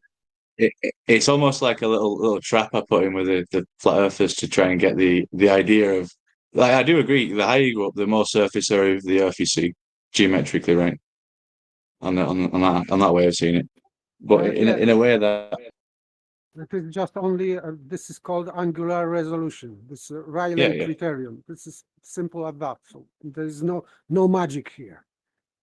You are going higher, and therefore you are changing your angle of incidence at that point, which was horizon, for example. And now you are higher, so your angle is bigger. So now, at this distance, at which you couldn't resolve, now you can resolve again. That's why you are changing your resolution. And you are moving forward your horizon, because this angular limit is going farther and farther away as you are going higher and higher. Simple thing. No magic trick here. Yeah, I'm not saying there's a magic trick. It's just the concept of like the division between perspective and geometry. You know, it's like something can look like it's converging, but it's indeed parallel, right? On an orthographic view. Yes. Let's say there was some discussion about that, because people now are trying to obfuscate this this perspective thing, and of course we know, for example, that rail tracks are parallel, but if we see them in perspective, they are not parallel to us, because we can see image of rail tracks. We are not seeing things as real things. We see image, and we see image of things only using lenses. Right. So when these, let's say, these railway tracks, the image of this are going into our eyes, it is going through lens. So if they were parallel, lenses make them not parallel. That's why in perspective they converge, because of lens. The way how the light is incoming to our retina. This is simple, and it also works because someone would say that, oh, with pinhole camera we have no lenses, therefore it is different. But with pinhole, similar with the corpuscular rays, right? They're always going on the idea of that's a flat Earth proof because it's diverging light and such, but in fact it's just perspective, the thing they like to use with a horizon, making it look like it's converging when in fact it's parallel, right? I wouldn't say that, because it is more complicated. Yeah, check out the optics, the original optics, not Newton, Euclid, in the chat. Right. Oh, you put it in. Cool. Yeah, number 7. That things seen under more angles are seen more clearly. There you go. Okay. Cheers, man. I watched a really good German anti-flat Earth video earlier. I had to like translate it and slow it down. And anyway, it was really well made with like visuals and stuff. And I'm going to try and whip it up and drop it in the chat as well, because it's really good for all this like perspective kind of argument, and just even there is no argument for like a presentation. You could use it in. No. I mean, the fact that It they use it, would be a people use category it for error. the wrong reasons. Yeah. Although I think the flat earthers have, well, I say flat earthers, the Flat Earth Society have played that game for years. They always go to optics. And there isn't really an argument for optics. Although people can imagine that there is. It's just the way people see things. Just images. You should never start an argument with images. Below trust.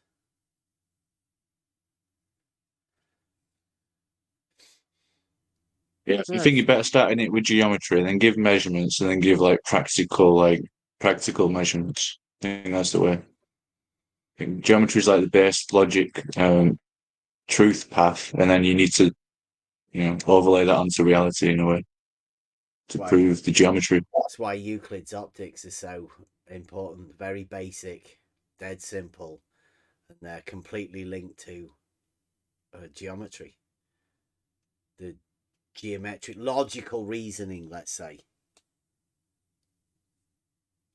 Yes, well, it is not very complicated, really. And for, let's say, to prove some things, in reality, you don't need to go to complicated mathematics, because when people are talking about optics, for example, globers are making equations, many equations, or tangent something theta divided by something diameter or whatever, and they are multiplying these equations and they look more complicated, but at the same time people are missing just principles of optics.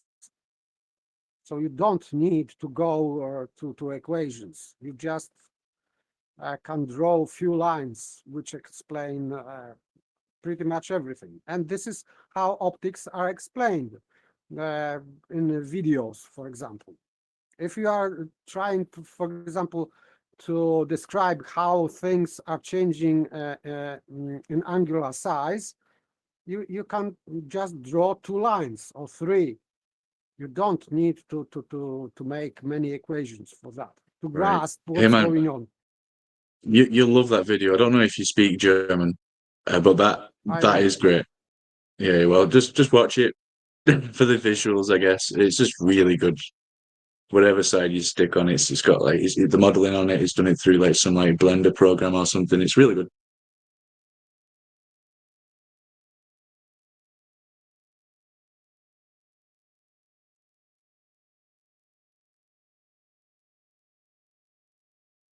So I don't need to watch other people debunking flat Earth, particularly through optics. I mean, I've seen Runty's book.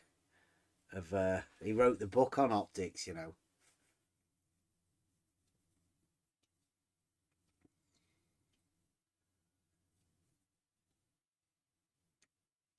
At least for flat Earth.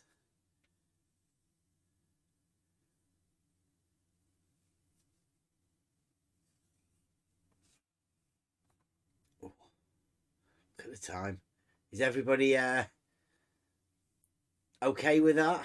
I mean, does anybody want any finishing off? I think it's been great. I look forward to seeing Buster's videos. That's going to be amazing. Clear it up. Get it into a video package. Hopefully we can get the raw file off him.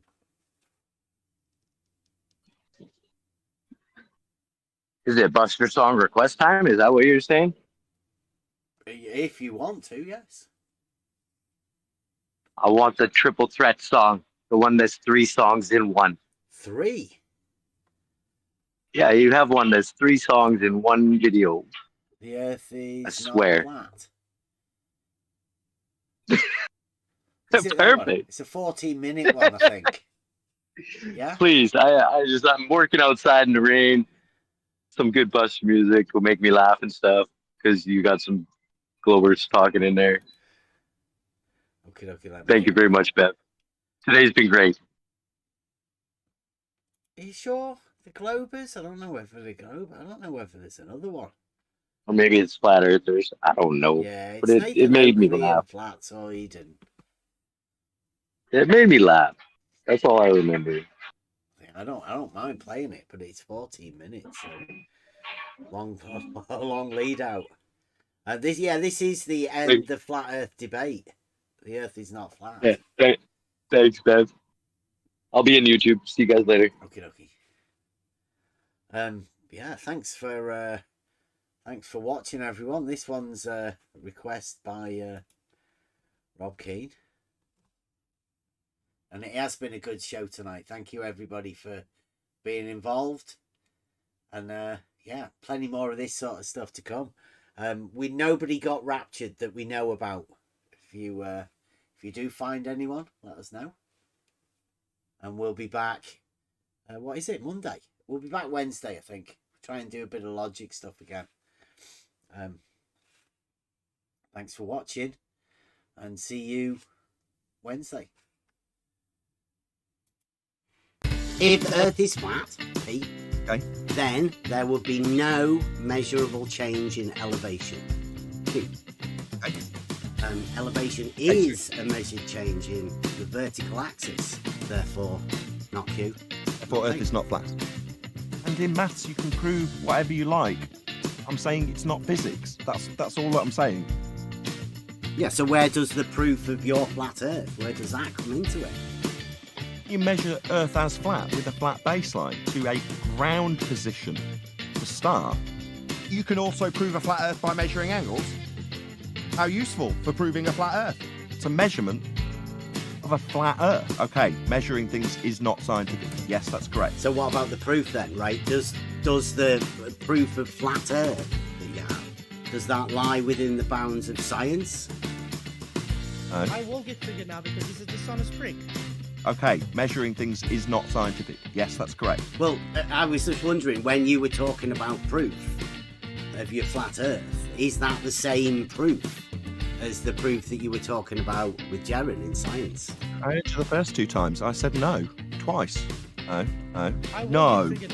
Measuring things like a flat baseline to a ground position for stars, not scientific. That's a measurement. Science establishes the cause of an effect. That's the science we deal with. We deal with natural science. By using scientific While method, the knowledge can be put on the cover of a book as the science of ground position for star, here we specifically deal with natural Should I show you how science. it's possible, That's mate? the scientific method.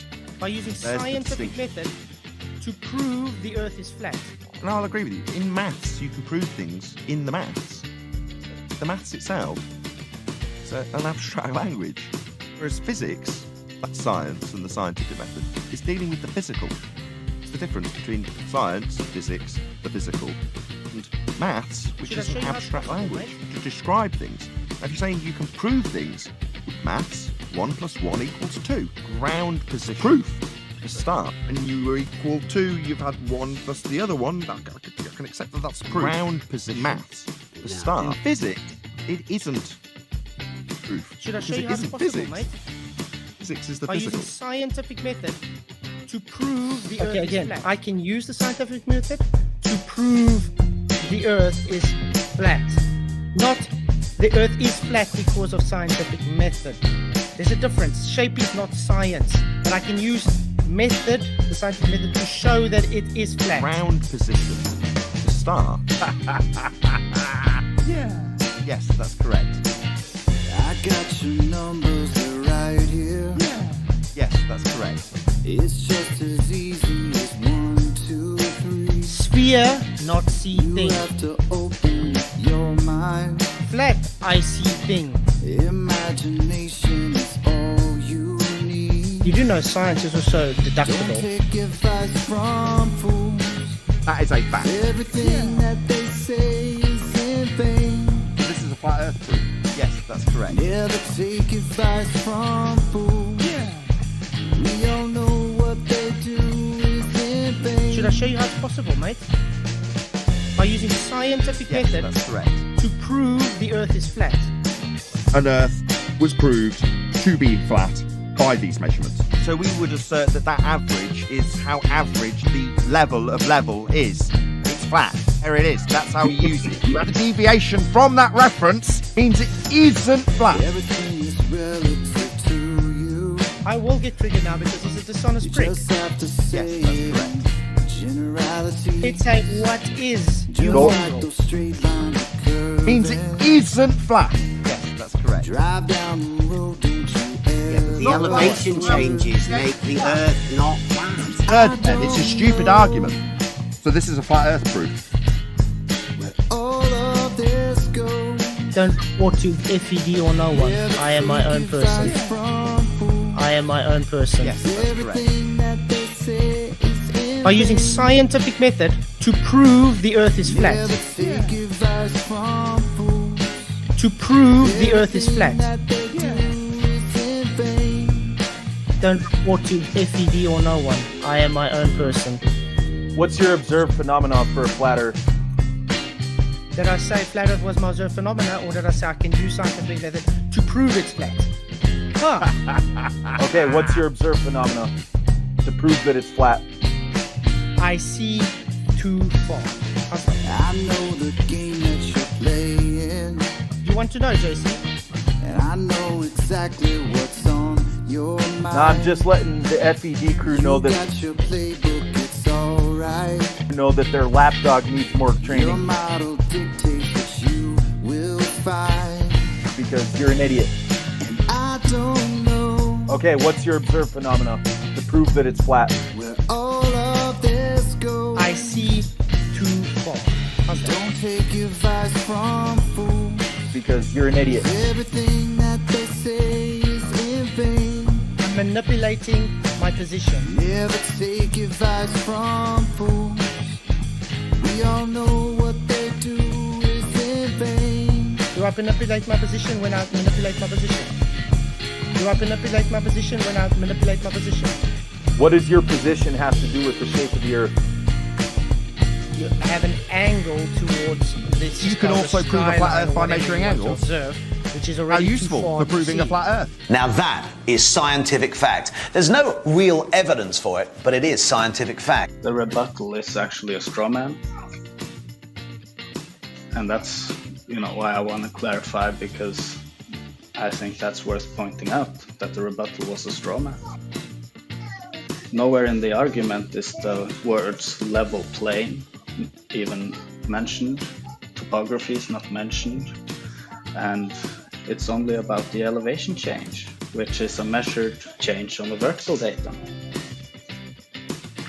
There is no conflation between baseline and topography in the argument. It's just a simple if-then argument about elevation change. And obviously the Earth is not flat because of elevation change. That's what the argument is about.